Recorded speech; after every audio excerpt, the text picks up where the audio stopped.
the Appalachian Mountains. They're ancient, beautiful, a sprawling wilderness that calls to the adventurer in all of us.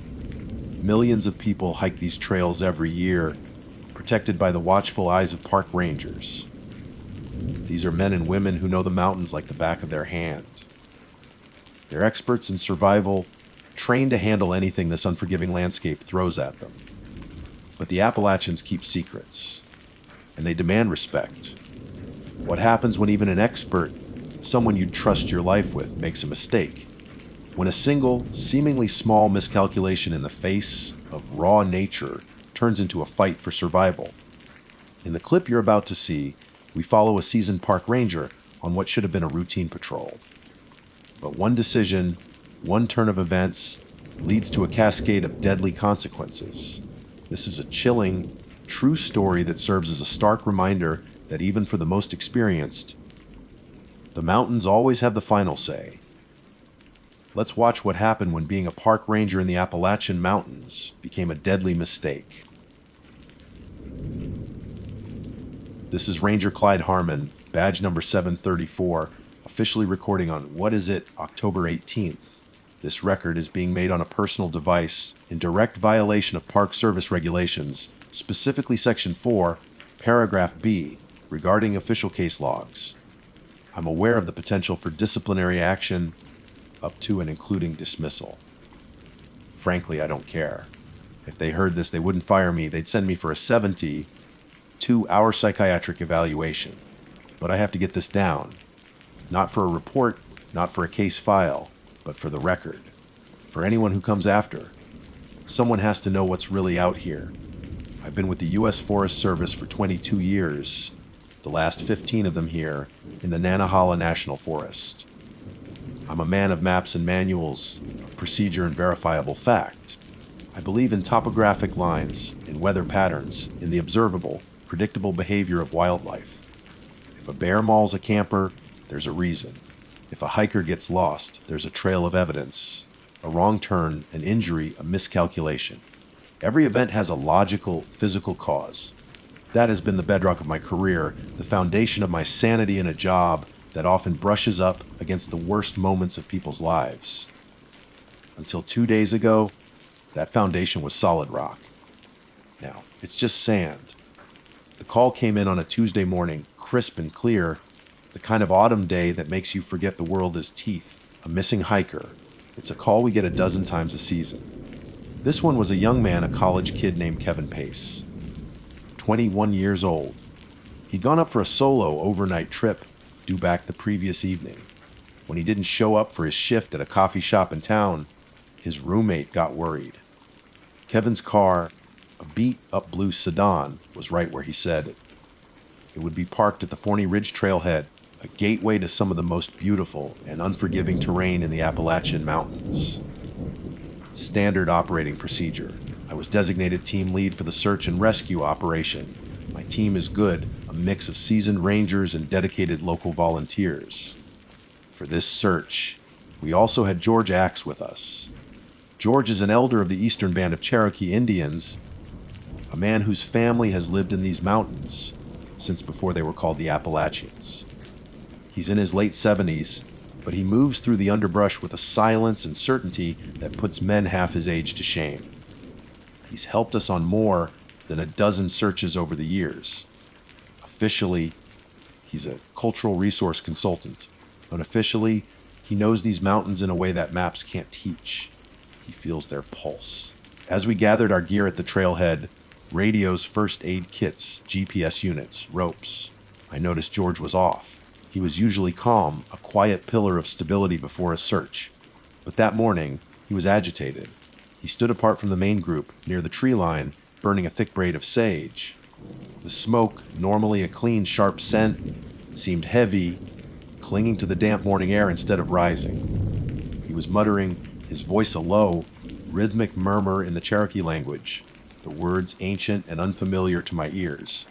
I walked over, clapping him lightly on the shoulder. "Everything all right, George?" He didn't look at me at first.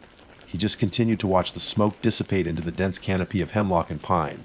His face, a road map of deep lines etched by time and weather, was grim.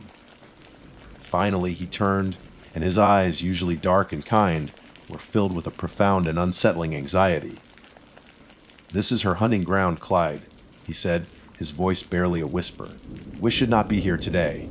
I frowned. "Whose hunting ground?" He held my gaze. Utlanta. The name was vaguely familiar. I'd heard it mentioned in passing, usually in the context of local folklore. Spearfinger. It was a boogeyman story, a tale told to scare children into behaving. A shape-shifting witch with a stone finger she used to pierce the livers of her victims, which she would then eat. It was the stuff of campfires and spooky legends, not something you factor into a real world search and rescue. I tried to keep my tone gentle, respectful. "George, we're looking for a lost hiker, a kid, not a monster from a story." He shook his head slowly, a deep sadness in the gesture. He looked past me, toward the dark, yawning maw of the trail. "Sometimes," he said, his voice heavy with a certainty that chilled me despite the mild air, "they are the same thing." I didn't have time to argue about mythology. Kevin Pace had been missing for over 24 hours. The temperature was dropping. We had a job to do.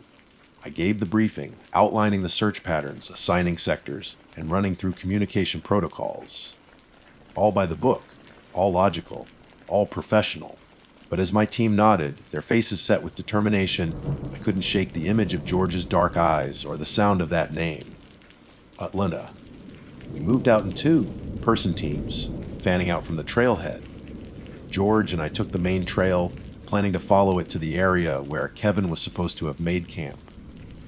The forest was eerily quiet. The usual chatter of squirrels and birds was absent. The only sounds were the crunch of our boots on the leaf-strewn path and the sighing of the wind through the high branches. A heavy silence pressed in on us, thick and watchful. It was a silence that felt ancient, predatory. I've spent my life in the wild, and I know its moods. This wasn't the peaceful quiet of an undisturbed wilderness. This was the held-breath quiet of a place where a predator is waiting. I told myself it was just my imagination, spurred on by George's superstition. But the feeling persisted, a cold knot tightening in my gut, with every step we took deeper into our hunting ground. We pushed on for another 2 hours, moving deeper into the forest's embrace. The silence remained, an oppressive blanket that muffled even the sound of our own breathing. George walked a few paces ahead of me, his eyes constantly scanning not just the trail, but the trees, the ground, the very air itself. He wasn't looking for a lost hiker, he was looking for something else. Several times he would stop, cocking his head as if listening to a sound I couldn't hear. He'd stoop to examine a bent twig or a patch of disturbed leaves that looked no different from any other to my trained eyes. Each time, he would just shake his head and move on, the grim line of his mouth tightening. My radio crackled to life, breaking the stillness and making me jump. Team 2 to lead. "Clyde, you there?" "Go for Team 2. I answered, my voice sounding unnaturally loud. "Nothing in Sector Bravo. It's quiet out here." Real Quiver. "Copy that. Keep sweeping. Lead out." It was the same report from the other team. The forest was empty. No tracks, no signs, nothing to indicate a young man had passed through. It was as if Kevin Pace had simply vanished from the earth the moment he stepped off the trail. My procedural mind raced through possibilities. He could have fallen into a ravine, been dragged off by an animal, or simply become disoriented and wandered far from his intended path. But none of those scenarios accounted for the complete lack of evidence, and none of them explained the unnerving quiet or the palpable sense of being watched that prickled the back of my neck. It was George who found the campsite. He stopped dead in a small clearing, holding up a hand. "Here," he said, his voice low. I looked around. There was nothing. Just a flat patch of ground surrounded by ancient, moss-covered oaks. Then I saw it, a flicker of blue nylon, almost perfectly camouflaged against the deepening shadows. It was the tent. We had found him. A wave of professional relief washed over me, momentarily pushing back the unease. The campsite was neat, almost meticulously so. A small, high-tech tent was properly staked out. A backpack lay beside it, unzipped, its contents, a water filter, a bag of trail mix, a headlamp, laid out on a small ground tarp. A camp stove and a pot sat nearby, unused. It looked like he'd just arrived and was in the middle of setting up when what? He stopped. It was all there. And so was Kevin Pace. He was sitting inside his tent, the flap zipped open. He was upright, cross-legged, facing the back wall of the tent, a seamless sheet of dark green nylon. His back was to us. "Mr. Pace? Kevin?" I called out, my voice gentle. "My name is Clyde Harmon with the Forest Service. You've been reported overdue. Are you all right?" There was no response, no movement, just the still, straight line of his spine. I exchanged a look with George. His face was a mask of stone. He held the smoldering braid of sage in his hand like a weapon, its smoke curling defensively in front of him. I moved closer, kneeling at the tent's entrance. "Kevin, can you hear me?"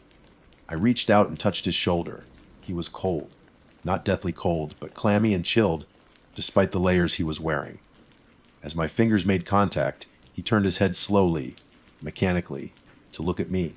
The movement was unnatural, like a doll's head swiveling on a plastic joint. And his eyes. God, his eyes. I will see those eyes in my nightmares until the day I die. They were wide, impossibly wide. The pupils dilated to black pools that seemed to swallow the light. But they weren't looking at me. They were looking through me. There was no recognition, no fear, no anger. There was nothing. It was like staring into two empty windows of a house where the family had long since moved away. He was alive, but he wasn't there. He was utterly, terrifyingly vacant. I immediately switched into my first responder training. "Dispatch, this is Ranger Harmon. We have located the subject. He is alive but unresponsive. Looks like he's in shock. We need an immediate medical evacuation." I checked his vitals. His pulse was thready and erratic, his breathing shallow. No visible injuries, no cuts, no bruises, no signs of an animal attack or a fall. No needle marks on his arms. He was just empty. As I worked preparing him for the stretcher, George knelt by the entrance to the tent. He didn't look at Kevin. He was staring at the ground. He reached out a trembling hand and picked up a handful of dirt and loose leaves from just inside the tent's threshold. He brought it to his nose, inhaling deeply. His eyes closed for a moment. Then, with the tip of his finger, he pointed to a small object lying half, hidden in the leaf litter. It was a stone, no bigger than a thumbnail, perfectly smooth and dark gray, almost black. It was unremarkable, the kind of stone you'd find in any riverbed. "She was here," George whispered, his voice shaking with a terror so profound it made my own blood run cold. "She marked him." "George, what are you talking about?" I snapped, my patience worn thin by fear and confusion. "Help me with the stretcher. We have to get this kid off the mountain now." He looked up at me, his face ashen. "It is too late," he said softly. "She has already tasted him." We worked together, lifting Kevin's limp body onto the litter. He didn't resist, didn't make a sound. It was like moving a mannequin. The entire way down the mountain, a grueling 2-hour trek over rough terrain, he remained in the same state. He just stared up at the canopy of leaves passing overhead, his eyes wide and vacant. Once, and only once, I saw a single tear trace a clean path from the corner of his eye down his temple and into his hair. It was the only sign that anything at all was going on behind that blank facade. By the time we reached the trailhead, the ambulance and a county sheriff's deputy were waiting. The paramedics rushed forward, but I knew. I think we all knew. I saw it in the paramedic's face as he checked for a pulse, a flicker of professional composure giving way to stark disbelief. Kevin Pace was dead. He had died somewhere on that silent journey down the mountain, without a stone, without a struggle, his eyes still wide open, staring at a sky he could no longer see. We had found him, and we had failed him. I stood there, gutted, leaning against the side of my truck, trying to rationalize what I had just witnessed. It had to be a stroke, I told myself. A massive, silent brain aneurysm. Something sudden, tragic, and medical. Something explainable. But as the ambulance pulled away, its lights silent, I couldn't shake the image of that small, dark stone or the chilling certainty in George's voice. "She has already tasted him. The rest of that day was a blur of paperwork and procedure. I filed the incident report, sticking to the facts as I knew them. Subject located at 14 un-22 hours. Exhibited signs of severe shock. No visible trauma. Subject expired en route to medical services. Every word I typed felt like a lie, an omission of a truth so monstrous I couldn't even articulate it to myself, let alone put it in an official government document. The other members of the search team were subdued, speaking in hushed tones. They hadn't seen what I'd seen in Kevin's eyes, hadn't heard George's chilling whispers, but they had felt it. They had felt the oppressive silence of the forest and the cold breath of wrongness that clung to that tidy, tragic campsite. George had simply disappeared after we got back to the trailhead. One moment he was there, a silent, sorrowful statue watching the ambulance depart, and the next he was gone, melted back into the shadows of the mountains that were his home. He didn't say goodbye. He didn't have to. I slept poorly that night, my dreams a chaotic slideshow of empty eyes and dark, smooth stones. I kept waking up with a jolt, the name echoing in the silent darkness of my bedroom, Otlonta. I tried to dismiss it, to force it back into the box of childhood ghost stories where it belonged. I am a man of science and procedure. I repeated to myself a mantra against the encroaching madness. I believe in evidence. But the evidence I had was a gaping void, a puzzle with the most crucial piece missing. The call came the next morning. It was Dr. Alistair Finch, the county medical examiner. Alistair is a good man, meticulous, unflappable, with a gallows humor that's seen him through 30 years of looking at the absolute worst that human beings can do to one another. I've never heard him sound rattled until that call. "Clyde," he said, and his voice was tight-strained. There was no witty preamble, no gruff hello. Just my name spoken like a prayer for help. "You need to get down here. Now." "What is it, Alistair?" "Did you find the cause of death?" I asked, a knot of dread tightening in my stomach. There was a long pause on the other end of the line, filled with a sound that might have been a shaky breath. "Clyde," he said again, his voice dropping to a near whisper. "I don't know what I've found. Just get here." The drive to the morgue felt endless. When I arrived, Alistair met me at the door to the autopsy suite. The usual smell of antiseptic was thick in the air, but underneath it, there was something else. Fear. The ME's face was pale, his eyes wide behind his glasses. He looked like he hadn't slept at all. "Thank you for coming," he said, forgoing a handshake. He led me into the cold, tiled room. Kevin Pace's body lay on the central steel table, covered by a sterile white sheet. The initial external exam showed nothing, just like you said. Alistair began, his professional voice cracking slightly. "No marks, no wounds, no signs of distress apart from the petechial hemorrhaging in the eyes, which is common in sudden deaths. We drew blood, ran a full toxicology panel. Nothing. No drugs, no poisons, no venom.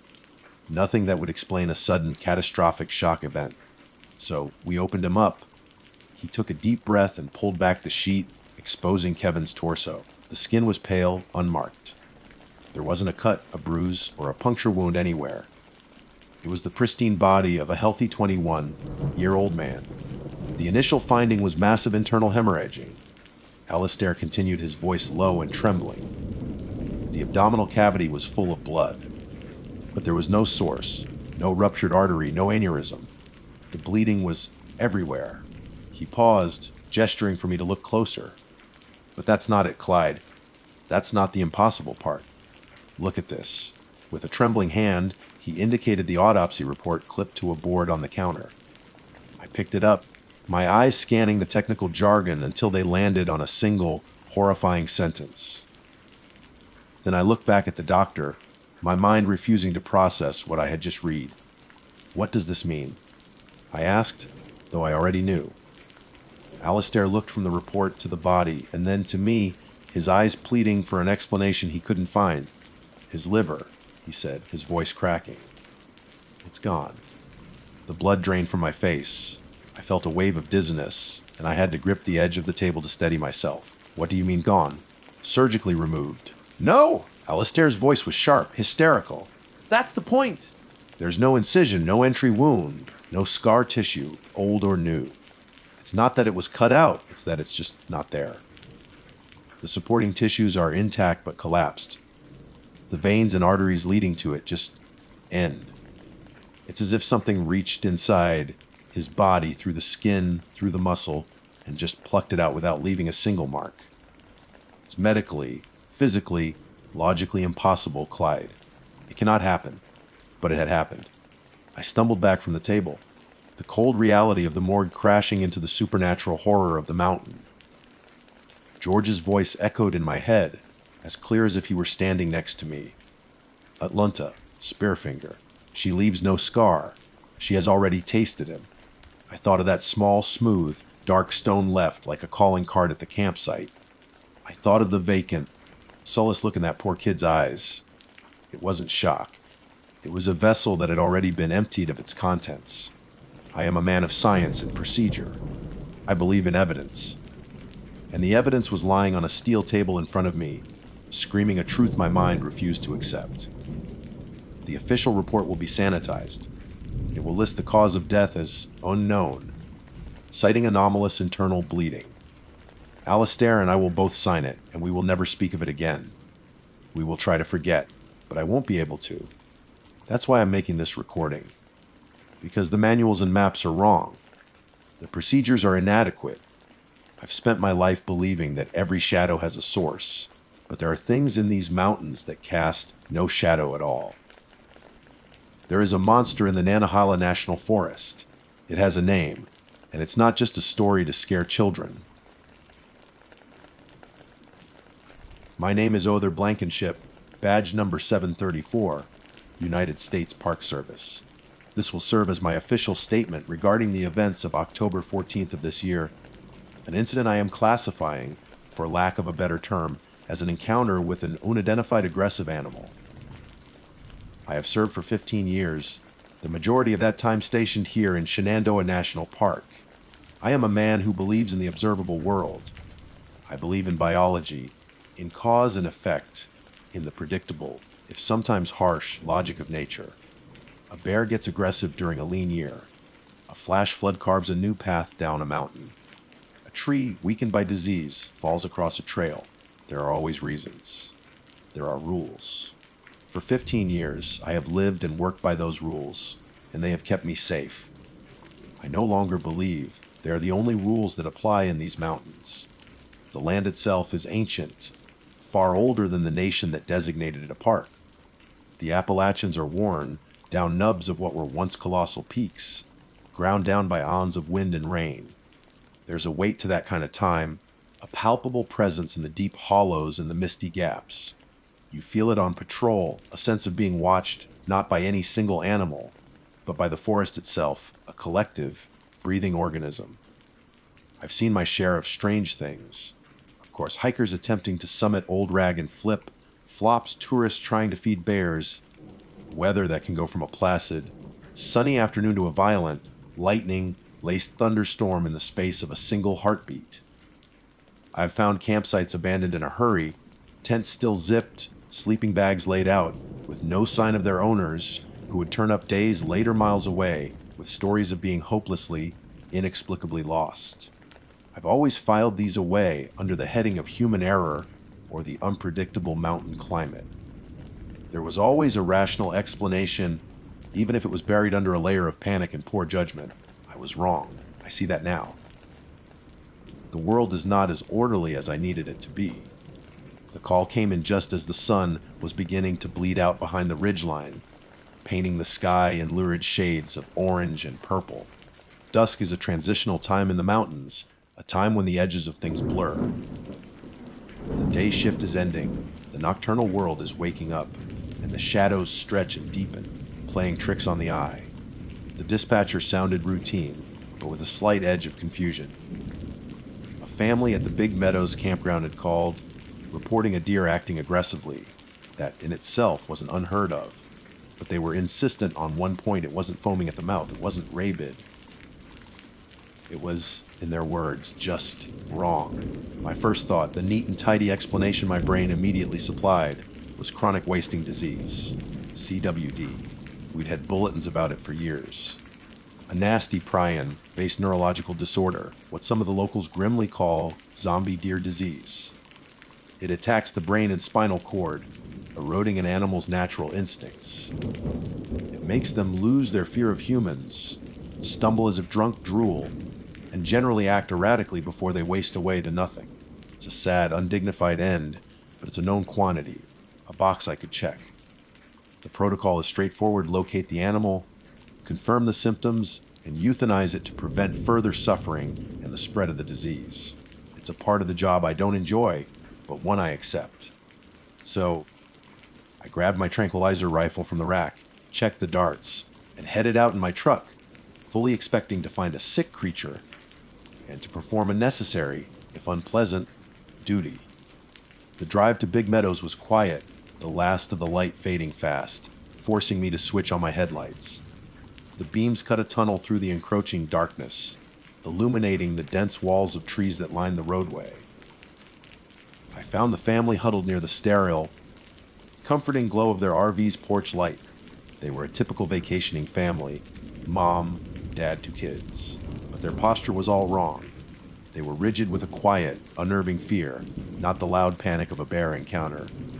The father, a man who looked like he was more comfortable in a boardroom than a campground, pointed a trembling finger towards the edge of the woods, just past the last fire ring of their sight.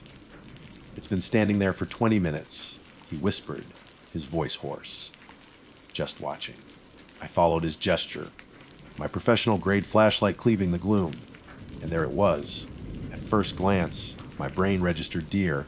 It was a large 4-leg animal, roughly the size of a mature doe. But the longer I held the light on it, the more the image began to fracture, to unravel into something deeply, fundamentally incorrect. The wrongness the family had spoken of settled over me like a cold shroud. Its proportions were a grotesque mockery of a whitetail. The legs were too long, too slender for its torso, like the legs of a wading bird, stretched to an impossible length. They connected to a body that was unusually barrel, chested and thick, more like that of a bull or a wild boar than a deer. The entire silhouette was a disjointed caricature, as if assembled by someone who had only ever heard a deer described and had filled in the blanks with parts from other, less graceful animals. Its head was too large for its neck, almost bovine, and it held it at a stiff, unnatural angle. But the eyes, God, the eyes. That's where the last vestiges of my rational, orderly world crumbled to dust. I've been around deer my entire life. Their eyes are on the sides of their head, a placement that gives them a wide field of vision to spot predators. It's the anatomy of prey. This thing's eyes were on the front of its head, not the sides. The front? Like a wolf, like a cougar, like a man. They were forward-facing, designed for tracking, for focusing, for hunting. I kept the beam centered on its face, my heart beginning a frantic, hammering rhythm against my ribs. In every other deer I had ever caught in my flashlight, the eyes would reflect the light, shining back with that familiar, eerie green glow of the taptum lucidum. It's a simple biological fact. This creature's eyes did not reflect. They were flat, dark, and seemingly bottomless. They just drank the light, absorbing it into 2 points of profound, intelligent darkness. It wasn't stumbling. It wasn't drooling. It stood with an unnerving stillness, perfectly balanced on those spindly legs, and it watched me. This was not the vacant gaze of a sick animal, lost in a fog of disease. This was an assessment. It was the cold, calculating gaze of a predator sizing up a threat, or perhaps its next meal. My hand, slick with a sudden sweat, tightened on the stock of my rifle, but I hesitated. This wasn't CWD. This was something else entirely. Something no bulletin had ever warned us about. Time seemed to congeal in the narrow beam of my flashlight. For how long I stood there, locked in that silent, primal standoff, I can't say. It could have been seconds or minutes. The world shrank to the space between me and it, a space charged with a terrifying electric potential. The crickets went silent. The whisper of the wind in the pines died away. Even the frightened gasps of the family behind me seemed to have been erased from existence. All that remained was the suffocating pressure of its stare. My training, 15 years of it was screaming at me. A checklist of protocols was flipping through my mind. Identify the species. Assess the threat. Is it sick? Is it protecting young? Is it cornered? But none of the boxes fit. The species was unknown. The threat level was incomprehensible. It was not sick in any way I understood, and it was certainly not cornered. It was in control. My thumb rested on the safety of the tranquilizer rifle. The thought of firing it was almost laughable. What good would a sedative be against this aberration? It felt like bringing a water pistol to a house fire. The dart was designed for a 200-pound whitetail, calibrated to its predictable biology. Firing it at this thing felt like an act of profound and possibly final folly. What would happen if I angered it? The image of those malformed legs kicking out, of that oversized head lunging forward, flashed through my mind. Still, I had to do something. I was the authority here. I was the man with the badge and the gun. The illusion of control had to be maintained, if only for my own sanity. "Get out of here!" "Go on, get?" The words came out of my mouth, but they sounded thin and weak in the heavy silence, a child's shout against a thunderstorm. I clapped my hands together, a sharp, cracking sound that should have sent any normal deer bolting for the safety of the trees. The creature didn't even flinch, it didn't blink. The only acknowledgement was a slight, almost imperceptible tilt of its oversized head, a gesture of curiosity, of analysis. It was as if I were a strange new insect it had discovered, and it was pondering my purpose. The intelligence in that gesture was more terrifying than any growl or charge could have ever been. Then it moved. It was not the graceful, fluid motion of a deer. It was a horrifying stop-motion parody of movement. One of its spindly front legs lifted, bent at an angle that seemed to defy the presence of a simple knee joint, and stepped forward. There was a faint, dry sound like old leather stretching or the crackle of knuckles. It set its hoof down on the asphalt of the camp road with a delicate, deliberate click. Then the other leg followed, a similar jerky, unnatural motion. It was like a marionette being operated by a clumsy puppeteer, a thing of tangled strings and ill-fitting parts. It had taken a single slow, deliberate step towards me, and then another. The spell of inaction was broken, replaced by the ice, cold certainty that I was being hunted. Every instinct, every fiber of my being that wasn't frozen in sheer terror screamed at me to run, but my training held me for a moment longer. Never turn your back on a predator. Never show fear. I started to back away, one slow step at a time, keeping the flashlight beam pinned on its light, absorbing eyes. "I'm warning you," I said, my voice trembling, the words meaningless. The creature simply matched my pace. I took a step back. It took a disjointed, lurching step forward. It wasn't charging. It wasn't rushing me. It was stalking me with a calm, terrifying patience. It was toying with me, closing the distance one unnatural step at a time, its eyes never leaving mine. It was letting me know that my retreat was entirely at its discretion. The distance to my truck seemed immense, an impossible journey across a desolate landscape. That's when my training failed me. The 15 years of rules and protocols were burned away by a more ancient, more powerful instinct, the instinct to survive. The man of logic and reason vanished, and in his place was just a terrified animal. I turned and ran. I am not ashamed to admit it. I ran like I hadn't run since I was a child, my boots pounding on the pavement, the air searing my lungs. I didn't dare look back. I didn't need to. I could feel its presence behind me, a cold spot on my neck, a silent weight in the air. I expected to feel the impact at any second, the blow that would send me sprawling. My hand, slick with sweat, fumbled with the truck's door handle. For a horrifying second, I thought I had locked it. The click of the latch opening was the most beautiful sound I had ever heard.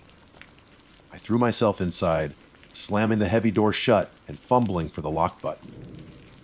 My heart was a wild drum against my ribs, so loud I could hear it in my ears. I scrambled for the keys in the ignition, my fingers clumsy and useless. I finally managed to turn them, and the engine roared to life, the headlights flaring, flooding the scene with brilliant, sterile light. And there it was. It had stopped its pursuit the moment I reached the truck. It was standing in the middle of the road, directly under the harsh, yellow glare of a campground streetlight, no more than 30 yards away. It wasn't looking at the truck, it was looking directly at me through the windshield. And then it did something that shattered the last remaining fragments of my understanding of the world. Something that will be burned into my memory until the day I die. Slowly, with emotion that was both fluid and fundamentally wrong, it rose. Its thick, barrel-chested body lifted upwards, its back straightening until it was standing on its two hind legs. It stood there, a tall, malformed silhouette against the electric light, its long, useless, looking front legs dangling at its sides like broken arms. It must have been 7, maybe 8 feet tall. It stood there like a man, a grotesque, distorted parody of the human form. It shook its heavy head wildly from side to side in a violent, spastic tremor. And then it hopped. It wasn't the bound of a kangaroo or the skip of a rabbit. It was a single grotesque, two-legged hop, a lurching, powerful movement that propelled it from the center of the road, straight into the impenetrable darkness of the woods. There was no sound of breaking branches or rustling leaves. It was simply there 1 second, and the next, the forest had swallowed it whole, leaving only the empty road and the humming streetlight behind. I sat there for a long time, gripping the steering wheel so tightly my knuckles were white, my own headlights cutting a sterile, empty swath across the road. The only sound was the hum of my truck's engine and the frantic thumping of my own blood in my ears. The spot where it had stood was just empty asphalt. The wall of trees it had hopped into was just a wall of trees, black and silent. There was no evidence. No track, no broken branch, no lingering sign that anything out of the ordinary had occurred. There was only the indelible, searing image burned onto the back of my eyelids. A grotesque silhouette standing on 2 legs, its front limbs dangling, before vanishing into the night. My mind, my rational, orderly mind, was desperately trying to file it away, to categorize it. A trick of the light. A hallucination brought on by stress. A bear standing on its hind legs, distorted by the angle and the poor lighting. But I knew, in the deepest, most honest part of my soul, I knew that what I saw was real. Eventually, the adrenaline began to recede, leaving a cold, trembling exhaustion in its wake. I remembered the family. I put the truck in reverse, my movements stiff and robotic, and backed slowly towards their campsite. They were still there, huddled by the RV, their faces pale and drawn in the yellow porch light. The father rushed towards my window as I rolled it down. What was that thing? My God, what was it? He asked, his voice a ragged whisper. What could I say? How could I articulate the profound wrongness of what we had just witnessed? How could I tell him that the neat, safe world of park maps and designated trails was a thin veneer stretched over something ancient and predatory? I gave him the only answer I could. It appears to be an animal suffering from a severe neurological condition, I said, the official words feeling like ash in my mouth. It's gone now. It won't be back tonight. The best thing you can do is pack up and leave at first light. I'll stay in the area for the rest of the night. He nodded, though he didn't look convinced. He looked haunted. I saw in his eyes the same terror that I felt reflected in my own. We had shared an experience that had irrevocably broken our perception of the world. We were members of a club neither of us ever wanted to join. I watched them retreat into their RV, the lock clicking shut with a definitive finality. I parked my truck nearby, leaving the engine running, and waited for the dawn, my tranquilizer rifle lying useless on the passenger seat. The next day, I filed my report. The official statement, it is a work of fiction. I wrote that I responded to a call about an aggressive deer, potentially afflicted with CWD. I stated that the animal displayed erratic behavior and a lack of fear towards humans. I reported that I attempted to haze the animal, and it eventually retreated into the woods. I classified the incident as an unidentified aggressive animal encounter and recommended a temporary closure of that specific camping loop. For further observation, I left out everything that mattered. I left out the bull, like chest and the impossibly long legs. I left out the dry, crackling sound of its movements. I left out the forward, unfacing eyes that swallowed the light and the terrible, human-like intelligence within them. And I left out the part where it stood on two legs and hopped into the darkness. Who would have believed me? I would have been sent for a psychological evaluation, put on administrative leave. My 15-year career, my reputation as a steady, reliable ranger, would have been destroyed. I would have become that crazy ranger who saw a monster. So I lied. I filed a report that preserved my career but betrayed the truth, a truth that now sits like a cold stone in my gut. It's been months since that night, but nothing has been the same. The mountains I once loved, the woods I saw as a place of solace and predictable rhythms, now feel alien, threatening. Every time I see a deer on the side of the road, my heart seizes in my chest. I find myself staring at it, searching for the tail signs of wrongness, my hand instinctively going to the sidearm on my hip. The familiar has become monstrous. The shadows seem deeper, the silence in the hollows feels heavier. I've started digging into old park archives, looking through unofficial records and old ranger logs from 100 years ago. I found whispers, stories of not deer, in the local folklore.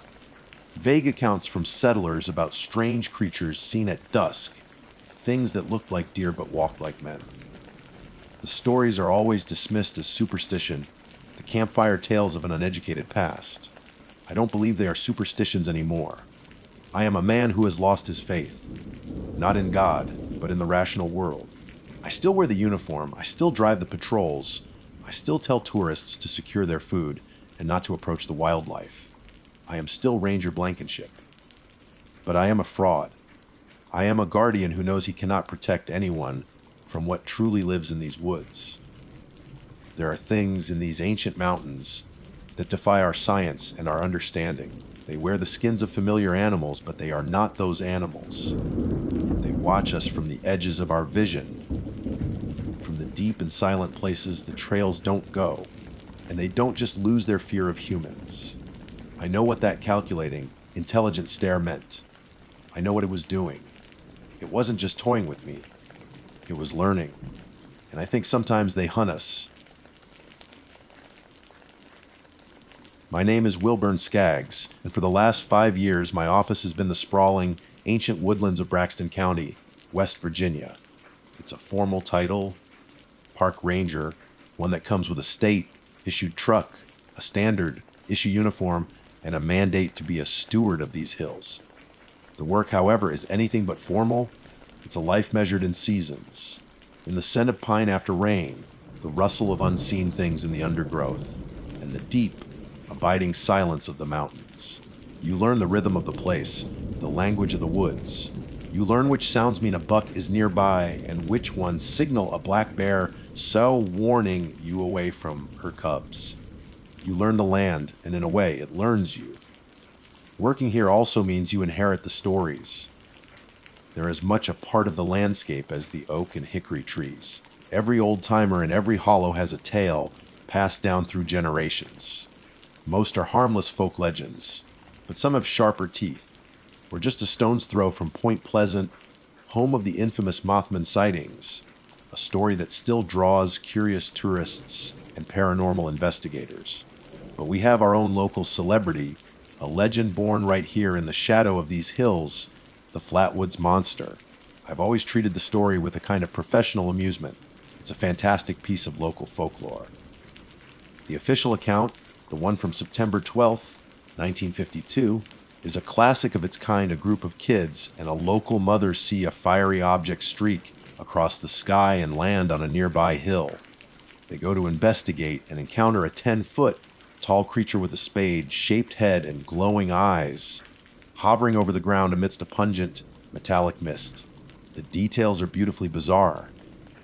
An investigation at the time concluded it was likely a combination of a meteor, the startling silhouette of a barn owl perched in a tree, and the potent fuel of overactive imaginations. For me, it was a closed case, a fun story to tell, a quirky bit of history that puts our little corner of West Virginia on the map. It was good for tourism, a harmless ghost story. That was my stance until last night. Last night, the laughter died in my throat. The evening started like any other late summer Tuesday. The sun was setting, painting the sky in violent streaks of orange and purple over the Appalachian peaks.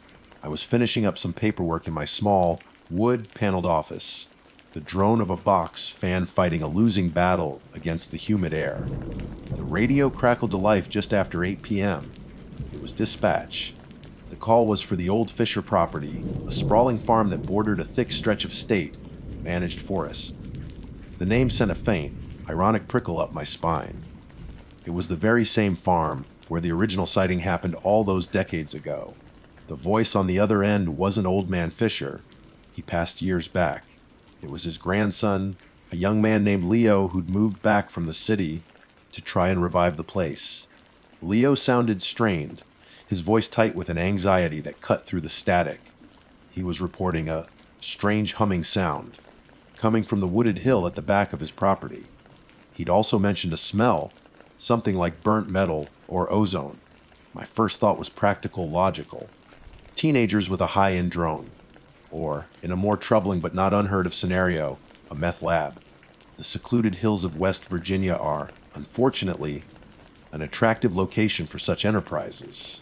I told Leo to stay in his house and lock his doors, and that I was on my way.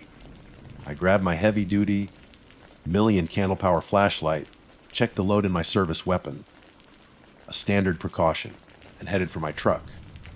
The drive out to the Fisher place is a winding, 15-minute journey down roads that get progressively narrower, the asphalt eventually giving way to packed gravel. The smell hit me the moment I killed the engine and stepped out of the truck. It was immediate and overwhelming.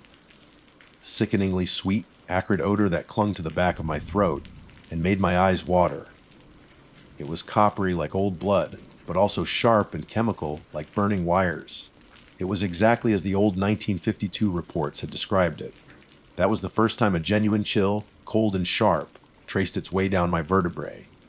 Leo met me on his porch, a pale, lanky kid in his 20s who looked like he'd seen a ghost. He just pointed a trembling finger towards the dark mass of the hill. Up there, he stammered. The humming, it comes and goes. But that smell, it's been getting stronger. I gave him a nod that I hoped was more reassuring than I felt, and told him again to wait inside. My boots crunched on the gravel as I walked past the old, weathered barn towards the base of the hill. And then I heard it. The humming. It wasn't a mechanical noise like a generator or a drone. It was lower, a deep, resonant thrum that seemed to vibrate in my bones, right up through the soles of my feet. It was less a sound and more a physical presence in the air. I clicked on my flashlight, its powerful beam slicing a brilliant white tunnel through the encroaching darkness. I started the ascent, the damp earth soft under my boots. The woods grew thick quickly, the air growing heavy and still. The humming pulsed around me. As I neared the crest of the hill, my light caught something on the ground that made me stop dead. Tracks. Two perfectly parallel lines pressed deep into the soil, as if something heavy had skidded to a stop. They weren't tire tracks, there were no tread marks. They were smooth, almost polished. I knelt, my flashlight beam tracing their length. They ran for about 20 feet before disappearing into a thick patch of ferns. A few feet away from the tracks, the beam found something else. A patch of grass was matted down, coated in a dark, viscous residue. It was oily and black, glistening wetly in the light. I touched the tip of my glove to it. It was gummy and thick, like tar, and it reeked of that same burnt metal smell. My blood ran cold. This was no meth lab. This was textbook. Every detail was a perfect, horrifying echo of the story Gray Barker had written in his book about the monster back in the 50s. The sound, the smell, the tracks, the oily substance. I wasn't investigating a prank. I was standing in the middle of a legend. Every instinct, both as a man and a professional, screamed at me to turn back, call it in, get back up, wait for daylight. But a different, more reckless part of me took over. The part that needed to know, the part that couldn't walk away from the heart of the mystery. I pushed on, my heart hammering a frantic rhythm against my ribs. Over the crest of the hill, the source of the phenomena became terrifyingly clear. The humming was deafening here, a physical pressure against my eardrums. and through a dense cluster of ancient pine trees just ahead, a light pulsed. It was a deep, visceral red, like the glow of a forge. It pulsed in time with the hum, casting the surrounding woods in a hellish, otherworldly glow, making the familiar trees look like alien things. My hand was shaking as I raised the flashlight, its beam seeming pitifully weak against the suffocating darkness and the malevolent red light. I took a deep breath, the foul air searing my lungs, and pushed my way through the last line of foliage, determined to see what was waiting for me in the clearing. The last barrier between me and the clearing was a thick wall of white pine branches. I shoved them aside, the needles scraping against my face and the collar of my uniform. The air that hit me was thick and cloying, heavy with the scent of ozone and hot metal, so dense it felt like I was wading through it. And then I saw it. The flashlight beam, which had felt so powerful just moments before, was now a pathetic spear of white against the scene, almost entirely swallowed by the oppressive, pulsing red glow. It was just there, hovering. My mind, trained to categorize, to identify, to put a name to every tree and animal track, simply failed. It couldn't process the sight. The word that formed in the sudden, complete vacuum of my thoughts was wrong. It was fundamentally, cosmically wrong. It was immense, easily 10 feet tall, maybe more. It hung suspended 3 or 4 feet above the strangely flattened grass, its base a dark, cone-like shape that was lost in shadow. Its body was a dark, greasy looking material that seemed to drink the light. It wasn't smooth, but covered in vertical pleats or folds, like a grotesque metallic curtain. The material seemed to shift, to subtly undulate in time with the deep hum that was now vibrating through my very skeleton. It gave the horrifying impression of something breathing. But the head, God, the head, that was the anchor point of the nightmare. It was a massive, blood, red shape, like a monstrously oversized ace of spades, or the cowling of some infernal engine. It was smooth, unlike the pleated body, and from its center blazed 2 enormous, circular openings. They were not eyes in any biological sense. They were portals, glowing with a sickly, penetrating greenish-orange light. There was no pupil, no iris, just that flat, terrifying, luminous stare. It wasn't looking at me. It was boring into me, seeing past my flesh and uniform and into the panicked, primitive core of my being. It had no discernible arms, no shoulders or limbs in the way I understood them. But extending from the front of its dark, cylindrical torso were 2 appendages that ended in what I can only describe as hands. They were gnarled and twisted, a dark gray color like wet stone, with long talon, like fingers that were bent at impossible angles. They twitched just slightly, the only part of the creature that showed any sign of nervous energy. We stayed like that for a second that stretched into a cold eternity. The world had gone utterly silent, the chirping of crickets and the rustle of the wind completely erased. All that existed was the deep, gut rumbling hum, the pulsing red light, and that unholy shape hanging in the air. My training, my 5 years of experience, my pragmatic disbelief in local legends, all of it shattered into a million pieces. My finger was near the trigger of my sidearm, but the thought of using it was ludicrous. It would be like throwing a rock at a hurricane. This thing was not of this world, not of this reality. It operated by rules I couldn't begin to comprehend. My breath hitched in my chest. My heart felt like it was going to beat its way out of my ribs. The beam of my flashlight trembled violently in my hand. I was no longer a ranger conducting an investigation. I was prey, frozen in the gaze of a predator so alien that my mind couldn't even supply the proper fear response. It was a terror beyond instinct. Then it broke the silence. The sound that emanated from it was not a roar or a screech. It was a long, piercing hiss that ripped through the air with the intensity of tearing metal. It was a mechanical, yet horribly organic, sound that vibrated in my teeth and seemed to scrape directly against my brainstem. The greenish-orange light in its yes flared, becoming brighter, more intense. And then it moved. It didn't walk. It didn't step. It glided. The massive shape drifted towards me, smooth and silent, with an unnatural, terrifying speed. It floated over the grass without disturbing a single blade, a silent 10-foot, tall harbinger of death. The disconnect between its immense size and its effortless, weightless motion was one of the most horrifying things I have ever witnessed. It was a violation of physics, a rejection of the natural laws that had governed my entire life. That's when I broke. The spell of paralysis shattered, and a purely animal instinct for survival took over. A scream, thin and ragged, tore from my throat. I didn't even register dropping my candle power flashlight. The expensive piece of equipment, my symbol of authority and vision in the dark, clattered to the ground. Forgotten. I turned and ran like a damned soul fleeing judgment. I didn't run like a ranger, picking my path. I ran like a terrified child, crashing blindly through the undergrowth. Branches whipped at my face, tearing at my skin and clothes. I stumbled over roots, my ankles twisting, but I never slowed. The only thought in my mind was away. The hiss echoed behind me, seeming to come from all directions at once. The red glow felt like it was right at my back, a hot, malevolent presence painting the trees around me in shades of blood. I didn't dare look back. I knew, with a certainty that went deeper than logic, that if I looked back, I would die. The descent down the hill was a chaotic, controlled fall. I half ran, half slid down the steep incline, the sounds of my own panic gasps and the crashing of foliage filling my ears. Then I hit the fence at the bottom of the hill.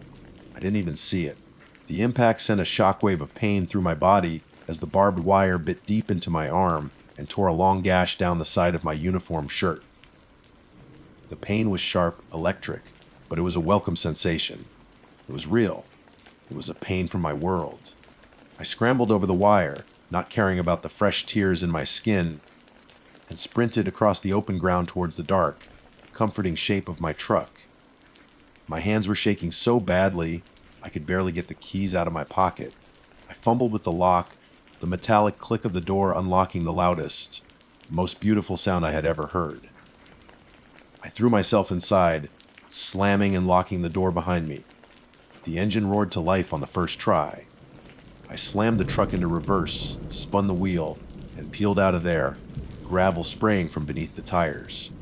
As I sped down the narrow dirt road, the cab of my truck filled with the faint, lingering smell of ozone and burnt sulfur, a final, suffocating reminder of what was still out there, on the hill, standing in the dark. I don't remember the drive home. Not really. It's a black hole in my memory, a frantic, high, speed tunnel with the monster's hiss echoing in its walls.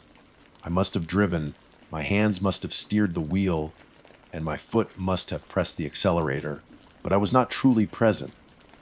I was a passenger in my own body, piloted by raw, unadulterated terror. The world outside my windshield was a blur of familiar, yet suddenly alien, landmarks. The old gas station, the turnoff at Miller's Ridge, the single blinking traffic light in the center of town. They all seemed like props on a stage, flimsy and unreal compared to the concrete 10-foot tall reality that was seared onto the backs of my eyelids. I slammed the truck to a stop in my gravel driveway, the engine cutting out with a shudder that seemed to travel through my entire body. For a long moment, I just sat there, my hands locked onto the steering wheel in a death grip, knuckles white. The cab was silent now, save for my own ragged, desperate breathing. The only smell was stale coffee and the faint scent of pine from my floor mats, but my mind was still screaming with the odor of ozone and burnt metal.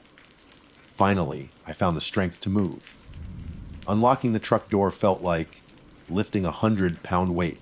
I stumbled out into the cool night air of my own yard, a place that had always been my sanctuary. Tonight, it felt exposed. The familiar shapes of the trees that lined my property were dark, menacing silhouettes against the star-dusted sky. Every shadow seemed to hold a hint of that impossible form.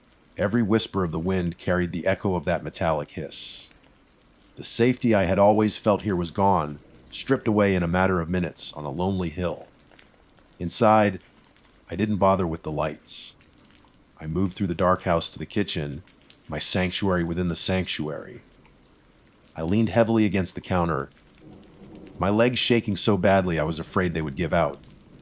I am writing this now from my kitchen table at 3 a.m, The clock on the microwave glows with mocking stillness, 3:17 a.m. The nausea hasn't stopped. It's a rolling, acidic wave in my gut that has nothing to do with sickness and everything to do with a mind trying to reject a reality it cannot possibly contain. The first thing I did was pour myself a glass of whiskey, my hand trembling so violently that the neck of the bottle rattled against the rim of the glass.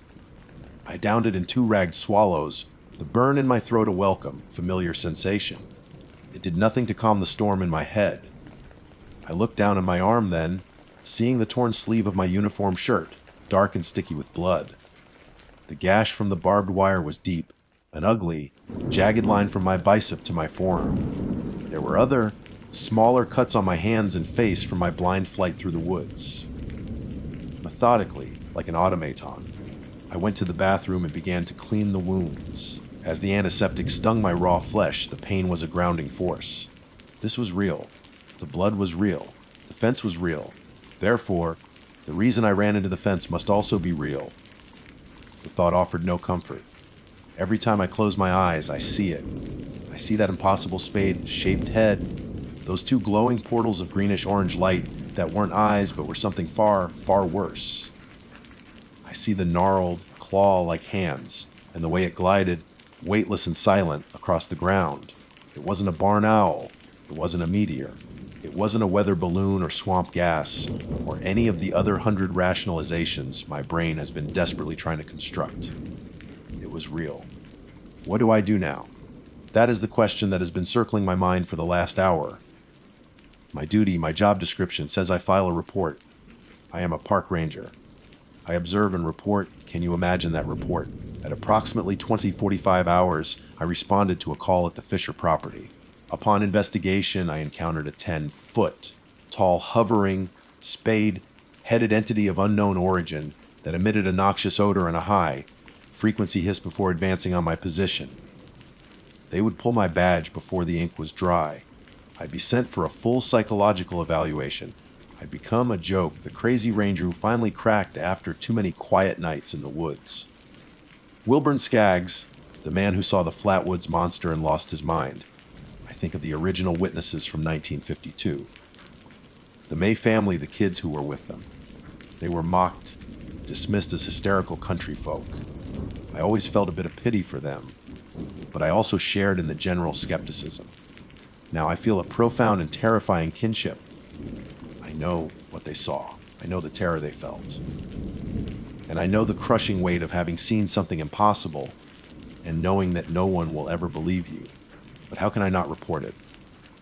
That thing, that creature is still out there on that hill. What if it comes down? What if it hurts someone? What if Leo Fisher, emboldened by the morning light, decides to go looking for himself? The thought sends a fresh wave of ice through my veins. My duty to protect the public is at war with my instinct for self-preservation. To speak is to ruin my life. To stay silent is to potentially endanger others.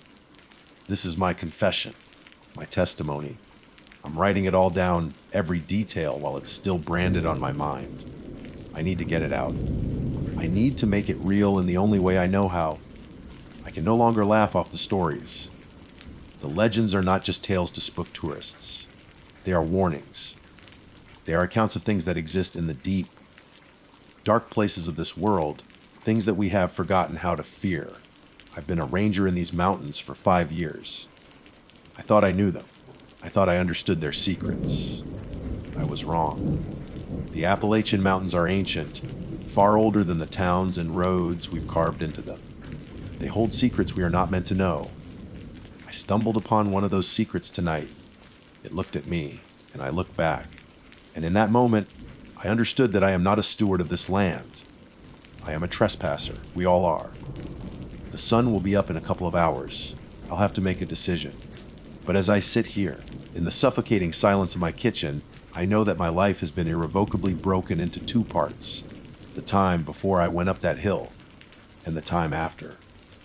And I know, with a chilling certainty, that I will never feel safe in the woods again. It wasn't an owl. It wasn't a meteor. It was real, and it's still out there. My name is Alva Van Dyke. For the past 22 years, I have served as a park ranger here in the sprawling wilderness of the North Georgia mountains. My tenure has seen me rise to the rank of senior ranger, a title that essentially means I've spent more nights under these ancient canopies than in my own bed. I was born and raised in the shadow of these peaks, and the woods are more a part of me than the blood in my veins. I've tracked poachers in the dead of winter, rescued hikers who've tumbled into ravines, and stood my ground against black bears with nothing but a can of pepper spray and a steady voice. I am not a man given to flights of fancy. I believe in what I can see, touch, and track. My world is one of soil, stone, and seasons. It is a world of logic, of cause and effect. At least, it was until last night. This document serves as my official report concerning the events of November 12th. I write this because it is my duty, but I confess that putting these words to paper feels inadequate. The official language of reports cannot capture the profound sense of dislocation, the bone-deep chill that had nothing to do with the late autumn air. The area of my patrol that night falls within the jurisdiction of Fort Mountain State Park. It's a place steeped in history, and more potently, in folklore. Every old-timer in these parts has a story passed down from their grandparents who heard it from their grandparents before them. The most persistent of these is the legend of the moon-eyed people. The Cherokee, who have inhabited these lands for centuries, were the first to speak of them. They described a race of small, pale, skinned beings with beards, who were said to be nocturnal, their large eyes so sensitive that the light of the sun was an agony to them. The legends claim they lived in these mountains long before anyone else, building strange stone fortifications, like the one that gives Fort Mountain its name. The story always ends the same way. The Cherokee drove them from the surface world, forcing them to retreat into the vast, dark cave systems that honeycomb these mountains. I've always filed it under local mythology. It's a fascinating piece of our cultural tapestry, a story to tell wide-eyed tourists around a campfire to add a little spice to their vacation. To us rangers, it's just that, a story. We're more concerned with trail erosion, illegal campsites, and making sure the public doesn't try to feed the wildlife. We respect the history, but we live in the practical present. The night of the 12th was clear and cold. A sliver of a moon hung in the ink, black sky offering little light. The temperature was dropping fast, a proper November chill that promised the first hard frost. I was on a routine patrol, my final sweep of the evening, driving my truck down Service Road 7, Delta.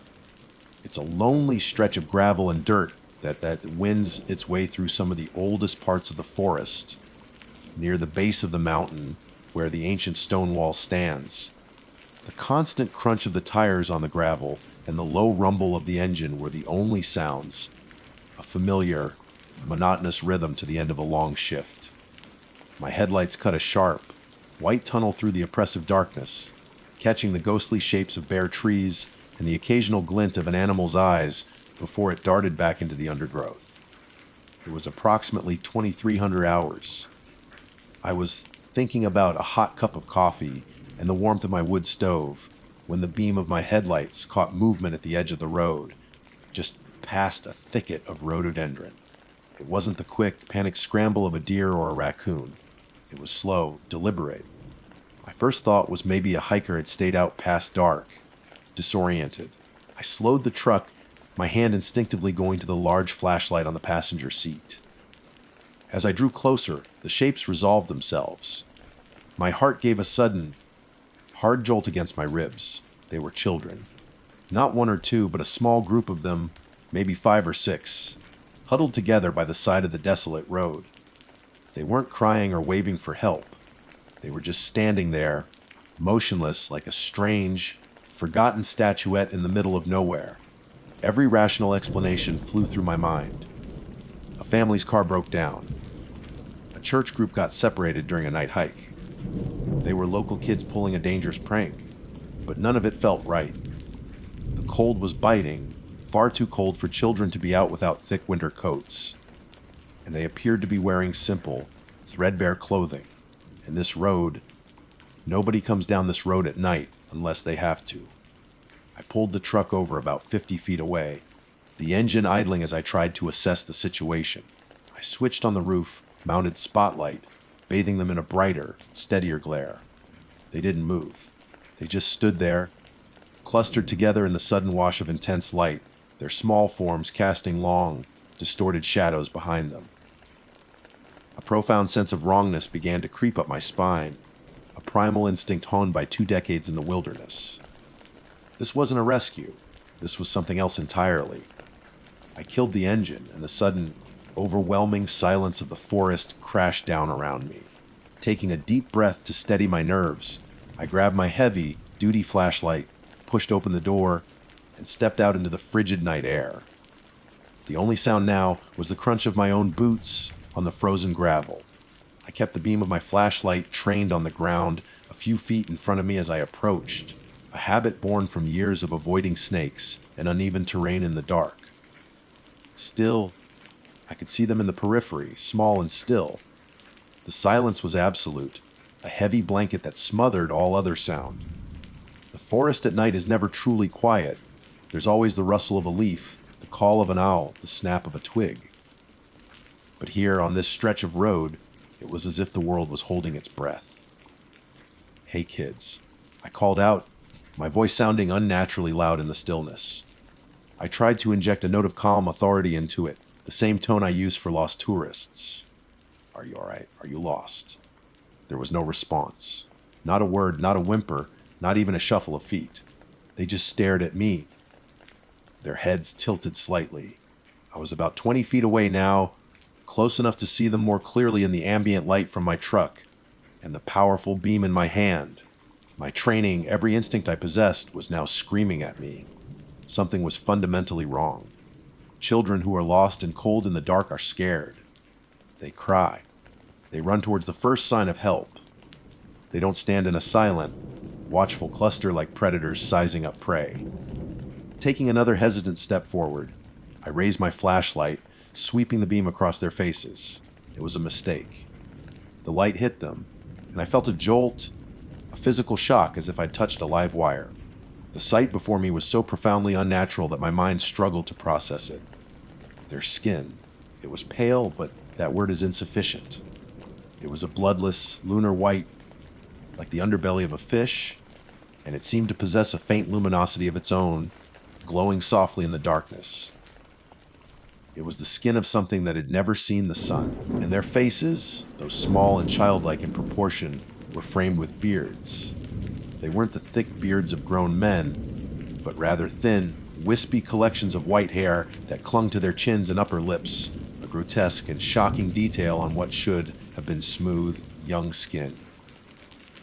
But the eyes were the worst, the absolute worst. When my light hit them, they all squinted in unison, raising their small hands to shield their faces, as if the beam were a physical blow. Their eyes were enormous, taking up a disproportionate amount of their faces, and they were a startling, watery blue, devoid of any warmth or recognizable human emotion. They were the eyes of deep, sea creatures adapted for a world of absolute darkness. In that moment, the campfire stories, the local mythology I had dismissed so easily, came crashing into my mind with the force of a physical impact. A race of small, pale-skinned beings who were nocturnal, their large eyes sensitive to light, with beards. The description from the old Cherokee legends matched the beings standing before me with terrifying precision. My throat went dry. My hand, the one holding the half-ton flashlight, began to tremble. Every survival instinct screamed at me to get back in my truck, lock the doors, and drive away as fast as the engine would carry me. But my duty, the deeply ingrained sense of responsibility that had defined my life for 2 decades, held me rooted to the spot. What if I was wrong? What if these were just children with some bizarre genetic condition, abandoned and in need of help? How could I live with myself if I left them out here to freeze? One of them, a boy who stood slightly in front of the others and couldn't have been more than 10 years old by his height, lowered his hand from his face. He blinked slowly, his huge, watery eyes adjusting to the glare. He then pointed a small, bone white hand not towards the road, but directly into the dark, tangled woods beside us. "Home?" he whispered. The sound was the most unnerving thing I had ever heard. It wasn't the voice of a child. It was thin, dry, and ancient, like the sound of dead leaves rustling across cold stone. It was a sound that didn't belong in a human throat. The single word hung in the frigid air between us, filled with an implication that went far beyond its simple meaning. My mind, desperate for a rational foothold, seized on the most logical explanation: their campsite. Of course, a family camping deep in the woods, maybe with an off-road vehicle I hadn't seen. The kids wandered off and got lost. It was the only scenario that made any sense, the only one that didn't require me to abandon my understanding of reality. "Okay," I said, my own voice strained, but I forced it to be reassuring. "Okay, I understand. Let's get you home. You lead the way. I'm right behind you." My words seemed to be the signal they were waiting for. The boy who had spoken gave the faintest hint of a nod. Then, as one, they turned away from me and walked directly into the forest.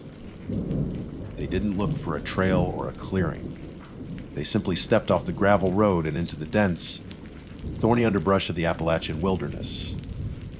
And I followed. I knew it was wrong. My training, my experience, my gut, everything screamed that I was making a terrible, potentially fatal mistake. You don't follow strangers into the woods at night. You don't abandon the safety of your vehicle and the known path. Children, real human children, don't move like that. They didn't stumble or struggle with the branches. They didn't make a sound. They flowed between the ancient trees and through the thickets of mountain laurel as if they were water, their pale forms flickering in and out of the beam of my flashlight as I struggled to keep up.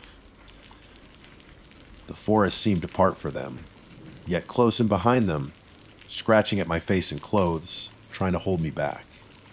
I was leaving the world I knew, and with every step deeper into the darkness, I felt a cold, terrifying certainty that I was being led not towards a campsite, but to the very place those old legends had warned of. The journey felt like a descent into a nightmare. The forest, my home and my sanctuary for over 2 decades, transformed into a hostile, alien landscape. The path they chose was not a path at all, but a direct, unyielding line through the thickest parts of the wilderness. Thorns and briars that tore at my uniform and scraped my skin seemed to part for them like a curtain. They moved with a silent, eerie grace that defied logic, their small, pale forms weaving through the darkness ahead of me, visible only as fleeting glimpses in the bobbing beam of my flashlight. I am a seasoned woodsman, capable of moving quietly and efficiently through this terrain, but I struggled to keep pace. I was clumsy, loud, a thrashing behemoth in their wake, my heavy breathing and the snapping of twigs under my boots the only sounds in the oppressive quiet. I tried to talk to them again, my voice a desperate plea for normalcy in a world that had tilted on its axis. "What are your names? Where are your parents? We need to find them." My questions were swallowed by the immense silence. They never looked back, save for an occasional, unnerving glance over their shoulder from one of the smaller ones. In the split second their faces were caught in my light, their huge, watery eyes would gleam with a look that was not fear, not childlike curiosity, but something else entirely. A placid, ancient patience. It was the look of a guide who knows the destination and is certain their charge will follow. We walked for what felt like miles, though my sense of time and distance had become distorted. We were climbing now, moving up the rocky slope of the mountain, ever deeper into its heart. The air grew noticeably colder, the kind of damp, penetrating chill that seeps into your bones. It carried with it a new smell, overriding the familiar sense of pine and damp earth. It was the smell of a cellar that has been sealed for a century, a smell of wet stone, decay, and something else, a faint, metallic tang that made the back of my throat tighten. My last shred of hope that this was a misunderstanding, that a campsite lay just ahead, was dying. My mind, which had been frantically trying to rationalize the situation, was falling silent, replaced by a cold, growing dread. I knew where we were heading. Even in the disorienting dark, I could recognize the unique rock formations. They were leading me towards the Devil's Mouth, a large, notoriously unstable cave system that had been officially closed to the public for years after a geological survey deemed it unsafe. Fences had been erected, warning signs posted. It was a place you avoided, a place of deep, silent darkness. Finally, they stopped. We had arrived at a clearing dominated by a jagged black opening in the mountainside, the entrance to the cave. The metal fence that had once blocked it was torn and twisted, the heavy warning sign lying half buried in the dirt, as if discarded by a great force. The children gathered at the threshold of the darkness, their pale forms looking spectral against the absolute black of the cave mouth. The boy who had spoken before, their apparent leader, turned to face me one last time. The beam of my flashlight fell upon his face, and for the first time I saw the faintest hint of a smile touch his thin, pale lips. It was not a friendly or reassuring smile. It was a smile of arrival, of presentation. "Home," he said again. The word, a dry rustle of sound, was no longer a plea for help but a declaration, an invitation. He then gestured with his small, white hand into the gaping blackness behind him. One by one, the other children turned and walked into the cave. They showed no fear, no hesitation. They simply stepped from the moonlit clearing into the oppressive dark and were gone, swallowed whole by the earth. I stood there, frozen, my boots planted on the cold ground. They weren't lost. They hadn't been leading me to their home for rescue. They were leading me to their home for some other terrible purpose. A cold, unnatural breeze drifted out from the cave's maw, carrying the scent of ancient dust and damp stone. And with it, another sound, so faint I thought I was imagining it at first. It was a low, rhythmic humming or chanting, a vibration that seemed to come from deep within the mountain itself. It was the sound of something waking up. They wanted me to follow. The realization hit me with the force of a physical blow. This was a trap, an ancient lure set for a curious or compassionate fool. The image of their huge, watery eyes, their wispy beards, their silent, fluid movements, it all coalesced into a single, terrifying truth. They weren't children. Not human children, anyway. They were exactly what the legends claimed them to be. The spell of duty that had held me captive finally broke, shattered by pure, primal terror. I took one slow step backward, then another, my flashlight trembling violently in my hand. The chanting from within the cave seemed to grow infinitesimally louder, a hungry, waiting sound. I turned and ran. I ran with a desperation I had not felt since I was a child fleeing some imagined monster in the dark. But this was no imagined monster. This was real. I crashed through the undergrowth, not caring about the branches that whipped my face or the rocks that threatened to twist my ankle. Every shadow seemed to reach for me. Every gust of wind sounded like their dry, rustling voices at my heels. I didn't dare look back. I don't know how long I ran, only that my lungs burned and my heart hammered against my ribs like a trapped bird. Then I saw it, the faint, flashing blue and red lights of my patrol truck, a beacon of sanity in a world gone mad. I burst out of the tree line and onto the gravel road, stumbling, falling to my knees.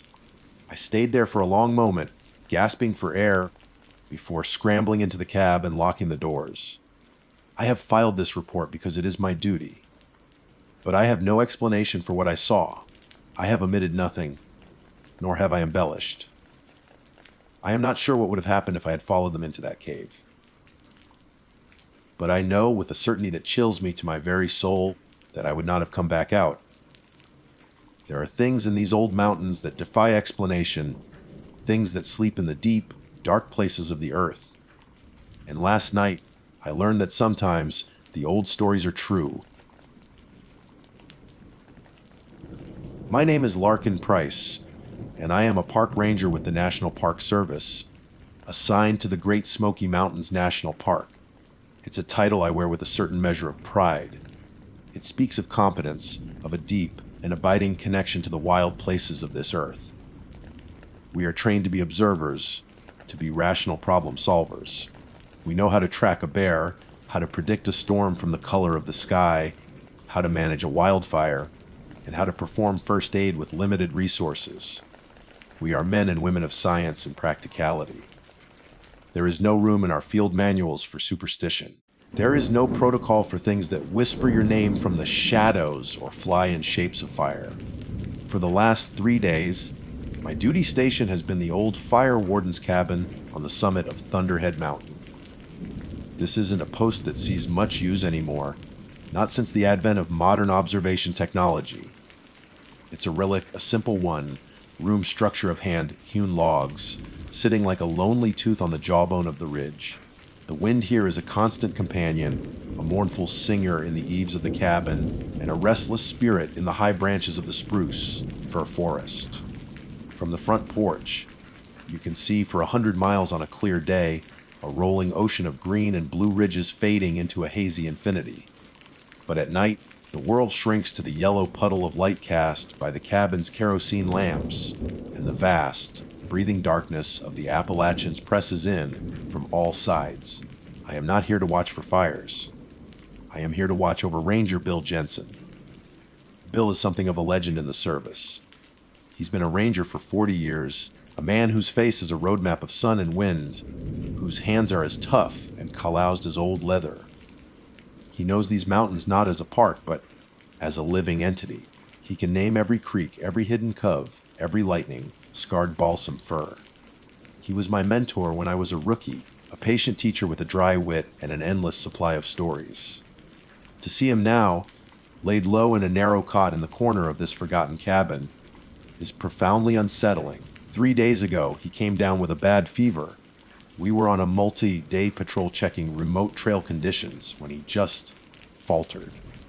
1 minute he was pointing out a peregrine falcon circling overhead. The next he was leaning heavily on a walking stick. His face pale and slick, with a sudden sweat.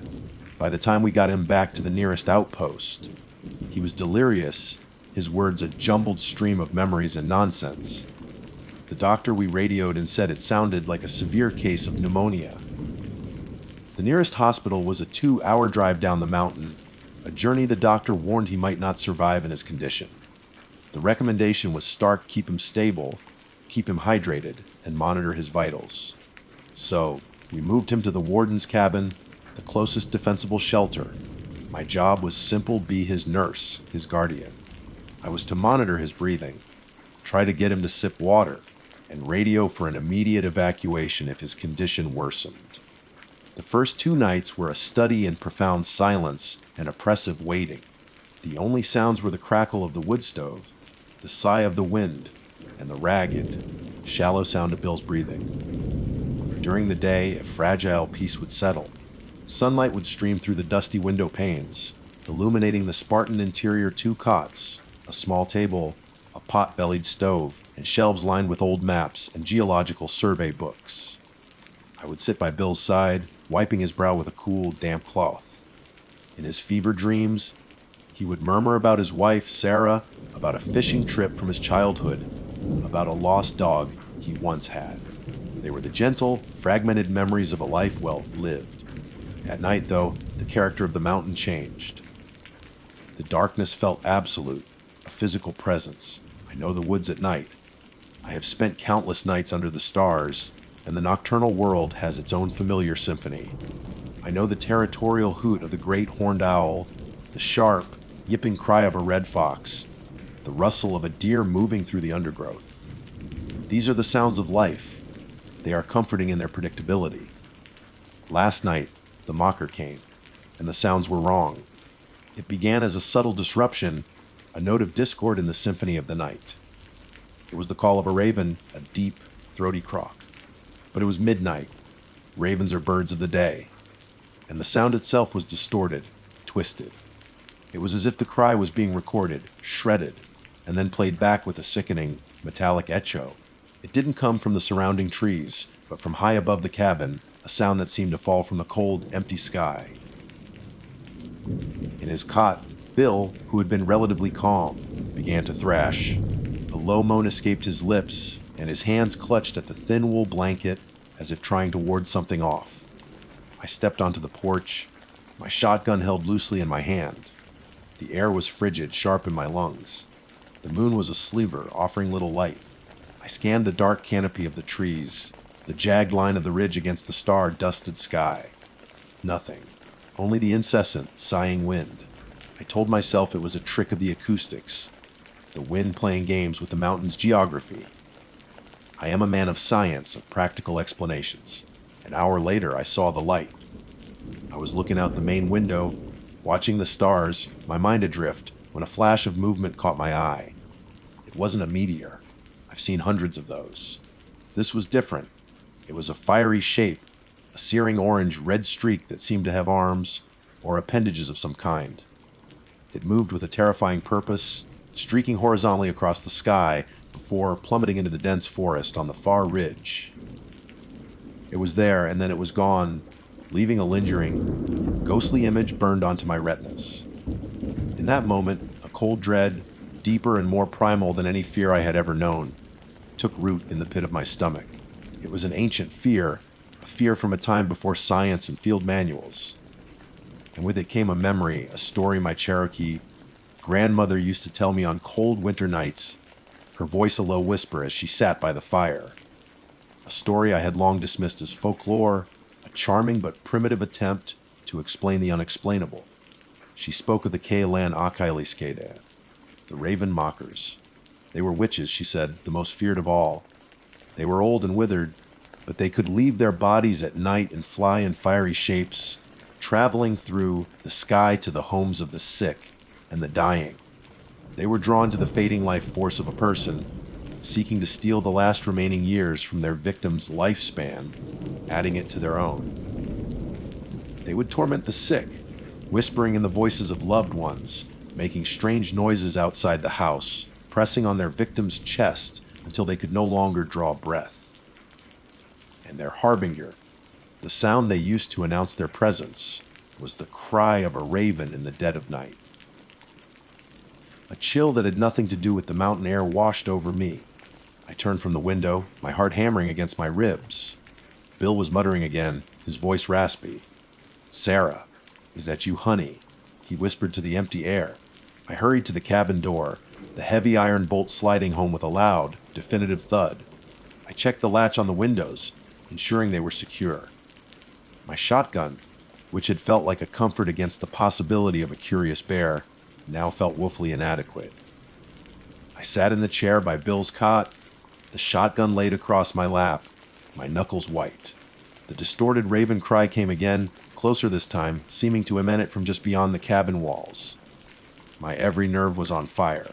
I was a park ranger. I was a man of logic. But the story of the Kealamp Akieli sky had unlocked a door in my mind, and a tide of ancestral fear was pouring through. Then came a new sound. A faint, rhythmic scratch, scratch, scratch against the window pane to my left. My blood turned to ice. Every instinct screamed at me not to look, to stay frozen, to pretend I hadn't heard. But I couldn't. The rational part of my brain, the part that was a ranger, needed to see. It needed an explanation.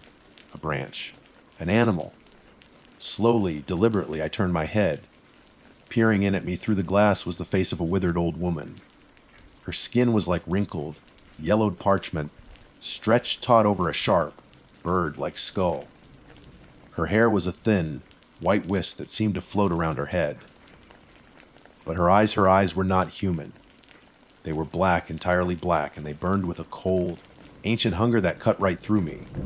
She saw me. She knew I saw her. And then her thin lips pulled back from her gums in a lipless, horrifying grimace that was not a smile, and just as quickly as she appeared, she was gone. The scratching stopped. There was only the darkness, the wind, and the sound of my own ragged breath. For a long moment, I didn't move. I couldn't. The world had compressed into a single, silent point of terror. The image of the face was seared onto the inside of my eyelids, the parchment skin, the black, hungry eyes, the lipless grimace. My training, my entire worldview as a rational man of the modern age, was a flimsy shield against such a primal horror. My mind scrambled for an explanation, for anything to anchor me back to reality. A hallucination brought on by stress and lack of sleep. A reflection in the glass, distorted by the lamplight. But I knew, with a certainty that settled deep in my bones, that what I had seen was real. It was a predator, and it was looking at its prey. The silence it left behind was somehow worse than the scratching. It was a heavy, listening silence. The wind still moaned through the firs, but it felt different now, as if it were carrying a malevolent intelligence. I finally unpeeled my gaze from the window, my movements stiff and robotic. My first thought was of Bill. He was still tossing in his cot, his breath coming in shallow, panicked gasps. The presence outside was having a direct, physical effect on him. The stories my grandmother told me flooded my mind, no longer folklore, but a terrifyingly accurate field guide. They press on their victim's chest until they can no longer draw breath. That's when the siege truly began. The thing outside was no longer just observing, it began to test the defenses of the cabin, and more insidiously, the defenses of my sanity. It started with the voice. Bill! It was a woman's voice, a gentle, worried whisper that seemed to come from just outside the door. It was the perfect imitation of Bill's wife, Sarah. I had spoken to her on the phone dozens of times. I knew her voice. The mimicry was flawless, laced with a convincing tremor of fear. Bill, honey, are you in there? Let me in, it's cold. My heart leaped into my throat. For a split second, a wild, irrational hope flared. Could it be her? Had she somehow driven up the mountain? But the road was impassable. No one could have gotten up here. And then I looked at Bill. His eyes, though clouded with fever, were wide with a desperate, pleading hope. Sarah, he rasped, trying to lift his head from the pillow. It's not her, Bill, I said, my voice coming out as a harsh croak. Stay down. It's not her. Let me in, Bill. The voice pleaded again, more insistently this time. Why won't you let me in? I'm scared. Go away! I yelled at the door, my voice cracking. The shotgun felt heavy and useless in my hands. What good were buckshot and gunpowder against a voice that could steal a man's soul? The pleading stopped. In its place came the distorted raven's cry again, louder this time, a shriek of rage and frustration that scraped against the log walls of the cabin. It was a sound of pure hatred, and it sent a fresh wave of terror through me. Bill flinched as if struck, a pained whimper escaping his lips. The rest of the night descended into a calculated, psychological torment. The mocker circled the cabin like a wolf, probing for any weakness. It threw a handful of pebbles against the window pane, a sharp, rattling sound designed to fray the nerves. It rattled the doorknob, a frantic, violent shaking that made the entire door frame tremble. I sat rigidly in my chair, my back to the stove, trying to keep both the door and the window in my line of sight. Every creak of the old cabin, every gust of wind, was a potential attack. The world outside the thin log walls had become an abyss of menace. Inside, Bill was getting worse. His breathing grew more labored, and he began to murmur his words frantic. Can't breathe. He stammered, his hands clawing at his own chest. So heavy. Pressing down. Larkin, make it stop. I'm trying. Bill, I'm trying, I whispered, though I felt utterly powerless. I was a guardian failing at my one duty. The legends were playing out in real time, right in front of me. The mocker wasn't just trying to get in. It was actively killing him from the outside, its invisible force pressing the life from his lungs. At some point in the dead of the night, a new sensation crept over me. It was a profound sense of being watched, not just by the thing tormenting us, but by the woods themselves. I felt the cold, dispassionate curiosity of other things out there in the darkness. I remembered another part of my grandmother's stories that the other spirits of the woods, the ancient and powerful beings that inhabit the high places, gave the raven mockers a wide berth. They were held in a mixture of fear and contempt. Even among the monsters of the night, the mocker was an outcast, a thing of singular evil. The thought brought me no comfort.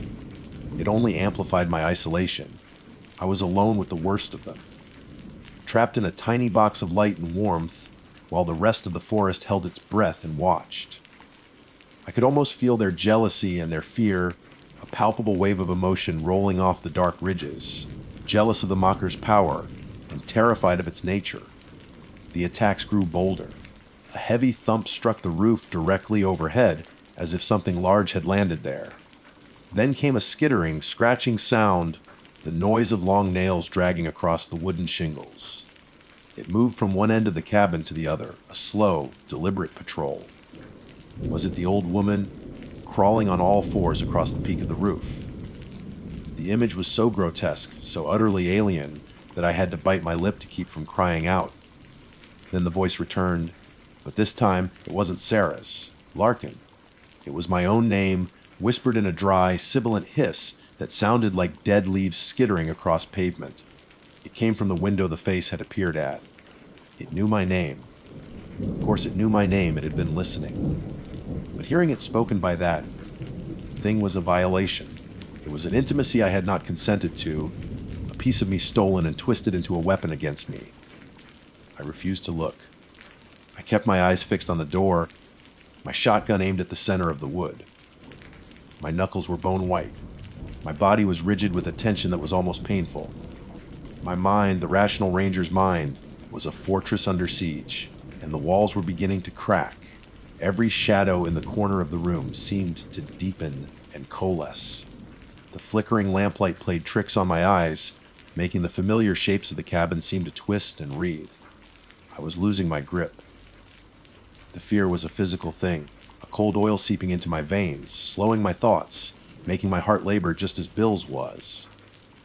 The air in the cabin grew thick and heavy, charged with a static dread. We were in a bubble of stolen life, and the pressure was building, threatening to burst. The night stretched on an eternity of whispers, scratches, and fear. The hours bled into one another, each minute a new layer of psychological erosion. The air in the cabin was stale and thick with the metallic scent of fear.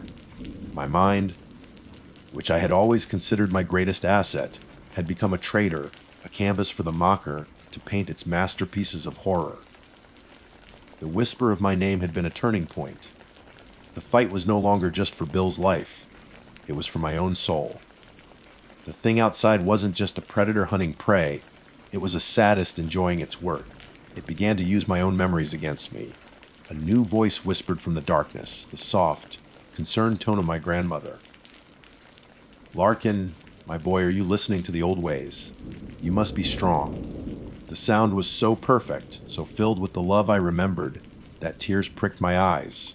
It was a cruel, brilliant stroke, using the very source of my limited knowledge against me, turning a memory of comfort into an instrument of torture. I squeezed my eyes shut, gripping the smooth wood of the shotgun stock until my fingers ached. You are not hurt, I muttered through clenched teeth. A dry, rasping chuckle answered me from outside, a sound that confirmed the mocker was enjoying its game. The torment escalated. It mimicked the sound of a crying baby, a thin, desperate wail that seemed designed to trigger the most basic, human instinct to help. It made the sound of a man screaming in agony, a sound that abruptly cut off. It was throwing everything it had at me, every terror it could conjure from the depths of human experience. And all the while, Bill's condition deteriorated. His face, illuminated by the guttering lamplight, had taken on a bluish, waxy pallor. His chest rose and fell in tiny, almost imperceptible movements. He was losing. We were losing. A profound, soul-crushing despair began to settle over me. The shotgun felt like a child's toy. The bolted door, a flimsy curtain. I was a park ranger, a man of the physical world, and I was facing an enemy that operated on an entirely different plane of existence. How do you fight a whisper? How do you shoot a memory? It was in that moment of absolute hopelessness that something shifted inside me. The fear was still there, a cold, hard knot in my stomach, but it was joined by a surge of pure, defiant rage. Rage at this thing for what it was doing to Bill. Rage for its violation of my mind and my memories. Rage for its mockery of the natural world I had sworn to protect. My grandmother's stories weren't just tales of monsters, they were tales of survival. They contained warnings, yes, but they also contained wisdom. And one detail, one specific instruction, surfaced from the depths of my memory. She had said that the mockers were powerful, but they were also cowards. They preyed on the weak and the isolated, but they feared defiance. They feared those who knew their name and were not afraid to speak it. I rose from the chair, my legs unsteady. I walked to the center of the small cabin, placing the useless shotgun on the table. I took a deep breath, the thick, heavy air filling my lungs. I see you, I said, My voice shaking but clear, I directed my words to the window where the face had appeared. I know who you are. Kelen Akaileski. The silence outside was sudden and absolute. Even the wind seemed to pause. For a moment, I thought it had worked. That the mere act of naming it, of speaking the old Cherokee word, had driven it away. The illusion was shattered by a cataclysmic being against the door, as if it had been hit with a battering ram. The entire cabin shook. Splinters flew from the inside of the doorframe. Bill cried out a thin, strangled sound. The mocker was done playing. The final assault had begun. It threw itself against the cabin again and again, the impacts shaking the very foundations. The raven's shriek returned, no longer a distorted echo, but a full-throated, continuous scream of fury right outside the walls. Inside, the pressure was immense. It felt as if the air itself was being compressed. My ears popped. Bill began to convulse on the cot, his back arching, his hands fixed in rigid claws. His breathing stopped. "No!" I screamed. I lunged to his side, ignoring the thunderous assault on the cabin. I put my hands on his chest, feeling the stillness beneath my palms. "You will not have him! His life is not for you to steal." I wasn't just yelling at the mocker, I was yelling at death itself. I was a man of science, of CPR and first aid, but this wasn't that. This was a battle of wills. I poured all of my focus, all of my rage and my desperate hope into that single point of contact, pushing back against the invisible weight that was crushing the life from my friend. Breathe, Bill? Damn you, breathe? For an eternity that lasted only a few seconds, nothing happened. The screaming and pounding outside reached a fever pitch. The single kerosene lamp flickered violently, threatening to plunge us into total darkness. And then, beneath my hands, Bill's chest hitched. He took a single, shuddering, ragged gasp of air, followed by another. His fever-glazed eyes fluttered open, and for a second, they seemed to see me. At that exact moment, a pale, gray light touched the edge of the window frame. Dawn. The screaming outside stopped. The pounding ceased. The oppressive weight in the air vanished, sucked out of the cabin as if a vacuum had been turned on. The sudden, profound silence was deafening. I stumbled back from the cot, my legs giving out, and slumped to the floor, my body trembling with exhaustion and adrenaline. The siege was over. I don't know how long I sat there, listening to the twin sounds of my own frantic heartbeat and Bill's slow, steady breathing. As the sun rose higher, casting long, gentle fingers of light into the dusty cabin, the terror of the night began to feel like a fever dream. The world outside was reborn. A chickadee began to sing its cheerful, familiar song. The wind was just the wind again. Bill's fever broke. By mid-morning, he was weak, drained, but he was lucid. He looked at me, his eyes clear for the first time in days. "Larkin," he whispered, his voice a dry rasp. "What happened?" I had the most awful dream. I could only shake my head, offering him a weak smile and a cup of water. "Just a bad fever, Bill. You're going to be okay." I don't know if it was my defiance that kept the mocker at bay. I don't know if it was the coming of the dawn, or if, in its rage, it had simply exhausted its power for the night. But as I stood on the porch, looking out at the sun-drenched mountains that were once again my sanctuary, not my prison, I remembered the last part of my grandmother's story. If a Kelen Akaileski is recognized in its true form, if its real identity is seen by a human, its power is broken. It is cursed, and it must die within 7 days. I saw its face, and I pray to a God I'm no longer sure I believe in that the old stories are true, because I don't think I could survive another night like that. And I have 6 more nights to wait. My name is Maeve Gillespie, and this is a formal record of the events that transpired during my tenure as a park ranger at Big Ridge State Park, Tennessee. My service record prior to this assignment was, by all accounts, exemplary. I've dealt with poachers in the Everglades, tracked grizzlies in Montana, and performed search and rescue operations in the unforgiving terrain of the Sierra Nevada. I am a woman of science and reason. I believe in ecosystems, animal behavior, and the tangible world. My badge and my firearm are tools of a trade, grounded in fact, not folklore. When I was assigned to the Appalachian Range, I looked forward to the quiet majesty of the mountains, the vibrant greens of the forest, and the predictable rhythm of the seasons. I was not prepared for what the mountains held in return. The problem began subtly, as these things often do. It started in the outlying communities that bordered the park's western edge. Small, tight, knit towns where everyone knows everyone else's business. A prize-winning hen gone from a coop that was supposedly predator-proof. A goat discovered dead in its pen, not mauled for food, but simply broken. Then, the pets started disappearing. A beloved beagle vanished from a fenced yard. A house cat last seen sunning itself on a porch was gone without a trace. The locals, their voices low and laced with a fear that felt ancient, started whispering an old name, the Wampus cat. During my initial community outreach meetings, I'd have to suppress a smile. The Wampus cat. According to the legend, she was a Cherokee woman cursed by the elders for hiding under a panther's skin to spy on a sacred hunting ceremony. Her punishment was to be trapped forever between woman and beast, a creature of terrifying power and malevolent intent, with eyes that burned like embers. It was a fascinating piece of local mythology, a boogeyman story told to keep children from wandering into the woods after dark.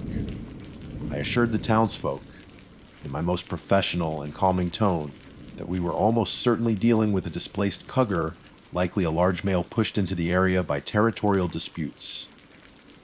I promised them I would handle it. My job was clear: track the animal, tranquilize it, and relocate it to a more remote wilderness area. It was a standard procedure. I thought it would be simple. My confidence began to fray the first time I found its tracks. I was 3 miles deep on a trail that hadn't seen a hiker in weeks, following a stream bed where the mud was soft and held impressions perfectly. The prints were feline, that much was certain. But the size was staggering. I placed my hand next to one. The print dwarfed it. A cougar's paw is large, but this was on another scale entirely, closer to that of a Siberian tiger. That was unsettling enough, but it was the gait that truly disturbed me. For a stretch of 50 yards, the tracks showed a clear quadrupedal pattern. 4 massive paws, a long, powerful stride, but then the pattern changed abruptly. The front prints vanished and the rear prints deepened, the stride shortening. It looked, for all intents and purposes, like the creature had simply risen up and begun walking on 2 legs. I stared at the tracks for a long time, the silence of the forest pressing in on me. The logical part of my brain scrambled for an explanation. A second animal, a prank. But the woods were empty, and the tracks were undeniably fresh. A cold knot of unease began to form in my stomach. A few days later, I found its kill site. The report came over the radio. A farmer on the park's periphery had found a dead buck near his property line. I expected a typical predator kill. Signs of a struggle, throat wounds, a partially eaten carcass. What I found was a scene of pure butchery. The buck, a massive 8-point animal that would have weighed over 200 pounds, was torn apart with a ferocity I had never witnessed. Its neck was snapped at an impossible angle, and its torso had been ripped open with savage force. But nothing was eaten, not a single bite. It was a kill born not of hunger, but of sheer, unadulterated rage. Cougars are efficient, almost surgical killers. They don't waste energy or risk injury for sport. This was something else. This was a statement. As I knelt documenting the scene, I saw them deep. Parallel gouges in the bark of a nearby oak tree, a full 10 feet off the ground. They were too high for a bear, too wide for a cougar. It was as if something had stood on its hind legs and raked its claws down the trunk, marking its territory. The hiker sightings escalated the situation from strange to terrifying. They were sporadic at first, glimpses of a large, tawny shape moving through the trees at dusk. But the consistent detail in every report was the eyes. Every person who claimed to have seen it mentioned the eyes. They described them as luminous, glowing yellow, green, and possessing a terrifying, non-animal intelligence. A young couple, experienced campers, abandoned their gear and fled the park after seeing the eyes staring at them from just beyond their campfire's light. They said they felt a wave of inexplicable vertigo and dread, a feeling of being mentally violated. The worst case was a man named David Chen, a birdwatcher who had gone off trail near Abrams Creek. He was found wandering along the roadside in a state of profound distress. I was part of the team that found him. He was shivering, his pupils dilated, and he kept repeating the same phrase over and over. It looked at me, it looked inside me. He was hospitalized for what the doctors called an acute psychotic break. In his brief moments of lucidity, he told a story that made the hair on my arms stand up. He said he'd seen a huge cat watching him from a ridge. He'd raised his binoculars to get a better look, and when he focused on its face, its eyes met his. He described a feeling of the world dissolving, of his thoughts unraveling. He said he saw things in those eyes, images of violence, of ancient forests, of a burning, hateful anger that was distinctly human. My professional skepticism was gone, replaced by a cold, growing fear.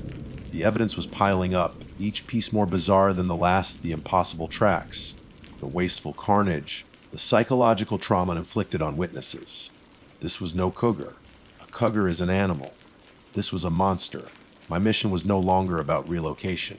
It was about confronting something that defied every law of nature I held dear. I pored over park maps, marking the locations of the tracks, the kill, and the sightings. A pattern emerged. All the incidents were radiating outward from the park's most rugged and inaccessible core. A place of steep gorges, dense rhododendron thickets, and ancient, moss-covered rock formations. The locals called it the Devil's Cradle. It was a place where tourists were forbidden, and even seasoned rangers hesitated to go. I knew that's where I had to go. I knew, with a certainty that chilled me to the bone, that it was waiting for me there. I prepared for the expedition not as a ranger, but as a soldier heading into enemy territory.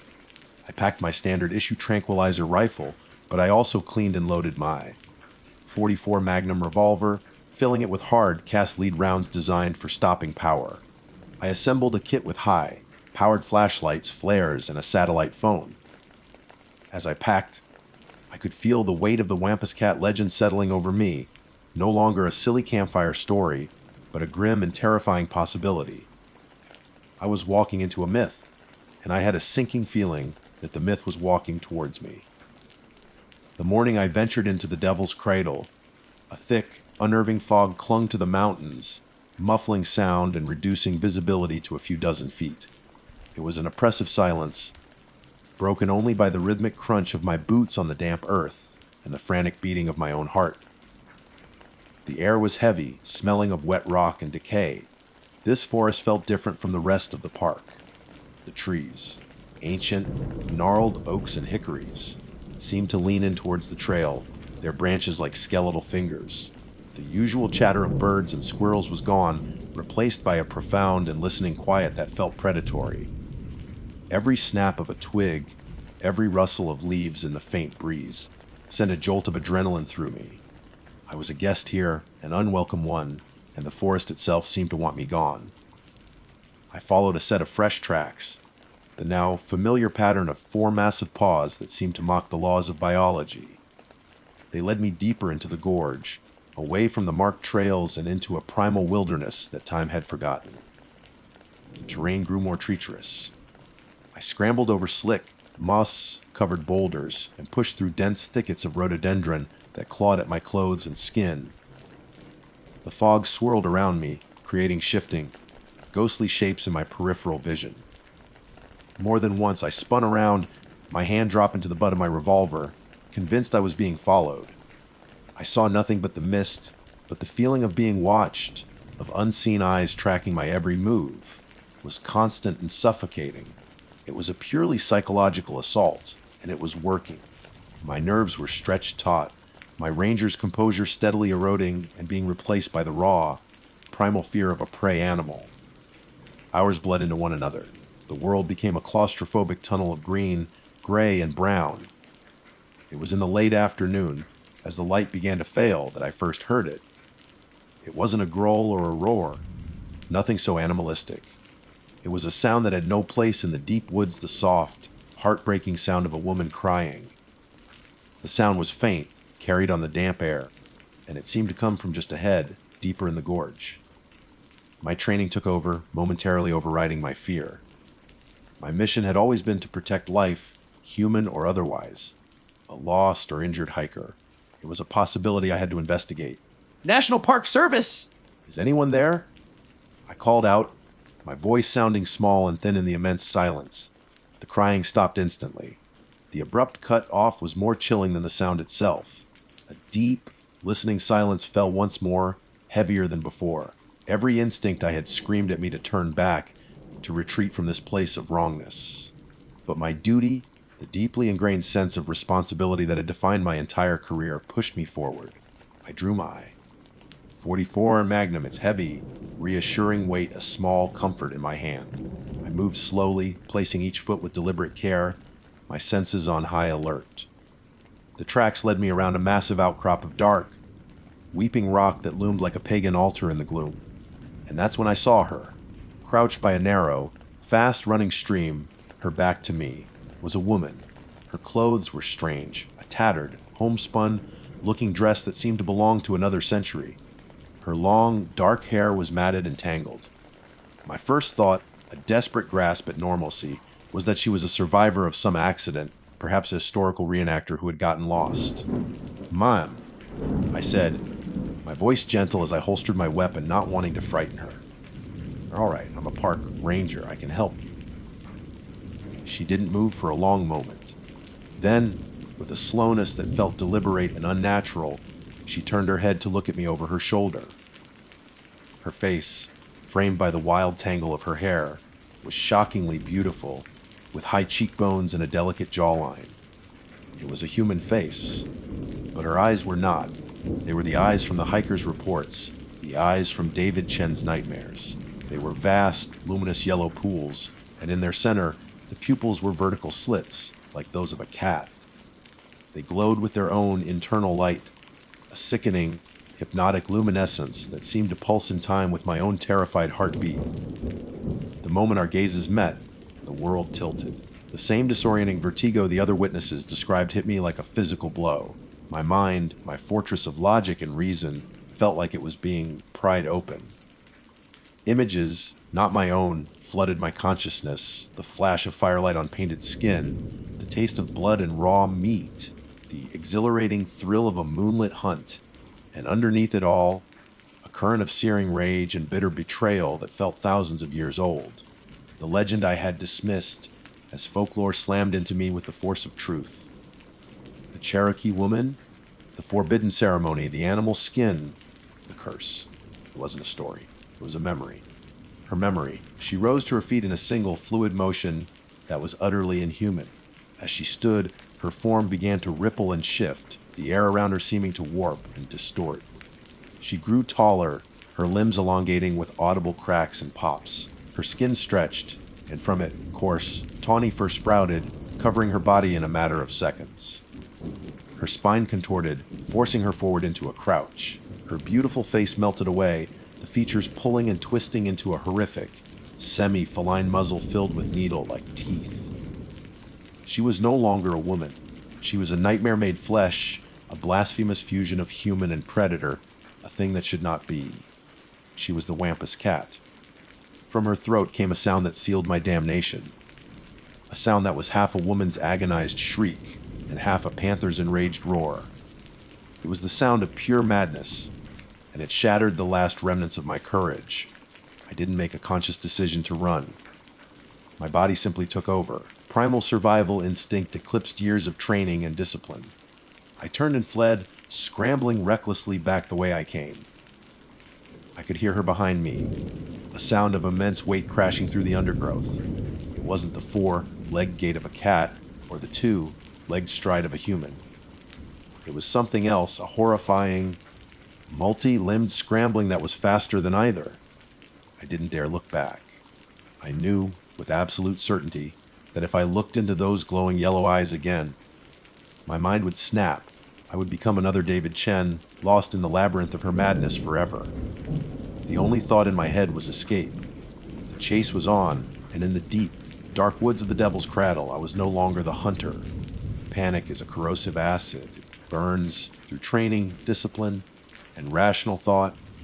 leaving only the raw, screaming nerve of survival. My flight from the Devil's Cradle was not a calculated retreat. It was a blind, headlong stampede of pure terror. I crashed through thickets of mountain laurel that tore at my face and arms, their branches whipping me like lashes. I fell down steep, muddy embankments, my feet finding no purchase.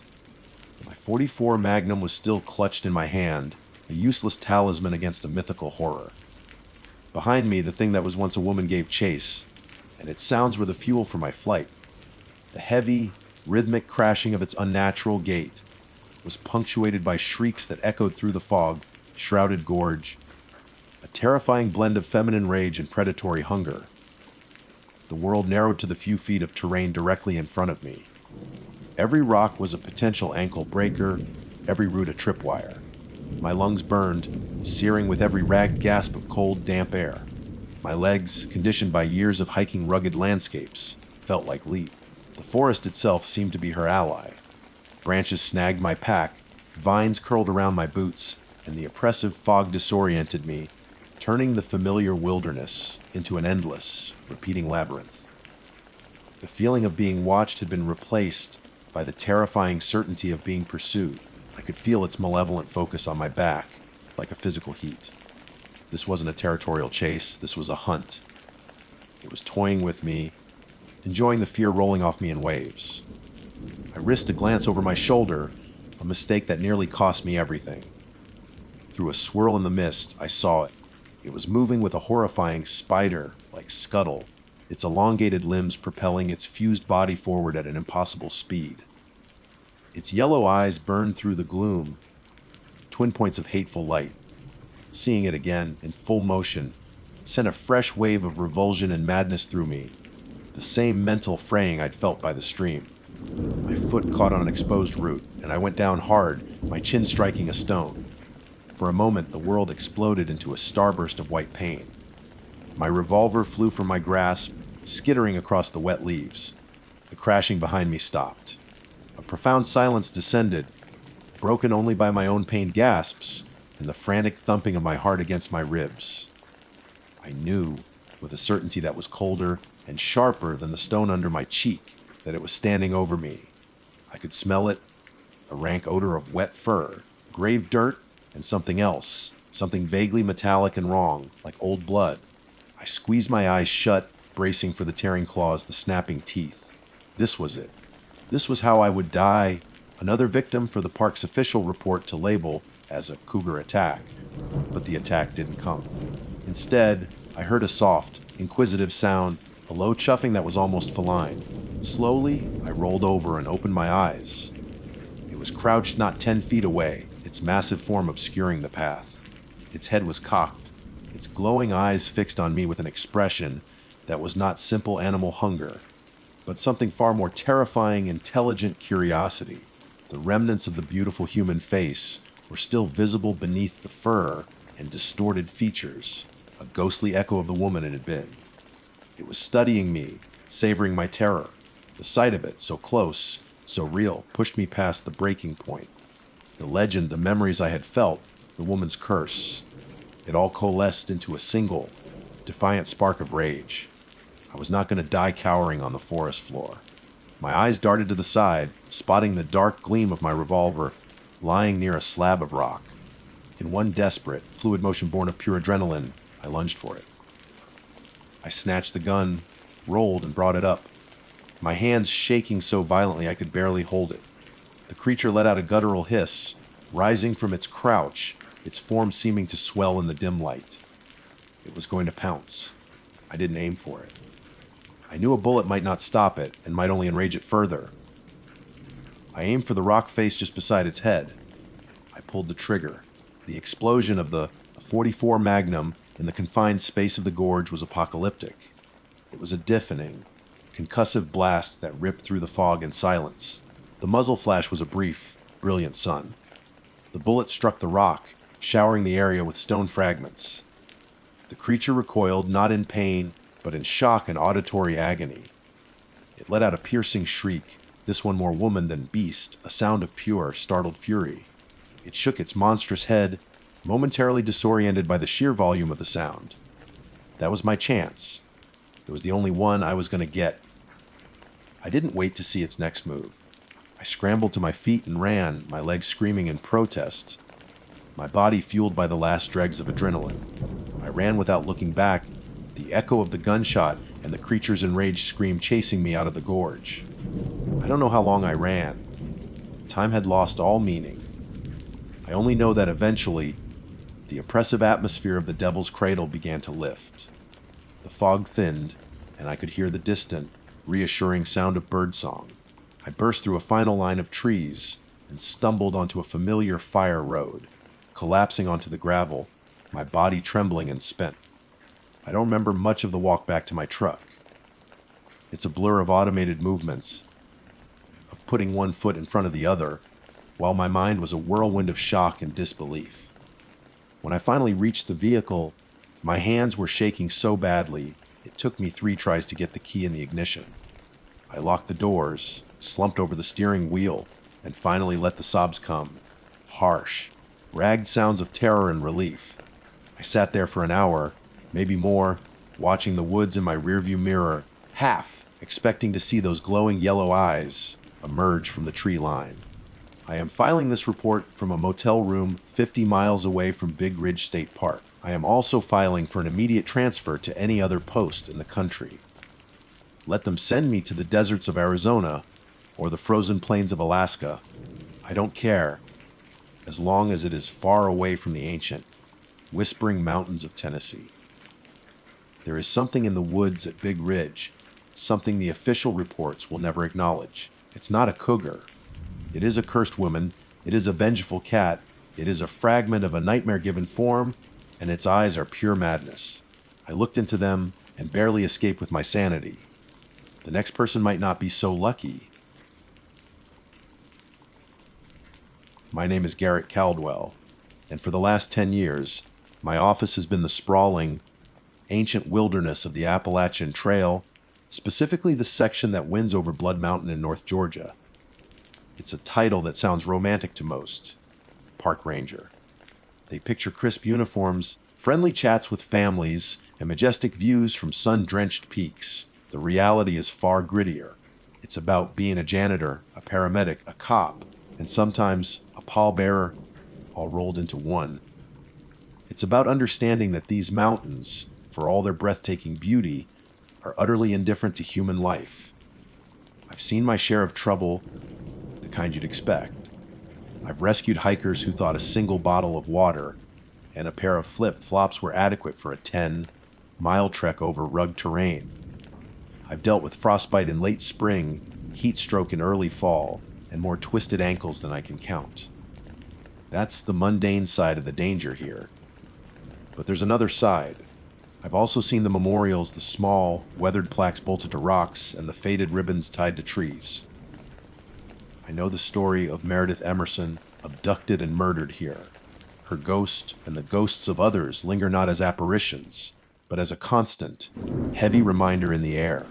This ground has been soaked in blood and sorrow long before it was ever a park, so I keep my eyes open. I watch people. It's not just a part of the job, it's a survival instinct honed over a decade of watching the best and worst of humanity pass through my territory. Last week, my instincts began to scream. It started on a Tuesday, crisp and clear, the kind of day that draws hikers out in droves. The Byron Herbert Reese parking lot was buzzing with the cheerful clatter of trekking poles and the excited chatter of people shedding their city skins for a few hours of wildness. And that's when I noticed him. He was an older man, perhaps in his mid-60s, perched on a mossy log at the edge of the lot. He didn't have a pack, no water bottle, no gear of any kind. He was just sitting. His clothes, a misshapen collection of faded flannel and denim, looked like they hadn't seen soap and water in a year. A shaggy, untamed gray beard cascaded down his chest, and his eyes, buried in a web of wrinkles, were fixed on the trailhead. There was nothing overtly illegal about his presence. He wasn't harassing anyone. He wasn't blocking access.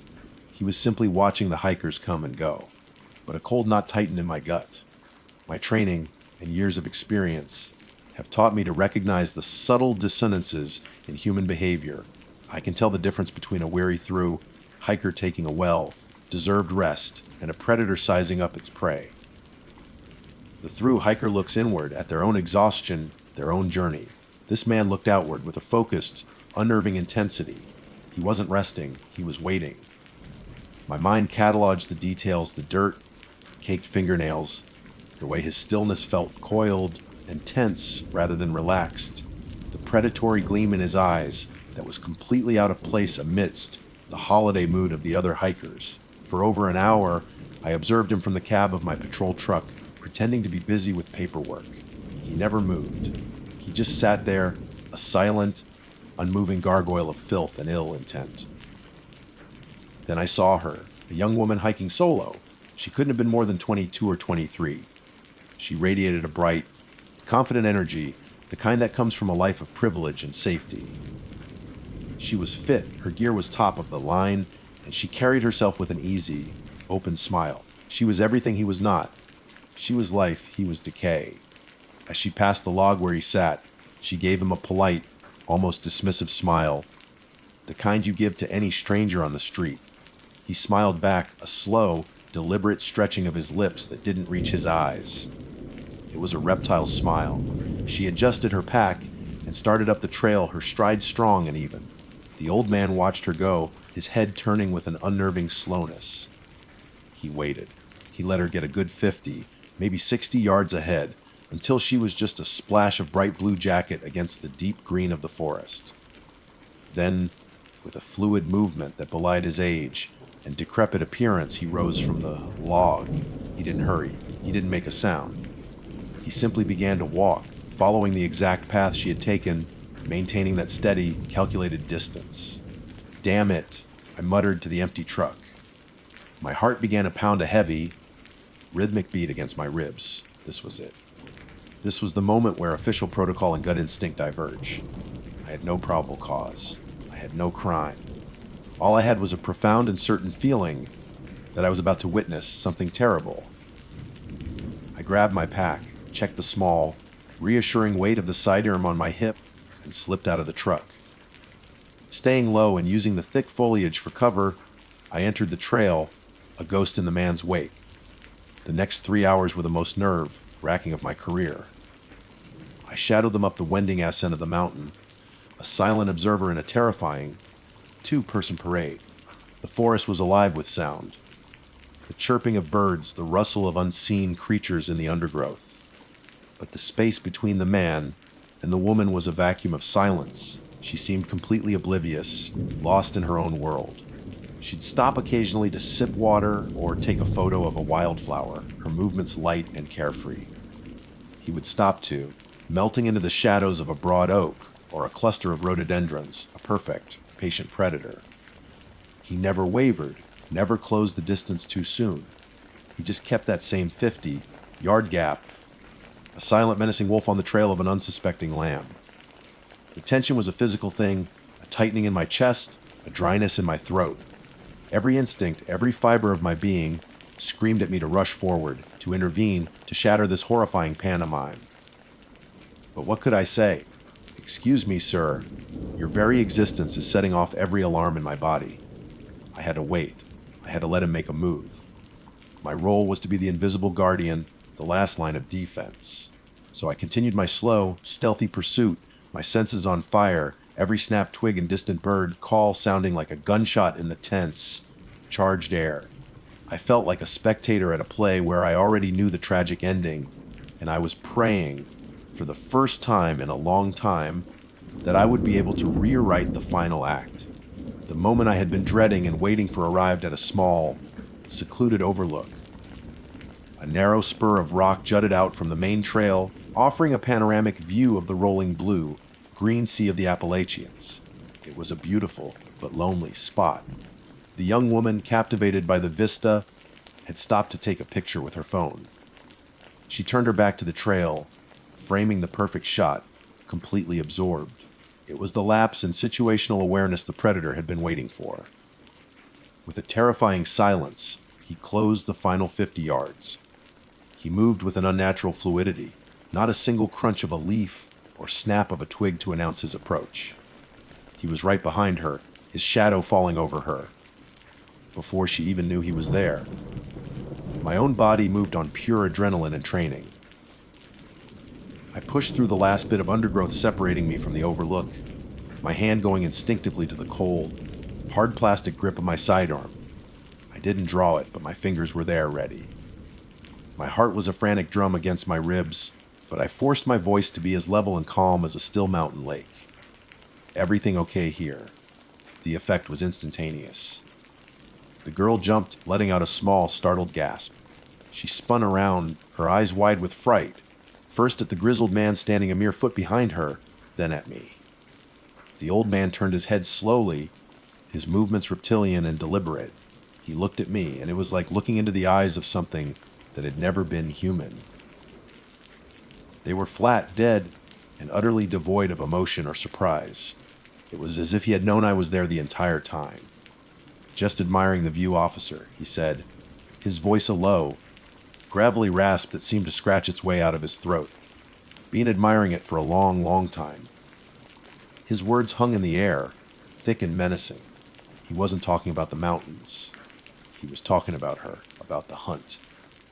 I took a step forward, deliberately placing my body between them, a physical barrier against the palpable evil he radiated. "I think it's time for you to move on," I told him, my tone leaving no room for argument. My gaze was locked on his, a silent battle of wills on that lonely cliff edge. For a moment, he just stared, and then that horrifying, humorless smile crept across his face again. It was a rictus of pure malice. "I always move on," he said, the words a low, chilling promise. "The trail provides." He gave the girl one last lingering look, a look of profound and ancient hunger, then turned without another word and walked away. He didn't run.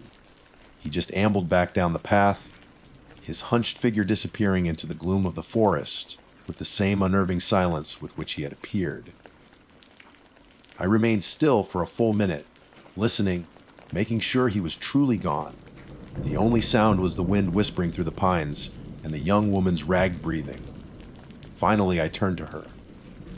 The confident, bright-eyed hiker from the parking lot was gone, replaced by a pale, trembling girl. "Are you all right?" I asked gently. She just nodded, unable to speak, her eyes still fixed on the spot where the man had vanished. "Let's get you back to your car," I said. I didn't want to alarm her further by explaining the full depth of the danger she had been in, but I couldn't leave her alone. I stayed with her, walking a few paces behind, letting her set the pace. The journey back down the mountain was a stark contrast to the ascent. The woods no longer felt magical and serene. They felt menacing, every shadow seeming to hold a hidden threat. She was shaken, but physically unharmed. When we reached the parking lot, she finally found her voice. A torrent of thanks and terrified questions I did my best to answer reassuringly. I watched her get into her car and drive away, and only then did the full weight of the encounter settle on me.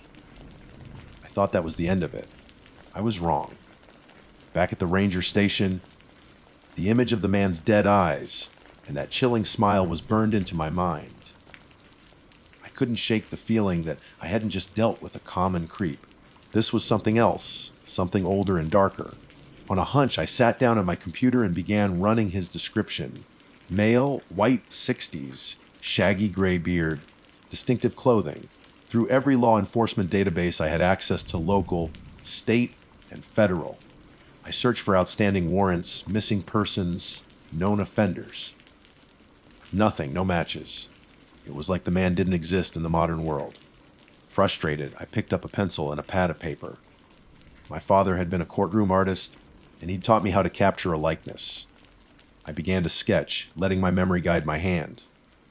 The sunken cheeks, the tangled beard, and most importantly, those flat, lifeless eyes.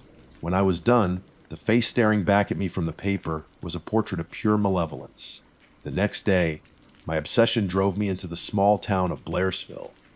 These mountain towns are repositories of history, full of people whose families have lived on this land for generations. They know things that never make it into official records. I took my sketch to the old-timers, The men who gathered for coffee at the general store, their faces maps of long, hard lives. I showed them the drawing. Most just shook their heads, but one of them, a man named Silas, who claimed to be in his 90s and looked it, went pale. His coffee cup trembled in his gnarled hand. He stared at the sketch, his breath catching in his throat. "Lord have mercy," he whispered, his voice thin and papery. "That looks like Randall Smith." The name hit me like a physical blow. Randall Lee Smith. Every ranger who worked these mountains knew that name. He was a local boogeyman, a real-life monster who, back in 1981, had befriended two social workers, Laura Susan Ramsey and Robert Mountford Jr., on the Appalachian Trail, only to brutally murder them. The story was a part of the trail's dark folklore. But that's impossible, I said, my own voice unsteady. It can't be. Smith died in prison years ago. Silas looked up at me, his eyes filled with a fear that went beyond memories of an old crime. He did, Silas confirmed, his voice trembling. Died in a car crash after he got out on parole. But that picture is him. I'd know that face anywhere. It's the devil's own face. A cold dread, colder than any mountain stream, washed over me. I drove back to my station in a daze, the old man's words echoing in my head. I went straight to my computer, my fingers flying across the keyboard. I pulled up the official state records, my heart pounding with a terrible anticipation. And there it was, in black and white. Randall Lee Smith. Died in 2008 in a vehicle accident, just 2 years after being released from prison. A closed case. A monster long dead and buried. But the man I saw on that trail was no ghost. He was solid flesh and blood, real enough to cast a shadow, real enough to kill. And he was still out there. The screen in my dimly lit office glowed with the stark, indisputable facts of a life and a death. Randall Lee Smith, born 1953, deceased 2008. I read the accident report, the coroner's summary, the official statements. It was all there, neat and tidy. A closed case. A monster accounted for. But the facts felt like a flimsy shield against the chilling reality of what I had seen. The man on that overlook was not a memory.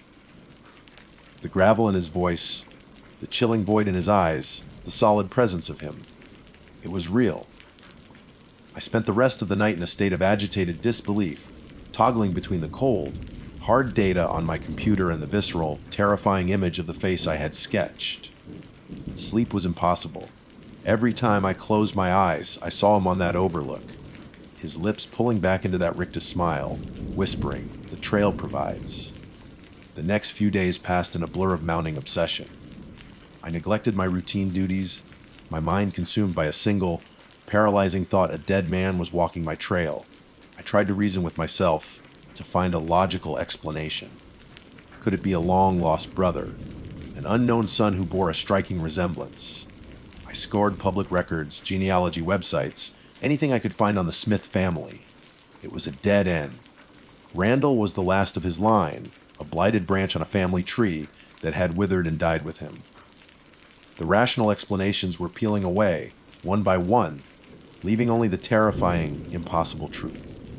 The mountains were keeping a secret, and I had stumbled right into the middle of it. My patrols changed. I was no longer just a ranger looking out for lost hikers. I was a man hunting a ghost. I carried my sketch with me everywhere. I'd stop through hikers, day trippers, anyone, and ask if they'd seen him. Most gave me strange looks, their expressions a mixture of pity and concern. A ranger on the edge. But a very few, would pause. A flicker of recognition in their eyes. A young couple mentioned a creepy old man who watched them from the woods near Slaughter Creek. A seasoned hiker told me about a strange figure he'd seen near a shelter high on the mountain, a man who didn't speak but just stared with the meanest eyes I've ever seen. Their descriptions matched my sketch perfectly. He was out there. He was active. My search led me back to Silas, the old man in town. I found him on his porch, rocking slowly, his gaze fixed on the distant silhouette of Blood Mountain. I showed him the other reports I'd gathered, the scattered sightings. He listened patiently, his face grim. When I finished, he was silent for a long time. "You're a good ranger?" "Garrett," he finally said, his voice heavy with the weight of years. "But you're dealing with something that ain't in your training manual." This place, it's old. There's a power in these hills, a darkness. It gets into things, gets into people. When a man like Randall Smith pours that much hate and violence into this ground, it don't just wash away with the rain. It leaves a stain. Sometimes the stain gets up and walks. He told me stories his grandfather had told him, tales of strange figures seen in the woods after violent deaths, of an evil that was like a disease, waiting for a host. Smith didn't just die. Silas whispered, his eyes locking onto mine. He became a part of this mountain. He's its sickness now. His words, as insane as they sounded, settled into my soul with the weight of truth. I knew my next encounter with the man on the trail wasn't a matter of if, but when. It came a week later. I was hiking the trail near the summit, the evening light casting long, distorted shadows through the trees. The air grew still and cold, and the familiar sounds of the forest seemed to die away, replaced by a profound and heavy silence. And then I saw him. He was standing in the middle of the path, about 30 yards ahead, waiting for me. It was as if he had summoned me there. He wore the same filthy clothes, the same tangled beard. He was just as I remembered him, a figure of decay and menace against the dying light. This time, there was no pretense, no hiker to protect. It was just him and me. I stopped, my hand resting on my sidearm, my heart hammering against my chest. Randall. I said, the name feeling like a curse on my tongue. He smiled, that dead smile. You're a hard man to shake, Ranger, he rasped. Most folks, they see what they want to see. Or they see nothing at all. You see, he took a slow step towards me, and I held my ground. What do you want? I demanded, my voice tight. His smile widened. Want? I don't want anything. The trail gives me what I need. He gestured vaguely at the woods around him. She was sweet, that little hiker. Full of life. Like those other two, all those years ago. They thought I was their friend. They trusted me. Right up until the end. He was talking about Ramsey and Mountford. He spoke of details only the killer could know, the things they said, the fear in their eyes. He was taunting me, proving to me that he was who I feared he was. It wasn't a man standing before me. It was a vessel, an echo made flesh. It was the evil of these mountains wearing a dead man's face. All the fear I had been carrying for weeks curdled into a cold, hard rage. I drew my weapon. It's over, I said, my voice shaking but firm. You're not taking anyone else. He just chuckled, a dry, rattling sound like dead leaves skittering across pavement. Over, he said. It's never over. He took another step, and another. He wasn't afraid. He was eternal. This is my trail now. My body might have failed me, but the hate is strong. Stronger than bone. Stronger than memory. The trail provides, he said one last time, and then he turned and simply walked into the deepest part of the forest. He didn't disappear in a puff of smoke. He just walked away, swallowed by the shadows, becoming one with the ancient, watching woods. I didn't follow. I knew it would be useless. You can't shoot a ghost, and you can't arrest a memory. I still work this section of the trail. I still keep my eyes open, more so now than ever. I tell the new rangers the official stories, the ones about being prepared, about watching out for dangerous people. But I don't tell them Silas's story. I don't tell them mine. How can you tell someone that the boogeyman is real and that he's walking their patrol route? How do you explain that sometimes the evil in a place is so profound, it refuses to die, it just finds a host, a body to wear, and it keeps on walking? And on quiet evenings, when the sun goes down and the shadows grow long, I can almost feel him out there, watching, waiting. The trail provides, and I know, with a certainty that chills me to my very soul, that it always will.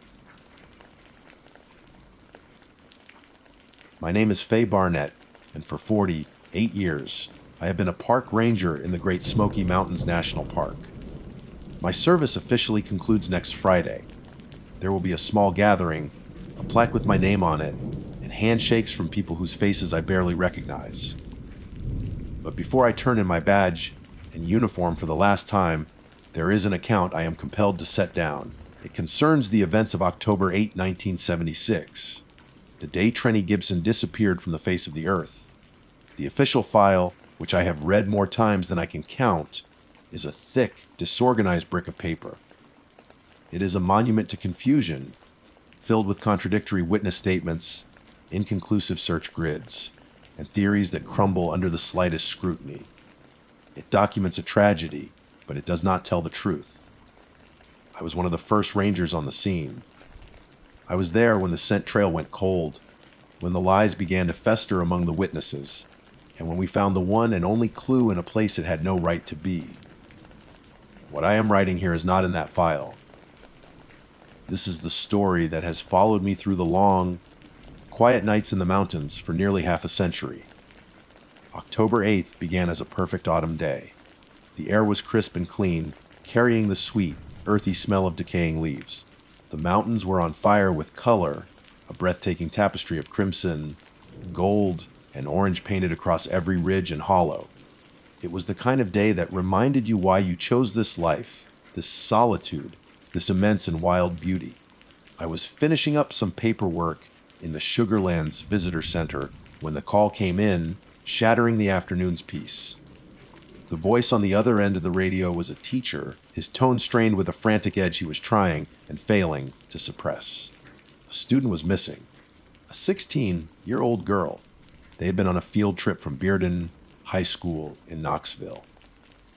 The group of about 40 students had hiked the popular, relatively easy trail from the Klingman's Dome parking lot to Andrews Bald for the panoramic views. On the return trip, she had simply vanished. Her name was Trenny Gibson. My partner, a seasoned ranger named Bill Hodge, and I were in our truck and heading up the mountain within minutes.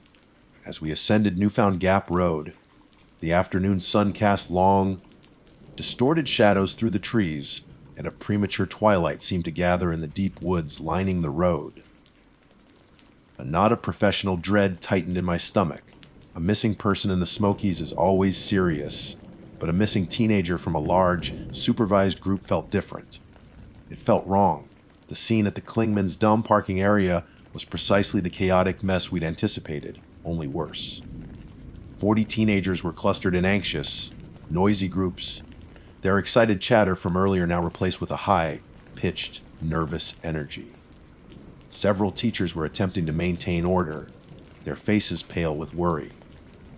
Bill started coordinating with the teachers, trying to get a head count and establish a definitive timeline, while I moved toward the students, hoping to glean a clearer picture. It was like trying to assemble a puzzle with pieces from 40 different boxes. The stories were a tangled web of contradictions. One girl insisted Trenny had been walking up front with a small group of friends, practically racing back to the bus. A boy swore he'd seen her lagging behind, complaining that her feet hurt and that she wanted to rest. A third student claimed she had been in high spirits, laughing and joking just minutes before she disappeared. Yet another said she'd been quiet and withdrawn all afternoon. They couldn't agree on where she was in the hiking line, her mood, or her pace. It was a fog of conflicting information, and through it all, a palpable sense of fear was beginning to take root. The only thing every single person could agree on was what she was wearing. It was a distinctive, almost garish, brown and orange plaid wool jacket. It wasn't even hers. She had borrowed it from a classmate, a quiet boy named Robert Simpson, because the high-altitude air had a sharper bite than she'd expected. That jacket became our focal point, the single solid detail in a sea of uncertainty. We didn't waste any time. A hasty search was organized immediately. With the remaining daylight fading fast, we formed a line of rangers, teachers, and the most able-bodied students to sweep the 1.1-mile trail between the parking lot and the Bald. We moved slowly, shoulder to shoulder where the path allowed, our eyes scanning every inch of the ground. We looked for a footprint, a broken branch, a snagged thread from that plaid jacket. Anything. We found nothing. The trail was well trodden, packed earth and stone worn smooth by thousands of visitors. It was flanked by dense rhododendron and mountain laurel, but there were no signs of anyone having pushed through it. No trampled vegetation, no scuff marks on the exposed roots. It was as if she had been walking one moment, and the next, she was simply lifted into the air, leaving no trace of her passage. The silence of the woods pressed in on us as the sun finally dipped below the horizon and a deep, penetrating chill set in. That night, the first professional search and rescue teams arrived, and with them, the dogs. I've worked with K9 units for years, and I've seen them perform miracles, picking up a scent hours old from the faintest trace. The handlers took one of Trenny's shoes from the bus and let the hounds get the scent. What happened next is something I will never forget. The first dog, a bloodhound named Old Red, shot off from the parking lot, nose to the ground, baying with the confidence of a lock-on. He followed the trail for about half a mile. Then he stopped dead. He stood in the middle of the path, the fur on his back bristling. He let out a low, mournful whine, a sound of pure distress, and began circling, sniffing the air, the ground, the bushes. Then he tucked his tail between his legs and refused to move another inch down the trail. He kept looking back at his handler with eyes full of what I can only describe as terror. They brought a second dog, a German Shepherd. The exact same thing happened. It followed the scent to the same spot, and then it began to bark and snarl, not at anything we could see, but at the empty woods. It backed away, whining, pulling at its leash, refusing to go any further. It was unnatural. A scent doesn't just stop. It doesn't just end in the middle of a trail as if the person who made it ceased to exist. It felt like the dogs had run into an invisible wall, something they could sense but we couldn't, something that had terrified them. The handlers were baffled, and I felt the first real spike of cold, primal fear creep up my own spine. This wasn't a lost hiker case. Something else was at play here. The failure of the dogs cast a long, dark shadow over the operation. Search and rescue is built on procedure, on logic, on the predictable behavior of both people and nature. But what we had encountered on that trail defied all of it. The official search resumed at dawn, now a massive, multi-agency effort. The Park Service was joined by teams from the county sheriff's department and a flood of volunteers from Knoxville and the surrounding mountain communities. The Klingman's Dome parking area was transformed into a bustling command post, but the crisp morning air did nothing to dispel the oppressive atmosphere of dread that had settled over the mountain. The forest seemed to watch us, silent and brooding. Our strategy shifted. With the K9 units effectively neutralized, we reverted to grid searches, the painstaking inch-by-inch calming of the wilderness. Dozens of teams were dispatched, assigned to specific sectors radiating out from the point on the trail where the scent had vanished. It was brutal, unforgiving work. The terrain off trail in the Smokies is a world away from the manicured paths. It's a vertical, tangled labyrinth of steep ravines, slick with moss, covered rock, and choked with rhododendron so thick you have to crawl on your hands and knees to get through it. The locals call them hells. For a reason. Every snapped twig, every rustle of leaves, sent a jolt of adrenaline through you, a mixture of hope and fear. But the hours dragged on, and the woods offered up nothing. No footprints, no scraps of clothing, no sign that Trenny Gibson had ever left the trail. It was mid-afternoon on that second day when the call came over the radio that made my blood run cold. A team searching on Forney Ridge, miles to the southwest, had found something. They had found the jacket. The news made no sense. Forney Ridge was in completely the opposite direction of any logical route back to the parking lot. More than that, the specific location was an exposed, rocky outcropping that was notoriously difficult to access. It wasn't a place you could just stumble upon. To get there from where Trenny was last seen would have involved traversing some of the most rugged and dangerous terrain in the entire park. A journey that would have taken a seasoned mountaineer hours, if not all day, for a 16-year-old girl in street shoes to have made it there in the short window of time she was missing was not just improbable. It was physically impossible. Bill and I made our way to the location. The air grew colder as we hiked, the wind whipping across the exposed ridgeline. The search team was waiting for us, their faces grim. And there it was. The brown and orange plaid wool jacket was lying on a large, flat slab of granite, almost as if it had been placed there for display. It wasn't snagged on a branch or crumpled in a heap. It was neatly folded. I knelt down, my heart pounding in my ears. The jacket was dry, despite the heavy dew that had coated everything that morning. There were no tears, no signs of a struggle. It was just there. We photographed it, bagged it as evidence, and the silence among the crew was heavier than the mountain air. 100 questions screamed in my mind, each more disturbing than the last. How did it get here? Why was it folded? Why this specific remote and inaccessible place? The discovery didn't feel like a breakthrough. It felt like a message. A taunt. It was a piece of the puzzle that made the whole picture more monstrous and incomprehensible. With the only piece of physical evidence now secured, the focus of the investigation pivoted back to the witnesses. The students and teachers had been sent home the night before, but we arranged to have them brought to a central location for formal one-on-one interviews. The initial chaos of the parking lot had subsided, replaced by something far more unsettling, a rehearsed, guarded quiet. It was clear they had talked amongst themselves, and a narrative, a party line, had been established. Their stories were now more consistent, but they were also more sterile, stripped of the genuine, chaotic emotion of the previous day. I decided to focus on two individuals, Robert Simpson, the boy who owned the jacket, and another boy, Wayne, who several of the more reliable students had placed near Trenny on the trail just before she vanished. I interviewed them separately in a small, drab room that did nothing to ease the tension. Robert was first.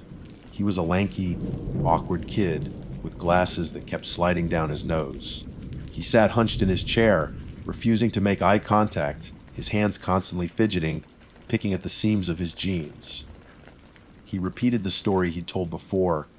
Trenny had felt cold. He'd offered her his jacket. She'd promised to give it back at the bus. His voice was a monotone, flat and lifeless. I pressed him. I asked him if there had been any arguments, any disagreements. Did Trenny seem upset? Was she meeting someone? For a moment, his fidgeting stopped. He looked up, and his eyes met mine. What I saw in them wasn't just teenage nervousness or the fear of authority. It was a profound, hollowed-out terror. It was the look of someone who is carrying a secret so heavy it threatens to crush them.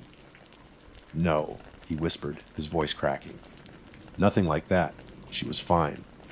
Then his gaze dropped back to the floor, and the wall went back up. He was hiding something. I knew it as surely as I knew my own name. The interview with Wayne was even more disturbing. He was more confident than Robert, almost defiant. He sat upright, his arms crossed over his chest, a mask of adolescent bravado on his face. He admitted to walking near Trenny, but claimed she had decided to hurry on ahead of him to catch up with friends. He was the last person to see her. When I brought up the jacket and its impossible location, his bravado faltered. A flicker of panic crossed his face before he could suppress it. "I don't know anything about that," he said, his voice a little too loud. "Maybe an animal dragged it there." "An animal?" I countered, keeping my voice level. "An animal folded it neatly on a rock." He just stared at me, his jaw tight. The silence stretched on, thick and suffocating. The whispers I'd heard from other students started to coalesce in my mind. Rumors of a fight between Trenny and a small group of boys, hushed talk of a secret relationship. The official investigation was leaning towards a cover-up of an accident, a tragic mistake that had sent a group of teenagers into a panic. Manslaughter, perhaps, but that didn't explain the jacket. It didn't explain the dogs. And it didn't explain the look in their eyes. This wasn't the fear of getting caught for doing something wrong. It was the stark, abject terror of someone who has witnessed something that tears a hole in their understanding of the world. They weren't just protecting themselves from the law. They were protecting themselves from a memory. They hadn't just lost their classmate in those woods. They had seen what took her. And whatever it was, it had scared them into a vow of silence that I believe has remained unbroken to this day. They were not accomplices to a crime. They were the traumatized witnesses to an impossibility. The official search for Trenny Gibson was scaled back after 2 weeks, then officially called off after a month. The autumn leaves fell, blanketing the forest floor and burying any faint hope that we might still find a clue. Winter came, draping the high peaks in a shroud of snow and silence. The case was relegated to a file cabinet stamped open, unsolved. The official narrative settled on the most plausible, yet least satisfying of conclusions. Trenny had likely wandered from the trail and succumbed to the elements, or she was the victim of an opportunistic predator, human or otherwise. The contradictions in the witness statements were dismissed as the predictable result of teenage panic. The jacket on Forney Ridge was labeled an unexplained anomaly. The case was, for all official purposes, closed by attrition. But for me, it never closed. It became a permanent resident in the back of my mind, a cold spot that never warmed. I couldn't shake the image of those dogs whining in fear, or the sight of that neatly folded jacket, or the hollowed-out terror in Robert Simpson's eyes. These were not the hallmarks of a standard missing person case. This was something else. I believe the investigation failed not because of a lack of effort, but because it was predicated on a fundamental misunderstanding of the event. We were searching for a person, but we should have been looking for a phenomenon. We were applying human logic to an event that was inhuman. Over the years, the story of Trenny Gibson became a piece of local folklore, a ghost story whispered by campers and hikers. Her name joined the list of the permanently lost, the strange and unsettling disappearances that dot the history of these ancient mountains like grim constellations. I'd occasionally hear new theories. Some said she ran away to start a new life. Some claimed she was taken by a disgruntled park employee or a transient passing through. Years later, I listened to a true crime podcast that spent an hour dissecting the case. They called the student's behavior a conspiracy of silence and heavily implied that an accident had been covered up. They talked about the jacket as a bizarre but ultimately red herring. They were so close, yet they missed the entire point. It wasn't what the students were hiding that mattered. It was why they were hiding it. They weren't bound by a pact of loyalty to protect a guilty friend. They were bound by a shared, unspeakable trauma. I stayed on as a ranger, and the mountains that had once been my sanctuary now held a different quality. The profound silence of the deep woods no longer felt peaceful, it felt watchful. The sudden snap of a twig in the undergrowth would make my heart leap. When the fog rolled in, thick and white, obscuring the world, I would feel a primal urge to get back to my truck, back to the solid, predictable world of asphalt and steel. I started paying more attention to the old stories, the ones the Cherokee told, the ones passed down by the first white settlers. Tales of things that lived in the deepest parts of the forest, things you did not want to see, things that could change the shape of the air around them. Stories of people who walked into the woods and never walked out. Before 1976, I dismissed them as campfire tales. Now, I wasn't so sure. They felt less like fiction and more like warnings. I don't believe Trenny Gibson got lost. I don't believe she was abducted by a stranger or that she was the victim of a tragic accident at the hands of her classmates. My conclusion, the one I have never spoken aloud to another soul, is far more fantastic and, to me, far more terrifying. I believe that on that trail, on that perfect autumn afternoon, Trenny Gibson and the small group of students with her encountered something. They didn't stumble upon a bear or a criminal. They stumbled upon something that does not belong in our world, something ancient and deeply connected to that land, something that should not be seen by human eyes. This entity, for lack of a better word, was not malicious in a way we can comprehend. It was territorial. I believe the argument the students were rumored to have had drew its attention.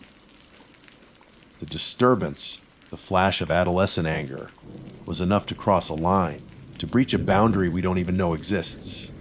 And in that moment, Trenny was simply taken, removed. Not killed, not dragged away, but erased from our plane of existence. The boys with her didn't witness a murder. They witnessed an impossibility. They saw a classmate, a person of flesh and blood, vanish into thin air. That is the source of the terror I saw in their eyes. It's the kind of mind, breaking horror from which there is no recovery, The kind of secret you would carry to your grave, because the telling of it is a madness in itself. Who would believe you? And the jacket. That is the most chilling part of all. It wasn't a clue left by a killer. An animal would have torn it. A human would have discarded it or hidden it. The neat fold, the deliberate placement in an impossible location. That wasn't a human act. It was a sign. A statement. Perhaps a territorial marker, like a bird displaying a colored feather. Or maybe it was a remnant, the only physical piece of her that the entity couldn't or wouldn't take with her. It was an artifact left at the border between their world and ours. A quiet, terrifying declaration that we are visitors here, and that there are rules we do not understand. Now, on the eve of my retirement, I look out my window at the dark silhouette of the mountains against the starry sky. They are just as beautiful and just as imposing as they were 50 years ago. I have dedicated my life to protecting this place and the people who come to see it. But I know that there are things in these woods that are beyond my, or anyone's, jurisdiction. The official report will gather dust in an archive, a testament to our limits. But I know what I saw. I know what I felt. The truth isn't in the paperwork. It's in the silence of the dogs, the impossible location of a plaid jacket, and the lifelong terror etched into the eyes of a few high school students who saw the veil between worlds tear for just a moment. Trenny Gibson didn't just disappear. She became a secret the mountains decided to keep. And some secrets I've learned are meant to stay that way. My name is Jebedia Wright, though most folks just call me Jeb. For 14 autumns, I've worked as a seasonal lookout for the U.S. Forest Service. It's a job that requires a certain kind of person, someone who finds comfort in solitude and can tell the difference between campfire smoke and the first ominous plume of wildfire from 50 miles away. This year, I drew the Peters Mountain rotation. It's known as a lonely post, but that's the nature of the job. The tower itself is a relic, a steel skeleton wrapped around a rickety staircase that climbs 100 feet into the sky. At the top sits a single 14 by 14-foot room, encased in glass on all four sides. From up there, you're the sole human eye presiding over a kingdom of trees, a silent monarch of a vast, undulating sea of green, gold, and rust. For 2 weeks, this metal cage would be my home, my office, and my entire world. The job is simple in theory. You watch, you report, and you stay sane. The primary tool for all three is the radio. It's more than just equipment, it's a lifeline. Its crackle and hiss are the only proof that a world exists beyond the 100-mile radius of wilderness that surrounds you. It's your connection to dispatch, to weather updates, and if things go sideways, to rescue. In the crushing silence of the mountains, the radio is a shield against the kind of profound loneliness that can unspool a man's mind. For me, on this particular rotation, that shield would become a window into something else entirely. The first 3 nights were textbook. I settled into the rhythm of the tower. Sunrise painted the eastern ridges in hues of orange and pink, a private spectacle of breathtaking beauty. By day, I scanned the horizon with my binoculars, making notes in my logbook, tracking cloud formations, and enjoying the sharp, clean scent of pine on the wind. The wind was a constant companion, a physical presence that made the tower groan and sway like an old ship at sea. At night, the world dissolved into an impenetrable blackness, punctuated only by the pinpricks of distant stars. The routine was my anchor, a 700 a.m. check-in with dispatch, a midday weather report, and the final sign off at 900 p.m. The voice of Frank, the night dispatcher, was a gravelly comfort, a tether to normalcy. All quiet on Peters Mountain, Frank, I'd report. 10-4 Jeb, you stay safe up there, he'd reply. And I was. Safe, solitary, and blissfully unaware. The change came on the 4th night. It was subtle at first. I had signed off with Frank and was preparing to turn in, the silence of the night pressing in on the glass walls of my perch. I often left the radio on, the volume turned low, more for the faint, reassuring hum of the hardware than for any actual sound. But this time, I noticed something different, on a channel that should have been dead air. A forgotten frequency between active channels. There was a faint, rhythmic static. It wasn't the usual chaotic hiss of atmospheric interference. This had a pattern to it, a strange pulsing quality, like a distorted heartbeat. My first thought was equipment malfunction. I was a professional, and professionals exhaust the logical explanations first. I tapped the gauges, checked the connections, and fiddled with the antenna array. Nothing changed. The signal, faint as it was, remained. I chalked it up to solar flares, or a distant electrical storm, some atmospheric anomaly that was bouncing a signal into this dead space. I switched the radio off completely and went to bed, telling myself it was nothing. But the memory of that strange, rhythmic pulse lingered in the back of my mind. The fifth night it was back, and it was stronger. Curiosity got the better of me. I put on my headphones, closing my eyes to focus my senses entirely on the sound.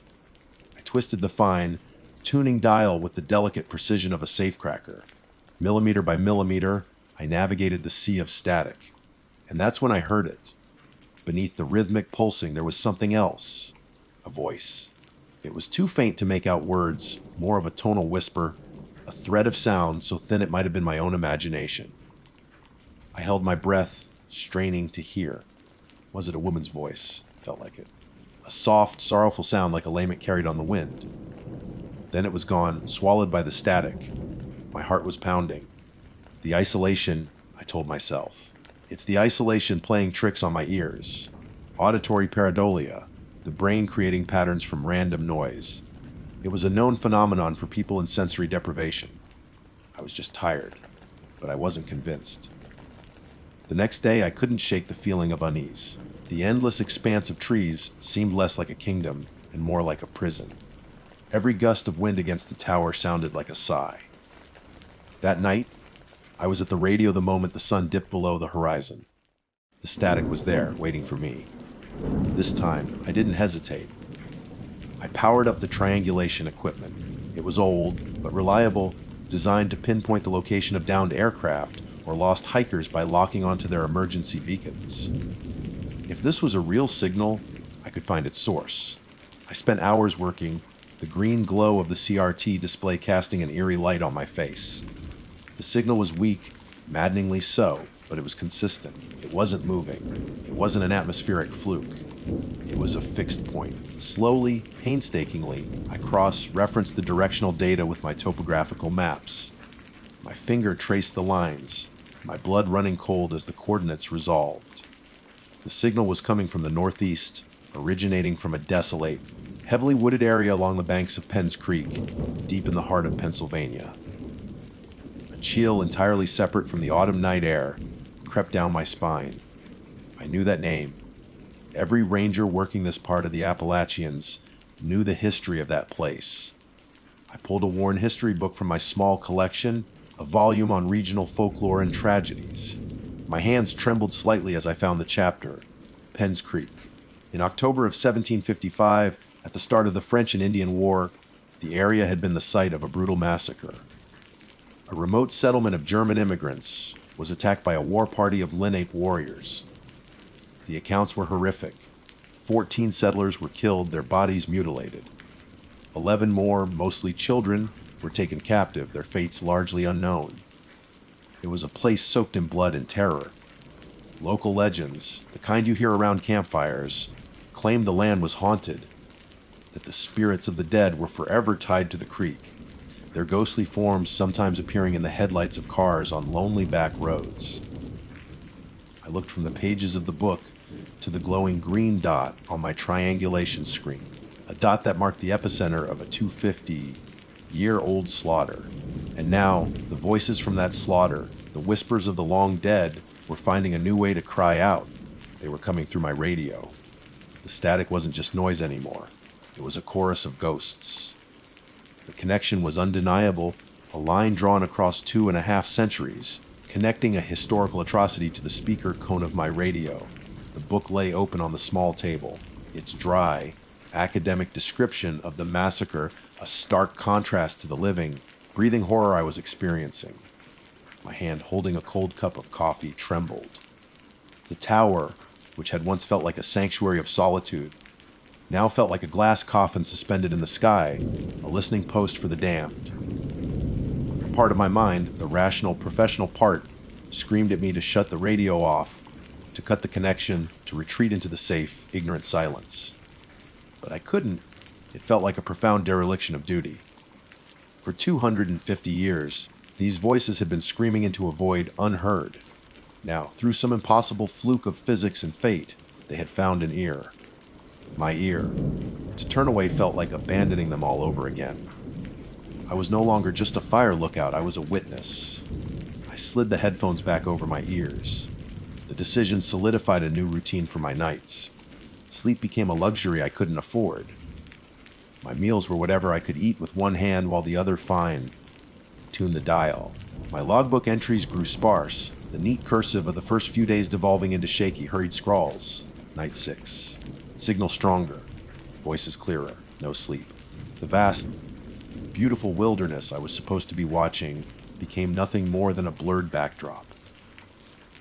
My entire universe shrank to the space between the headphones, to that ghostly frequency from Penn's Creek, and the voices they grew clearer with each passing hour. The static began to recede like a phantom tide, leaving behind the raw, unfiltered sounds of terror. It was a cacophony, a symphony of suffering played on a loop. The most distinct was the woman, the one I'd first heard. Her whispers had become desperate cries. I could hear her screaming for her children in a language I recognized as German from my own grandmother. Mein Kinder. Wo seid ihr? Mein Kinder. Her voice was a ragged edge of panic and grief, the sound of a world being torn apart. Sometimes her cries would dissolve into gut-wrenching sobs that felt so real, so present, I would find myself with tears welling in my own eyes. Then there was the man. His voice was a deep baritone, roaring not in German, but in a language I couldn't place. Harsh, guttural, and filled with a defiant rage. It wasn't the scream of a victim, but the battle cry of a man fighting against impossible odds. I could hear the strain in his throat, the fury of a father and husband protecting his home to his last breath. Interspersed with his shouts were other sounds. The sickening, wet thud of an axe striking flesh, the splintering of a wooden door. He never pleaded, he only raged, until his voice was abruptly cut off, replaced by a final, gurgling sigh. But the sound that haunted me the most, the one that burrowed deepest into my soul, was the child. A little girl. She wasn't screaming, she was just calling for her mother in a small, lost voice. Muddy, muddy, wo bist du? The simple, innocent question, repeated over and over, was 1,000 times more horrifying than the screams. It was the sound of innocence confronting an unspeakable evil, a tiny beacon of hope in an ocean of despair, slowly being extinguished. Listening to it was an act of self-torture. It was an echo of a slaughter, and the waves of pain, fear, and hatred were so powerful they felt tangible. They saturated the small room, seeped into the metal walls, and pressed against the glass. I felt myself becoming an antenna not just for the sounds, but for the emotions. My own fear was a constant, cold knot in my stomach. The isolation of the tower became a shared torment, mirroring their final, lonely moments. I felt as if the ghosts of Penn's Creek were right there in the cabin with me, their spectral forms swirling in the darkness just beyond the reach of my lamp. I was terrified, but I couldn't stop listening. I had to bear witness. On the 7th night of the haunting, my 8th night in the tower, something changed. I was hunched over the radio as usual, immersed in the auditory nightmare. Then, just after midnight, the cacophony abruptly ceased. The overlapping voices, the screams, the crying, it all vanished at once. The sudden silence was more shocking than the noise had been. It was a heavy, expectant silence, thick with dread. The rhythmic static returned, but it was different now. Cleaner, sharper. It felt like the air before a lightning strike. My every nerve ending was on fire. Why had they stopped? Then a new voice emerged from the static. It was unlike the others. It was perfectly clear, as if she were standing right next to me. A young woman. Her voice wasn't filled with the terror and pain of the others. It was calm, steady, but infused with a terrible, pressing urgency. The static crackled faintly around her words, as if the effort to pierce the veil between worlds was immense, a final, desperate act of will. "He's coming," she whispered. The words sliced through the silence straight into my soul. My blood turned to ice. "The hunter," she continued, her calm voice making the words infinitely more terrifying. "The one who took our skins." A wave of nausea washed over me. The historical accounts mentioned the mutilation, but that phrase, "the one who took our skins," painted a picture of a horror far more personal and depraved. "He's still here," she said, her voice dropping lower, filled with an ancient wariness. "He never left. He's coming up the mountain." A long pause, the static crackling like dry leaves. "Is coming for you." The moment her last word faded, the radio let out a loud pope. The green light on the power supply vanished. I smelled the sharp, acrid scent of burnt electronics. The entire unit was dead. Not just the channel, not just the speaker. The lifeline itself was severed. In the same instant, the single bare bulb that lit my small cabin flickered violently, buzzed like a dying insect, and plunged the room into absolute, suffocating darkness. I was left with nothing but the pounding of my own heart in the sudden, total silence. Even the constant moan of the wind outside seemed to have died. The world had gone mute, and in that profound, terrifying silence I heard it. It was a sound that did not belong. A single, sharp, metallic seal-angie. It came from far below. It was the sound of a heavy footstep on the bottom rung of the steel staircase that led up to my glass cage. Time ceased to have meaning. It stretched and compressed in the span of a single, frantic heartbeat. For how long I stood frozen in the center of that pitch, black room, I'll never know. The world had been reduced to two facts: the suffocating darkness around me and the sound from below. That single, metallic seal-angie was an exclamation point at the end of a sentence I hadn't known I was reading. It was the sound of impossibility made real. Then came another, seal-like, slower this time, more deliberate. The sound of immense weight settling on the second step of the open air staircase. My training, my years of drills and rational thinking, evaporated in a wash of pure primal fear. My mind was a blank slate, wiped clean by terror. All I could do was listen. 100 feet, 115 steps. I knew the number by heart. I'd counted them every day on my way up and down. Now, that number was a countdown to my own doom. Seal-angie. The rhythm was maddeningly slow. It was unhurried. It was the pace of something that has no fear of its prey escaping. Something that knows it has all the time in the world. The sound wasn't just a footstep. It was a promise. With each metallic groan, the tower seemed to vibrate, a deep resonance traveling up the steel bones of the structure and into the soles of my feet. It was coming up, for me. The paralysis finally broke. A surge of adrenaline, cold and sharp, jolted me into motion. I scrambled on my hands and knees, my palms slapping against the cold linoleum floor. I was blind, fumbling through a space I knew intimately yet couldn't see. My hand knocked over my coffee cup, the clatter deafening in the silence between footsteps. I needed light. I needed a weapon. My fingers found the cold steel of my heavy-duty flashlight. I clicked the switch. The power outage had killed it too. Panic began to bubble in my chest, hot and acidic. Seal-angie, it was a third of the way up now. My frantic hands searched the small storage locker. Fire extinguisher. Too clumsy. First aid kit. Useless. Then my fingers brushed against the familiar, rough, hewn wood of an axe handle. My emergency axe for clearing fallen trees. I wrapped my hands around it, the weight a small, cold comfort in the dark. Better than nothing. My other hand found what I was truly searching for: a small cardboard box, candles, and a book of matches. My fingers trembled so violently it took me 3 tries to strike a match. The flame flared to life, a tiny, defiant star in the oppressive darkness. I lit a single candle, its flickering glow pushing the shadows back, but only just. The corners of the room remained submerged in blackness, and the glass walls reflected the tiny flame back at me, creating 100 tiny, watching eyes. Seal-angie halfway. The sound was closer, louder. I could hear a secondary sound now, a heavy, rasping breath accompanying each step, like air being forced through rusted bellows. I dragged the heavy oak table over to the trapdoor in the floor. the only way into the cabin, and wedged its legs under the handle. It wouldn't hold for long against a determined assault, but it was all I had. I backed away, axe held tight in my sweating palms, my back pressed against the cold glass. And I waited. Sea-lag-ya-lagging, it was just below me now. The final few steps. The metal screamed in protest under the immense weight. The rasping breath was directly beneath the floorboards. I braced myself, my knuckles white on the axe handle, my heart hammering against my ribs like a trapped bird.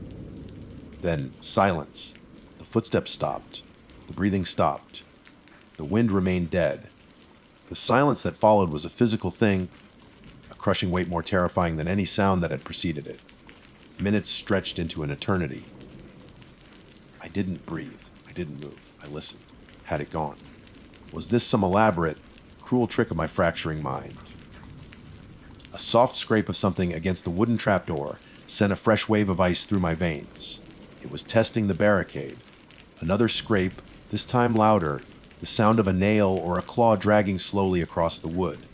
It was toying with me. Then I heard movement again, but not from the stairs. It was outside, on the catwalk, the narrow metal walkway that encircled my glass prison. A heavy, shuffling step, and then another. It was circling the tower. My candle flame shivered. I turned slowly, my back still pressed to the glass, trying to follow the sound. The moon was hidden by thick clouds, the starlight faint, but it was enough. Against the slightly less black tapestry of the night sky, I saw it, a silhouette. It was massive, impossibly so. Broad-shouldered and tall, easily clearing 7 feet. It walked on 2 legs, but its posture was wrong, stooped and predatory. It moved with a lurching, unnatural gait, its long arms hanging low at its sides. I couldn't see a face, no features, just a hulking, man-shaped void cut out of the darkness. It continued its slow, deliberate circuit of the catwalk, its heavy footfalls making the entire structure sway gently, rhythmically. The raspy breathing had returned, a constant, chilling presence on the other side of the glass. It didn't try the door. It didn't bang on the windows. It just walked. Around and around and around. An inescapable predator assessing its trapped prey. And as it walked, I finally understood. The whispers from the radio, the ghostly echoes of Penn's Creek, they weren't a curse. They weren't trying to scare me. They were a warning. The spirits of the dead were trying to help me, screaming across the centuries to tell me that the thing that had slaughtered them was still here. The hunter, the one who took their skins. It hadn't been a Lenape warrior, not a man. It was this thing, this ancient, malevolent entity that has been hunting these mountains for longer than any of us can imagine. And tonight, after 250 years, it had been drawn to the faint electronic pulse of my radio, like a shark to a drop of blood in the water.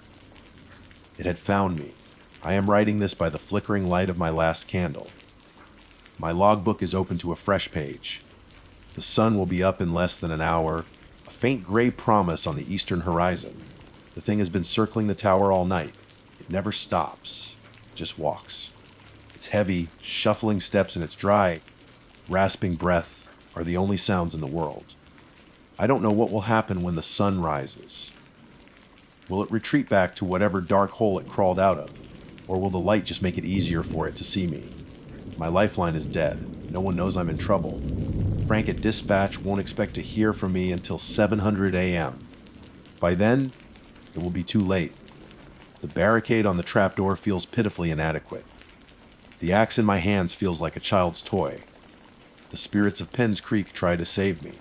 They gave me a name for my terror, but a name does not stop it. It only tells you what is killing you. My official title is U.S. Forest Service Ranger, but to the through hikers and weekend warriors who brave the Appalachian Trail, I'm just Silas. My full name is Silas Compton, a name that feels as old and weathered as the mountains I call my office. For the better part of a decade, my patrol has been the Blood Mountain Wilderness in North Georgia.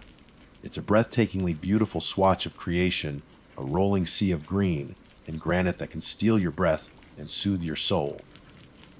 But a place this ancient, this primal, holds more than just beauty. It holds history, and some of that history is written in blood.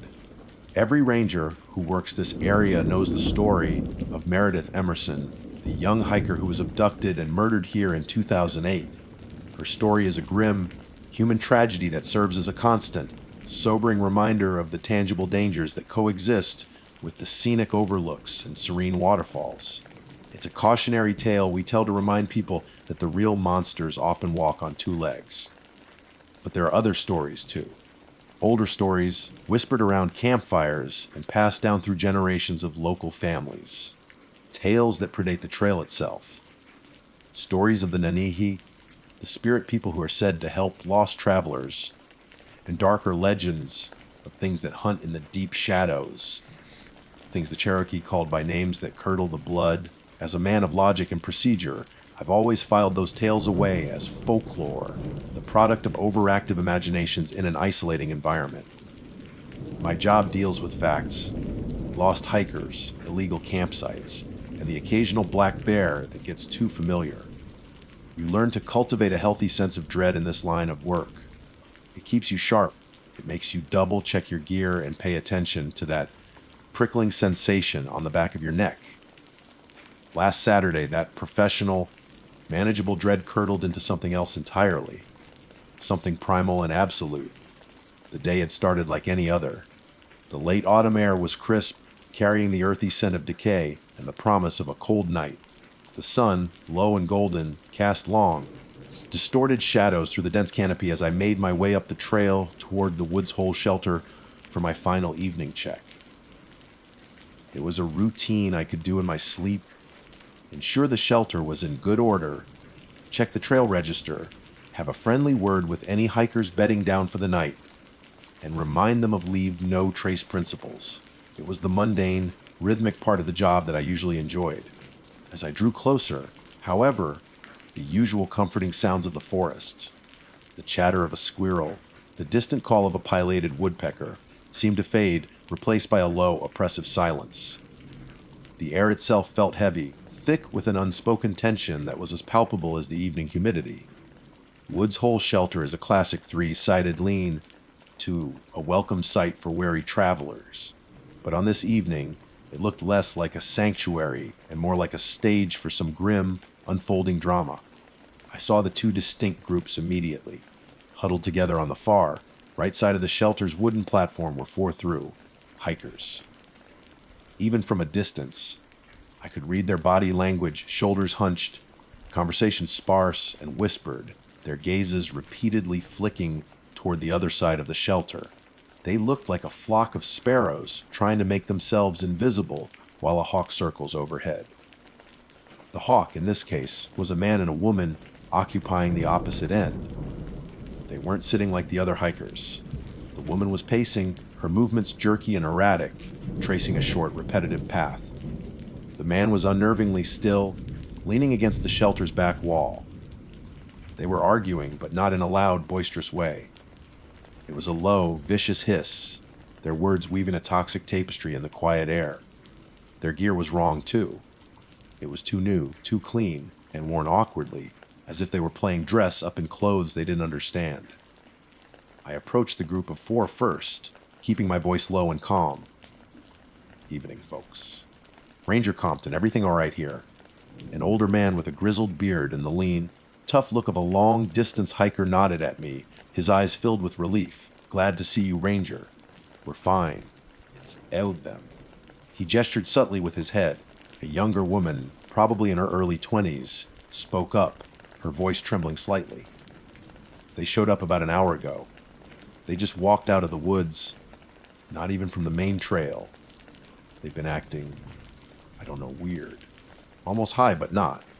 They were talking to themselves at first, and now they're just fighting. They're making us all really uncomfortable." I could see why. There was an aura of instability around the couple that set every one of my instincts on edge. This wasn't just a domestic squabble. It was something else, something volatile. "Okay," I said, giving the hikers a reassuring nod. "Let me have a word. You all just stay put." Squaring my shoulders, I walked over to the couple. The air around them felt physically colder. The woman stopped her pacing and turned to face me, her eyes wide and unfocused. The man didn't move, but his head tilted, and a slow, unsettling smile spread across his lips. It was a smile that didn't touch his eyes, which were flat and black, like polished stones. "Good evening." I began, using my most official, non-confrontational tone. "I'm Ranger Compton. I need to have a word with you." The woman laughed, a short, sharp bark that held no humor. "A word? We're having plenty of words already. Can't you see we're busy?"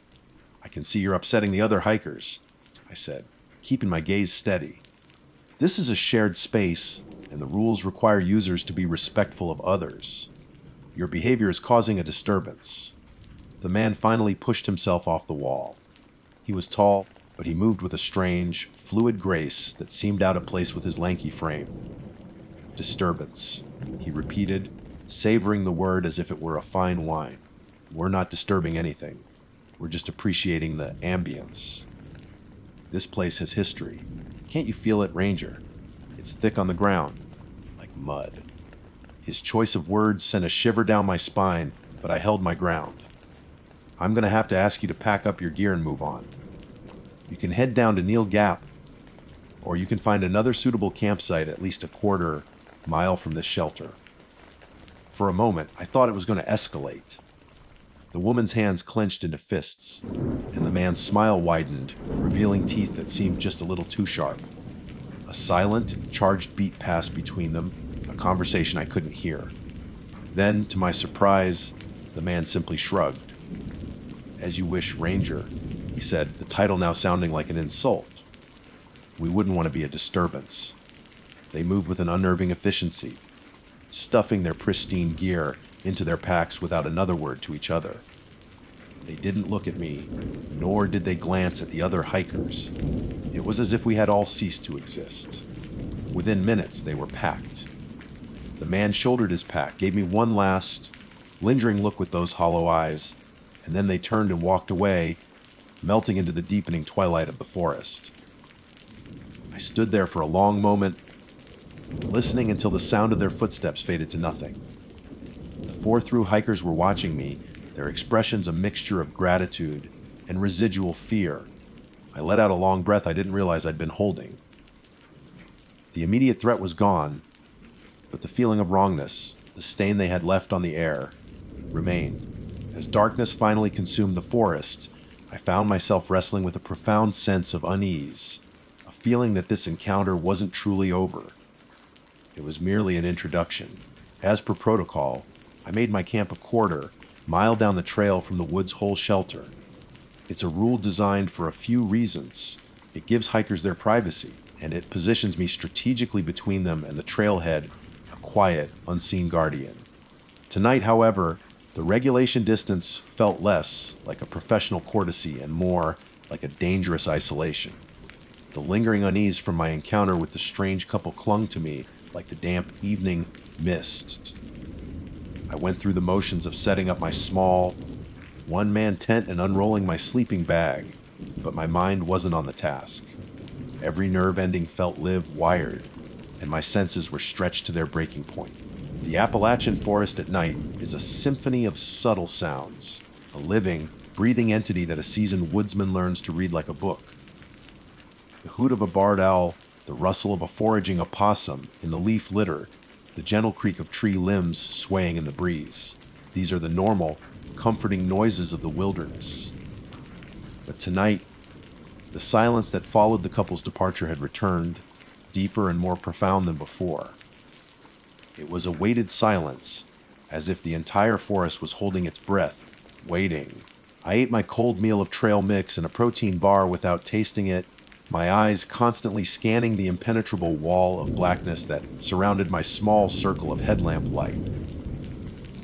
I kept my hand near the canister of bear spray on my hip, though I knew with a certainty that chilled me to the bone that whatever was out there in the dark wouldn't be deterred by capsaicin. Sleep, when it finally came, was fitful and shallow, plagued by disjointed images of flat, black eyes and smiles that didn't reach them. I was adrift in that uneasy space between wakefulness and dreams when the scream tore through the night. It wasn't a cry of surprise or a yelp of pain. It was a raw, primordial sound, a woman's voice shredding the silence with a pitch of pure, undiluted terror and agony. It echoed through the trees, a visceral sound that bypassed my ears and hit me straight in the gut. My eyes snapped open. Adrenaline, cold and sharp, flooded my system, instantly erasing any trace of sleep. The scream had come from the direction of the shelter. It was abruptly cut off, leaving a ringing silence that was somehow more terrifying than the noise itself. In less than a second, my training took over. I was out of my sleeping bag, my boots half on, my fingers closing around the cold, reassuring grip of the flashlight on my pack and the even colder, more reassuring grip of my service sidearm holstered at my waist. "Dispatch, this is Ranger Compton." I spoke into my radio, my voice steady despite the frantic hammering in my chest. "Receiving audible distress call, possible female victim at or near Woods Hole shelter. Proceeding to investigate. Stand by." I didn't wait for a response. I burst from my tent and ran, my powerful flashlight beam slicing a frantic, bouncing tunnel through the oppressive darkness. The quarter mile that had seemed a reasonable distance just hours before now felt like an eternity. Branches whipped at my face and arms, and my lungs burned with the cold night air. The only sounds were the thunder of my own heartbeat in my ears and the frantic crunch of my boots on the forest floor. My mind raced, cataloging the possibilities, all of them grim. A bear attack, a fall, or worse, the thought that I couldn't shake the couple had returned. As I crashed into the clearing, the scene that greeted me was one of pure chaos. The through hikers were awake, their headlamps creating a disorienting web of crisscrossing beams. They were huddled together, their faces pale masks of fear.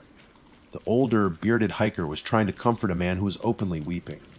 And on the wooden floor of the shelter, at the very edge of the platform, was the young woman who had spoken to me earlier. She was the one who had screamed. She was on the ground, propped up on her elbows, her breath coming in ragged, painful sobs. One of her legs was bent beneath her at a sickening, impossible angle. Even in the shifting, chaotic light, I could see the glint of white bone protruding through the blood-soaked fabric of her hiking pants. A compound fracture. A wave of nausea rolled over me, but I pushed it down. What happened? I demanded, my voice coming out harsher than I intended as I knelt beside her, my flashlight beam steadying on the horrific injury. They came back. She sobbed, her voice a strangled gasp. She was shaking uncontrollably, her eyes wide with a terror that went beyond the physical pain. She pointed a trembling finger into the black void of the forest beyond the clearing. The couple. They came back. Did they attack you? Did they touch you? I asked, trying to keep her focused, trying to piece together a rational sequence of events. My mind was already working on the medevac call, on first aid, on securing the scene. Her story came out in broken, choked fragments, a narrative of madness that made the hairs on my arms stand on end. We heard footsteps.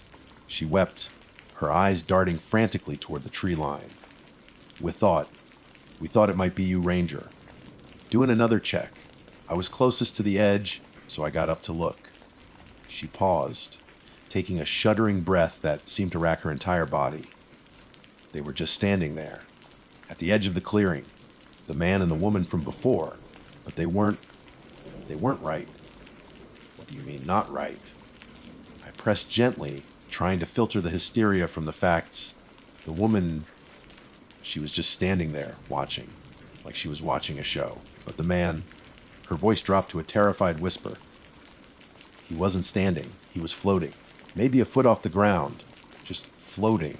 There was no sound. He wasn't breathing, and his eyes, God, his eyes, he didn't have any. They were just holes, black pits. He looked right at me, and he raised his hand. She started to hyperventilate, and the older hiker put a steadying hand on her shoulder. I looked at him, and he just shook his head slowly, his own face ashen with disbelief and fear. He didn't touch me. The woman finally choked out. He just raised his hand, and I felt it. It was like a giant, invisible fist slammed into my leg. A sound like a tree trunk snapping. Then the pain. Her words dissolved into another wave of agonized sobs. It sounded insane. The ramblings of a mind in shock, layering supernatural horror over a simple, brutal assault. a hallucination brought on by trauma and the strange, unsettling atmosphere the couple had created. But I was kneeling right there, looking at her leg. It was shattered. The force required to cause a compound fracture like that, to snap a healthy tibia and fibula clean through, was immense. A baseball bat, a heavy fall from a significant height. Not an invisible fist from a floating man with no eyes. My brain recoiled from her words, desperately trying to find a logical foothold. The couple came back. They found her alone at the edge of the shelter. The man swung a log or a rock, striking her leg with tremendous force. In her terror and pain, her mind filled in the impossible details. It was the only explanation that made sense. And yet, looking at her face, hearing the absolute, unwavering conviction in her voice, a sliver of ice, cold doubt worked its way into my heart. "Dispatch, Compton." I said into my radio, my voice now grim and tight. "I have a medical emergency at Woods Hole Shelter. Adult female, approximately 20, 5 years old, with a severe compound fracture to the lower left leg. The victim is conscious but in shock, requesting immediate emergency evacuation. Be advised, the situation is unsecured." The victim alleges she was assaulted. I got the remaining hikers to help me. We used sleeping bags and packs to barricade the open front of the shelter, creating a flimsy fortress against the vast, dark wilderness. We splinted the woman's leg as best we could, an agonizing process that drew fresh waves of pain from her. And then we waited. For the rest of the long, terrifying night, the 5 of us sat huddled in the dark, listening. Every snap of a twig, every rustle of leaves, sent a fresh jolt of fear through our small, besieged camp. We listened, expecting at any moment to see that impossible figure emerge from the trees, floating silently toward us, with black, empty sockets where his eyes should be. The rest of the night was the longest of my life. Time stretched and warped in the oppressive darkness, each minute an eternity, each second a small lifetime of fear. We didn't speak. There was nothing to say. The only sounds were the injured woman's pained, shallow breathing and the frantic symphony of our own hearts pounding against our ribs. The flimsy barricade of backpacks we directed offered no real protection, serving only as a fragile psychological barrier against the immense, waiting blackness outside. Every snap of a twig, every rustle of leaves in the unfelt wind, sent a fresh wave of adrenaline through me. My hand never strayed from my sidearm, a useless talisman against a foe that defied all logic. My eyes, and those of the other hikers, remained fixed on the tree line, scanning the edge of the clearing for any sign of movement, expecting at any moment to see that horrific, floating silhouette emerge from the shadows. We never saw anything else. The couple, the thing, whatever it was, did not return. But their presence remained, a palpable stain on the atmosphere, a suffocating pressure that made it hard to breathe. The forest, which had once been my sanctuary, now felt alien and hostile, a place of ancient power and dark secrets that I had been a fool to ignore. The logical, rational part of my brain was at war with the primal terror that had taken root in my soul. It tried to explain away the woman's story as a stress-induced hallucination, a coping mechanism for a brutal physical assault. But then my eyes would fall upon her shattered leg, the bone gleaming whitely in the sporadic beams of our fading headlamps, and the logic would crumble. The sheer, impossible violence of the injury didn't match a simple attack. It felt like something else entirely. It felt like a display of power. As the first, faint hint of gray began to soften the eastern sky, it felt like a reprieve granted by a merciful God. The oppressive weight in the air seemed to lighten, and the chorus of dawn birds began their tentative song, a sound so normal it was almost jarring. The world was waking up, pretending that the horrors of the night had never happened. With the relative safety of the light, we began the slow, agonizing process of moving the injured woman. We fashioned a makeshift stretcher from 2 sturdy branches and a pair of sleeping bags, our movements clumsy and slow, driven by a sleepless, haunted exhaustion. The extraction team, 2 paramedics, and another ranger named Miller met us about a mile down the trail.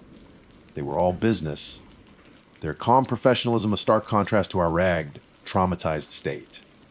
As they expertly took over, stabilizing the woman's leg and preparing her for the long carry-out, I saw Miller give me a concerned look.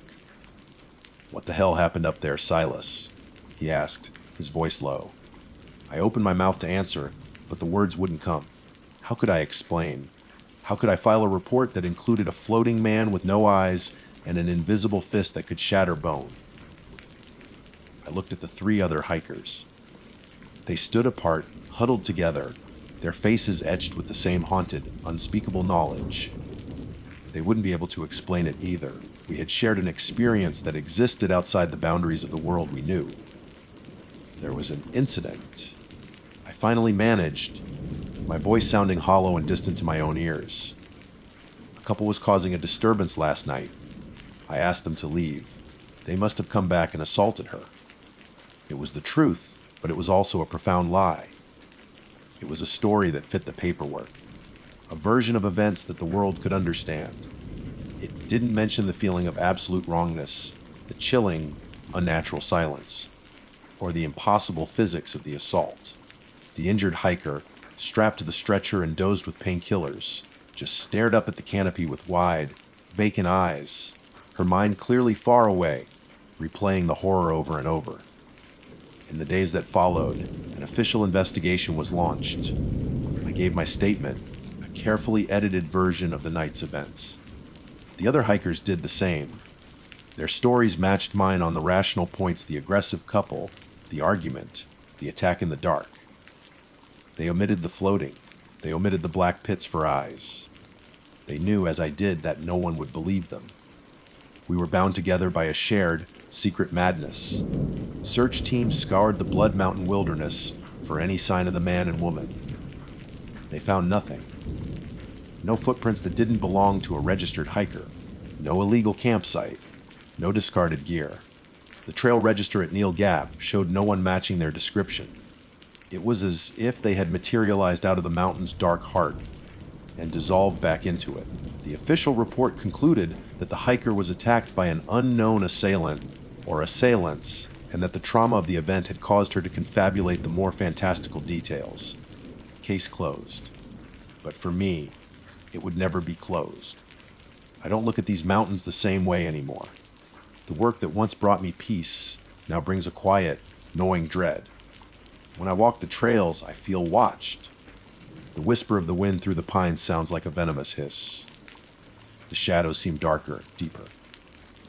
The old stories, the ones I had dismissed as folklore, now echo in my mind with a terrible clarity. I researched the old Cherokee legends, digging into archives I had previously ignored. I found stories of the Kealan Akieli Scar, the Ravenmockers. They were said to be the most feared of all witches, sorcerers who could steal the remaining life from the sick or dying by tormenting them. The legends said they could take on any shape, that they often traveled as fiery or shadowy forms, and that they could fly through the air, floating above the ground. When they were in their true forms, their voices were said to be a terrible shriek, and to look upon them was to invite death or madness. A floating man, black pits for eyes, a voice that was a raw scream of terror. Blood Mountain has a history of violence, that much is true. Meredith Emerson's murder is a stark reminder of that. But her story has an explanation, a human monster brought to justice. What I encountered that night has no such easy answer. Maybe the hiker's mind, shattered by a brutal human act, invented a monster to cope with the trauma. Or maybe, just maybe, some of the violence that stains this ancient ground isn't human at all. Maybe the old stories are more than just stories. And maybe the real reason you learn to have a healthy sense of dread in these mountains is because sometimes, very rarely, you come face to face with the things that the dread is there to warn you about. This report is to formally document a situation that has progressed from a routine nuisance to a matter of significant concern. The site, an abandoned church from the late 1800s, known locally as St. Luke's, has long been a problem. The structure was condemned decades ago, but its reputation for being haunted makes it a magnet for teenagers and amateur ghost hunters. For years, my duties regarding this site have been straightforward: patrol the area, evict trespassers, and replace the padlock on the main doors that they inevitably cut or break. It was an annoyance, a predictable cycle of teenage rebellion and park maintenance. Approximately 1 year ago, the nature of these incidents began to change in a subtle but deeply unsettling way. The cycle of broken locks stopped. Instead, I began finding the new, industrial-grade padlock I had personally installed lying neatly on the granite stoop, completely undamaged and unlocked. The heavy, oak doors of the church would be standing slightly ajar, swinging silently in the mountain breeze. There were never signs of forced entry, no splintered wood or pry marks, just an open lock and an open door, an invitation into the gloom. The truly strange part, however, was what I found inside. Each time, without fail, it was a single article of children's clothing. The first time it was a small, scuffed leather shoe, the kind a boy might have worn in the 1950s. It was caked in damp earth and smelled of deep, cold soil, as if it had been recently unearthed. I logged it as found property, feeling a prickle of unease. A week later, the lock was open again. This time, placed directly in the center of the aisle, was a child's wool beanie, faded to a nondescript gray and teeming with mildew. It was so old the wool was practically disintegrating. This became the new ritual. Once or twice a month, I would find the open lock, the open doors, and a new, terrible little relic from a forgotten childhood. A little girl's floral print jacket, impossibly small and stiff with grime. A single, muddy sock with a cartoon character on it so faded I couldn't identify it. A tiny, silver locket, tarnished black, empty inside. Each item was ancient, filthy, exuding a profound sense of loss and time. They felt like artifacts from a grave. I would photograph them, log them in my report, and then place them in the large, plastic lost and found bin at the ranger station. I'd lock the church up again, using the same padlock, my hands feeling a little colder, my gaze lingering a little longer on the dark woods surrounding the clearing. I never told anyone the full extent of it. How could I? Something is breaking into the old church to leave antique kids' clothes. I sounded like a fool just thinking it. Yesterday, the situation escalated from a quiet, creeping dread into active, screaming terror. It was late afternoon, and the autumn light was slanting low through the skeletal fingers of the hemlocks, casting long, distorted shadows across the trail. As I approached the clearing where St. Luke's rots, I heard it. It wasn't the usual whooping and laughing of teenagers. It was a high, thin shriek of pure panic. I broke into a run, my boots pounding on the leaf-strewn ground. I rounded the side of the church to see a small group of kids. 2 teenagers, a boy and a girl, and 3 much younger boys, scrambling away from the rear of the building. They were wild-eyed, gasping for air, their faces pale with shock. They nearly bowled me over in their desperate flight. The teenage girl, maybe 16, grabbed my arm. Her grip was like a vice, her knuckles white. "There's a man," she screamed, her voice cracking. "He's under there! He's under the church! He tried to grab my cousin." She pointed a trembling finger back towards the stone foundation. I drew my side ear, my heart hammering against my ribs. I moved cautiously towards the back of the building, keeping the frantic children behind me. There, just as she'd said, was a hole in the old foundation. It was a ragged, dark opening in the field stone, a gaping maw just large enough for a person to crawl through, leading into the crawl space beneath the church floor. The air pouring out of it was cold and smelled of wet earth, and something else, something acrid, like old smoke. The darkness inside was absolute. "National Park Service!" I yelled, my voice sounding thin in the oppressive silence. "Come out of there right now with your hands visible, or I'm calling for state police backup." The only response was the sobbing of one of the younger boys. He was maybe 7 or 8, his face a mess of tears and snot. He was rocking back and forth, muttering a single word over and over. "Badger," he cried. "His name is Badger." The teenage girl shook his shoulder, her own fear momentarily replaced by frustration. "It wasn't an animal! Danny, stop it! It was a man! I saw his hand! It was all black, like he was covered in soot or tar." But the little boy, Danny, was inconsolable. He just kept repeating it, his voice filled with a certainty that was more terrifying than the girl's panic. He told me. He whispered it. His name is Badger. I stood there, my flashlight beam pointed into that black hole, a heavy, suffocating dread settling over me like a physical weight. The beam didn't seem to illuminate the space so much as get swallowed by it. I couldn't see a damn thing, but I felt it. I felt a presence in that crawl space, a malevolent stillness that watched me from the depths.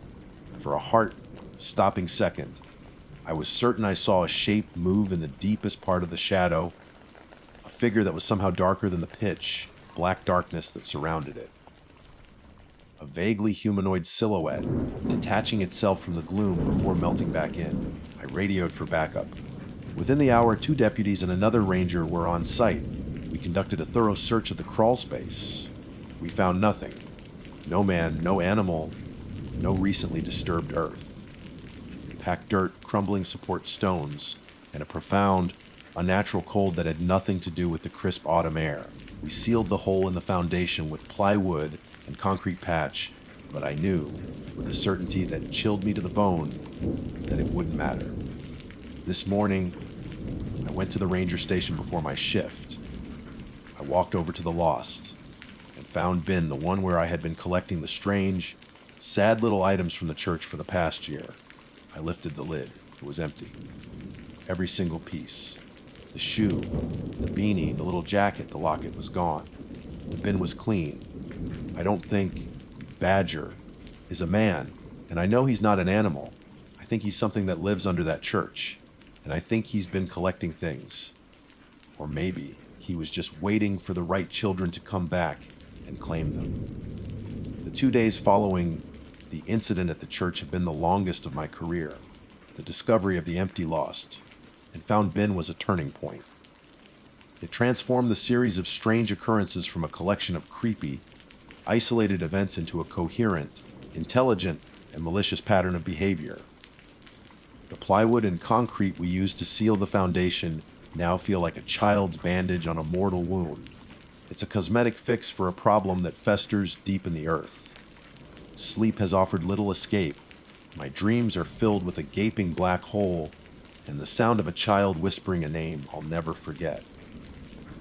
My official report on the encounter with the children was, by necessity, sparse and factual. I mentioned their state of distress, the claim of a man in the crawl space, and our subsequent fruitless search. I omitted the name Badger. I omitted the history of the clothing. And I certainly omitted the impossibly empty bin at the station. Filing a report that included spectral figures and haunted laundry would be a fast track to a psychiatric evaluation and an early retirement. But I couldn't let it go. This has moved beyond my duties as a park ranger. It has become a personal obsession, gnawing at the edges of my sanity. Yesterday, I took a personal day and drove to the county seat, to the Office of Records. The building smells of decaying paper and dust, a scent I usually find comforting, but which now seemed to mock me with its history of forgotten stories. I started with the church itself. St. Luke's was decommissioned in 1934, its congregation having dwindled to nothing after the logging companies moved out. There were blueprints, property deeds, a few faded photographs of stern-faced men and women standing proudly before its steps. Nothing seemed out of the ordinary until I started cross-referencing the church's location with the county's register of deaths and disappearances. That's when the cold dread from the crawl space began to seep back into my bones. The first entry that made me pause was from 1958. A 9-year-old boy, Thomas Miller, vanished while on a family picnic in the woods. His last known location, according to the frantic report filed by his parents, was less than a quarter mile from St. Luke's. They searched for weeks. The official conclusion was an animal attack, though his body was never found. The only thing they ever recovered was one of his leather shoes, found near the creek bed. My blood ran cold. A small, scuffed leather shoe. I kept digging, my fingers smudged with ink and grime from the old files. 19 and 72C Sarah Jenkins, age 7, disappeared from her own backyard, which bordered the national park. An extensive search turned up nothing but a single, brightly colored sock caught on a thorn bush near the old church trail. 1985 Michael Bell, age 6. Went missing during a snowstorm. Search parties were hampered by the weather. Weeks later, as the snow thawed, a volunteer found his little wool peony near the foundation of St. Luke's. Cause of death was listed as exposure, but like Thomas Miller, his body was never recovered. The pattern was undeniable, a horrifying litany of loss stretching back decades. Each case involved a child, a disappearance near the church, and a single item of clothing left behind like a token. The official records were clean, logical, citing accidents and the unforgiving nature of the mountains. But placed together, they painted a picture of a predator that had been hunting in these woods for a very long time. The most disturbing discovery came from a collection of local folklore compiled by a high school history teacher in the 1960s. It was a thin, self-published book filled with ghost stories and local legends. Tucked away in a chapter about the haints of Blackwood Gap was a short, chilling paragraph. It described a boogeyman figure that parents would use to scare naughty children into behaving. They called him Suit Man, or Mr. Badger, a creature that lived in the dark, damp places of the earth, caves, old wells, and the crawl spaces of abandoned buildings. The legend said he was a coal miner who had been trapped in a collapsed tunnel and had gone mad from the darkness. It claimed he would snatch children who wandered too far from home, luring them with whispers and leaving behind a piece of their clothing as a mocking souvenir. The description of him was what made my hands shake, a figure covered head to toe in black dust with a soot-stained hand. "It was a man! I saw his hand!" It was all black. The teenage girl's terrified words echoed in my mind. He whispered it. "His name is Badger." The little boy had not been hysterical. He had been reporting a fact. Last night, something happened that convinced me this entity's attention is no longer confined to the grounds of St. Luke's. I was sitting in my living room, the lights low, trying to collate my notes. My house is a small, isolated cabin on the edge of the park, miles from the church. Outside, a storm was brewing, the wind moaning through the pines. Suddenly, the motion-activated security light on my back porch flooded the yard with light. I went to the window, expecting to see a deer or a raccoon. There was nothing there, just the swaying trees and the driving rain. I was about to turn away when I saw it. On the railing of my porch, placed dead center in the glow of the security light, was a small object. My heart seized. It was a child's mitten, bright red, knitted. It was soaking wet, but it wasn't old or caked in dirt. It looked new. It looked like it could have been dropped yesterday. As I stared, frozen, a voice crackled through the park radio on my counter. It wasn't the dispatcher. It was a whisper, distorted by static, but clear enough to be understood. It was low and guttural, like stones grinding together. It said my name, A. Bell. Then the radio went silent. The security light clicked off, plunging the yard back into darkness. I stood there for a long time, staring out the window, every nerve ending screaming. He knows who I am. He knows where I live. This wasn't a warning. It was a declaration. I am writing this from the cab of my truck, parked in the clearing in front of St. Luke's. The engine is running, its low rumble the only thing keeping the oppressive silence of these woods at bay. The headlights cut a path through the pre-dawn mist, illuminating the rotting facade of the church. This will be my final report, regardless of the outcome. I feel a strange sense of clarity, the kind that comes when all other options have been stripped away and only one terrible path remains. The red mitten on my porch was not a warning. It was a gauntlet thrown down. After the static-laced whisper of my name over the radio, I didn't sleep. I couldn't. I spent the night with every light in my cabin on, my service weapon on the table, watching the windows. The fear was a living thing, a cold presence in the room with me. But as the hours wore on, the fear began to burn away, leaving something harder and colder in its place. Rage. Around 3 a.m., I couldn't take the waiting anymore. Using my personal cell, I started calling the 24-hour dispatch lines for the sheriff's departments in the 3 counties that border this park. I identified myself, tried to keep my voice level, and asked about any recent missing persons reports, specifically children. The dispatcher in Henderson County was hesitant at first, but when I mentioned the urgency, she complied. My blood turned to ice. A 7-year-old girl named Lily Peterson had been reported missing 2 days ago. She vanished from her swing set in her own backyard. An Amber Alert was active. The last thing she was seen wearing was a red winter coat with matching knitted mittens. The second mitten had been found tangled in the chain of the swing. The other was gone. He took her. That thing, that creature has a little girl. The mitten wasn't a relic from a cold case. It was a fresh trophy. And he brought it to me. He made me a part of it. He wanted me to know. This is a game to him, and he has been playing it in these mountains for longer than any of us have been alive. The thought of that little girl, alone in the dark with that thing, it broke something inside me. My duty as a ranger, my basic humanity, it all screamed in unison. I cannot let this stand. The official channels are useless. What could I tell them? That the boogeyman from their grandparents, ghost stories, is real and he's snatched a child. That he leaves clues on my porch and whispers my name over the radio. I would be relieved of duty and locked in a padded room while Lily Peterson's trail went cold forever. No, this falls to me. I am the only one who knows the truth. I am the only one he has revealed himself to. I am going to end this. In the back of my truck, alongside my standard gear, is a 5-gallon can of gasoline and a pack of emergency road flares. I don't know if this thing can be killed by a bullet. I doubt it. A creature of suit and shadow, born of the deep earth and local legend, feels like it would laugh at something as simple as lead. But fire is primal. It cleanses. It purifies.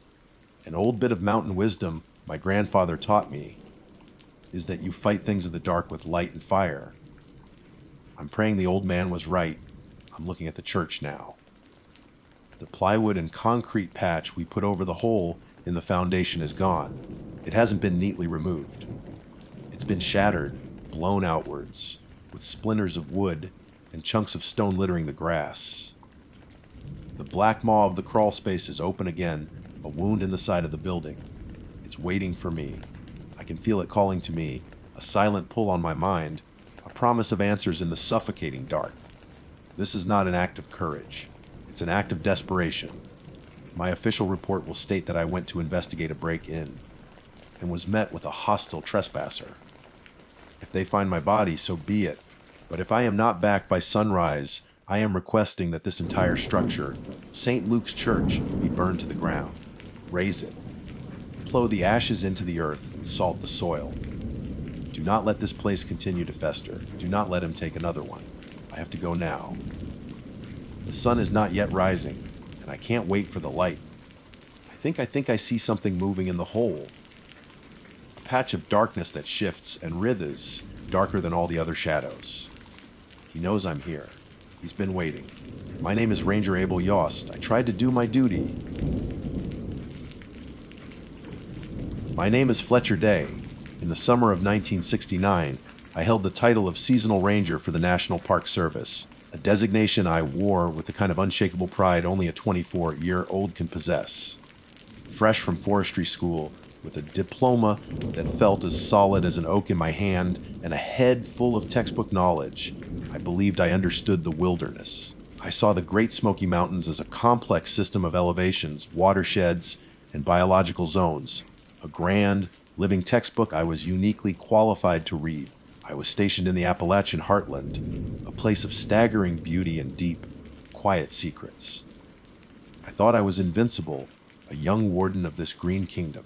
Then came the search for a 6-year-old boy named Dennis Martin, and I was forced to learn the true definition of fear. It wasn't the primal fear of a bear or a snake, but a far more profound and chilling dread.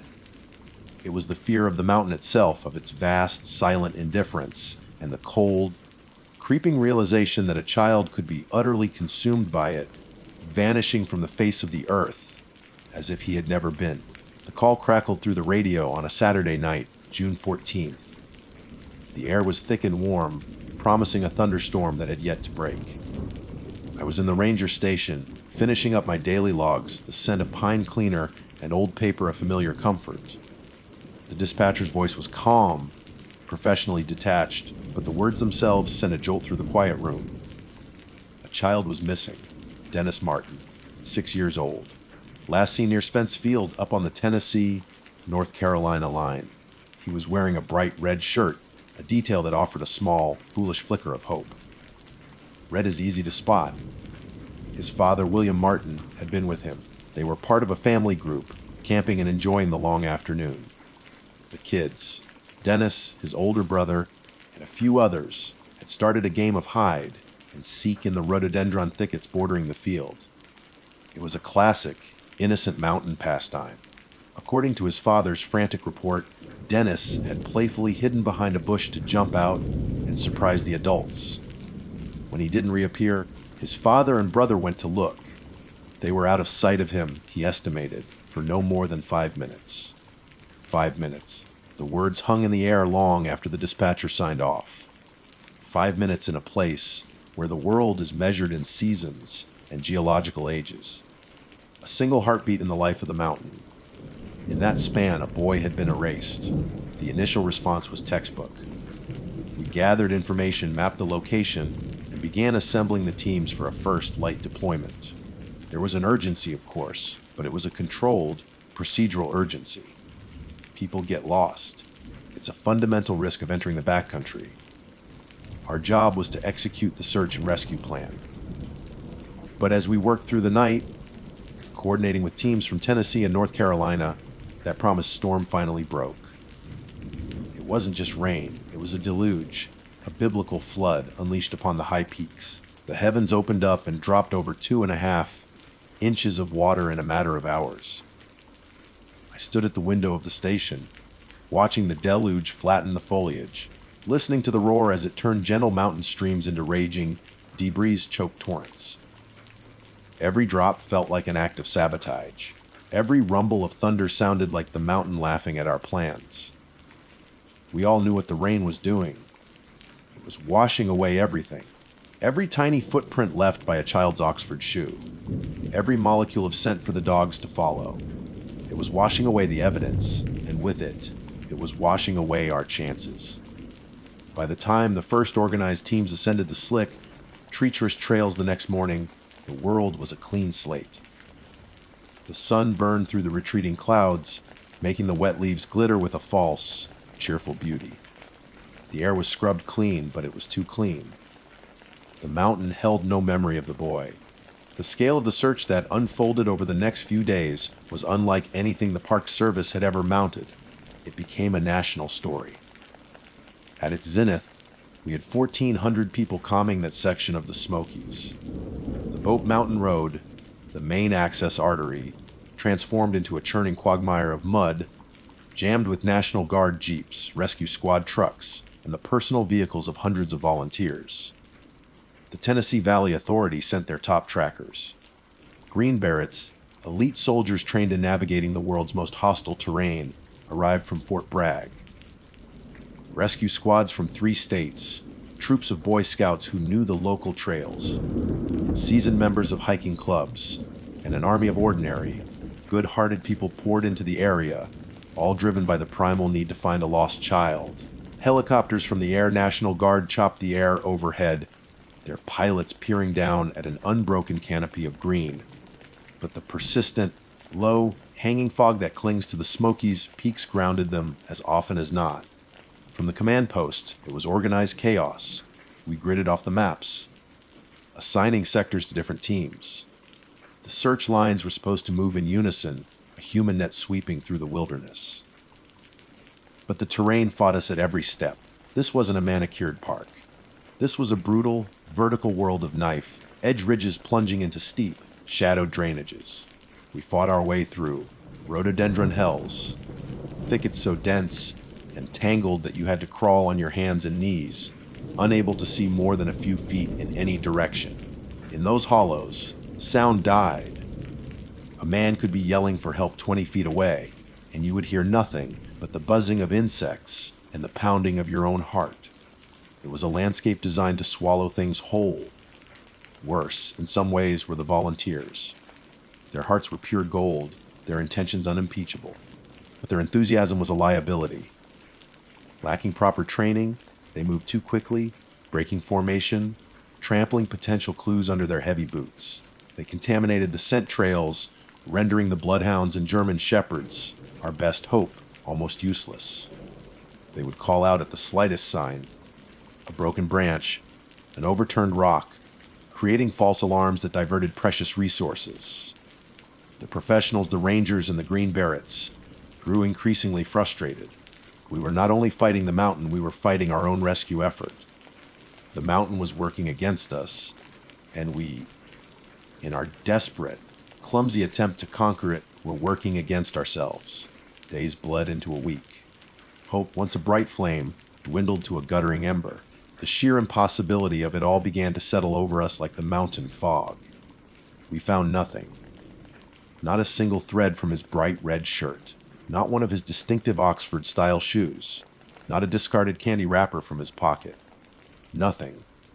1,400 searchers, thousands of man-hours, the most advanced tracking skills in the military, and we had found not one single piece of evidence that Dennis Martin had ever been there. A new feeling, colder and sharper than simple frustration, began to take root among the career search and rescue personnel. You could see it in their eyes around the campfires at night, a look that went beyond exhaustion. We weren't just searching for a lost boy who had succumbed to the elements. The mountain was too big, but our effort was too massive. This felt different. It felt like something was actively, intelligently, hiding him from us. The perfect, trackless void he had left behind wasn't an accident of nature. It felt like a deliberate act. That sense of a deliberate, malevolent force at work wasn't something you could write in an official report. It was a ghost that haunted the edges of our conversations, a shared glance over a tin cup of lukewarm coffee, a muttered curse under the breath when another search grid came up empty. Official procedure demanded we treat it as a standard search and rescue operation, albeit one of unprecedented scale. We talked about exposure, hypothermia, animal attacks. We mapped drainages and calculated the probable distance a 6-year-old could travel. We were men of science and logistics, battling a problem with charts and radios. But in the quiet moments between the static, laced dispatches and the drone of the helicopters, a different narrative began to form, woven from whispers and uneasy silences. The mountain wasn't just indifferent, it was complicit. Then the other stories started to trickle in, spreading through the base camp like a fever. They were anecdotes, observations from people on the periphery, easily dismissed on their own, but collectively painting a deeply disturbing picture. A park maintenance worker swore he'd seen a pair of unnaturally bright eyes watching him from a dense laurel slick just off the road, not the reflective shine of a deer or a raccoon, but something that held a flat, cold intelligence before it simply wasn't there anymore. A volunteer, a seasoned local hunter, came back to camp pale and shaken, refusing to go back up the next day. He wouldn't say what he saw, just kept shaking his head and saying, "That ain't right. That ain't no bear." His fear was so palpable it was contagious. These were the kinds of tales you expect in Appalachia, folklore seeping out of the old woods. We were trained to ignore them, to focus on facts and evidence. But we had no evidence. All we had were these creeping, unsettling stories. The most significant and concrete of these reports came from a family named Key. They were tourists from out of state, driving along the scenic route on the afternoon Dennis vanished, miles away from Spence Field, but within the same vast wilderness. They contacted the command post several days into the search, their account so strange it was initially logged and set aside. They reported hearing a sound that afternoon that had chilled them to the bone. Not a cry for help, not the shriek of a predator, but an enormous, sickening scream that echoed through the valleys. The father described it as sounding both human and not, a sound of pure agony that cut through the peaceful afternoon like a jagged piece of glass. It was so terrifying that they had pulled their car over, scanning the impenetrable wall of trees, their holiday mood shattered. Moments after the scream faded, something else happened.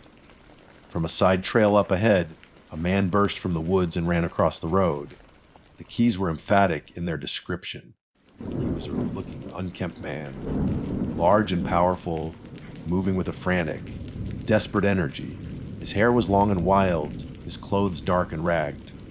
Most disturbingly, he was carrying something over his shoulder, a bundle, something about the size of a small child. He glanced towards their car with a look of pure, animalistic panic, then scrambled up the steep embankment on the other side of the road and disappeared back into the forest with unnatural speed. At the time, they were just frightened tourists who had stumbled upon something they couldn't explain. They didn't know a child was missing. It was only days later, when they saw a newspaper report about the search for Dennis Martin, that the horrifying pieces clicked into place in their minds. This was different. This was not folklore. This was a credible eyewitness account. The information was passed up the chain of command, and the FBI was brought in. 2 agents, clean, cut and professional in their city suits, arrived looking deeply out of place amidst the mud and exhaustion of the command post. They interviewed the Key family at length. We all waited, holding our breath, believing this was the break we needed. Abduction. It was a horrible thought, but it was a tangible, human evil we could understand. It was a lead, a path out of the maddening, trackless wilderness. The FBI's conclusion was a blow to our morale. They dismissed the sighting. In their official assessment, the location was too far from Spence Field.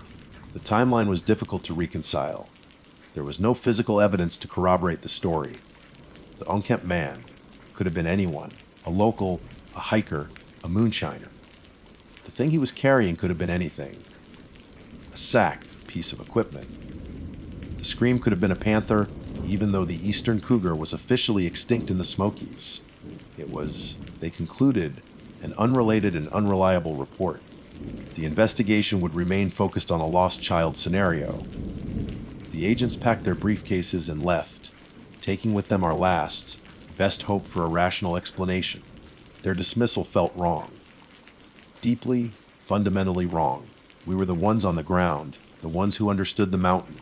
We knew a determined man could cover that kind of distance, especially if he knew the hidden ways, the old game trails and unofficial paths that didn't appear on any park map. We were all thinking it, even if the FBI refused to entertain it. The man the Key family saw was the key. He had to be. The story of the unkempt man, the sickening scream, and the bundle carried over his shoulder became the central pillar of the search party's unofficial theory. It gave a face to the formless dread that had been stalking us. We were no longer just looking for a little boy in a red shirt.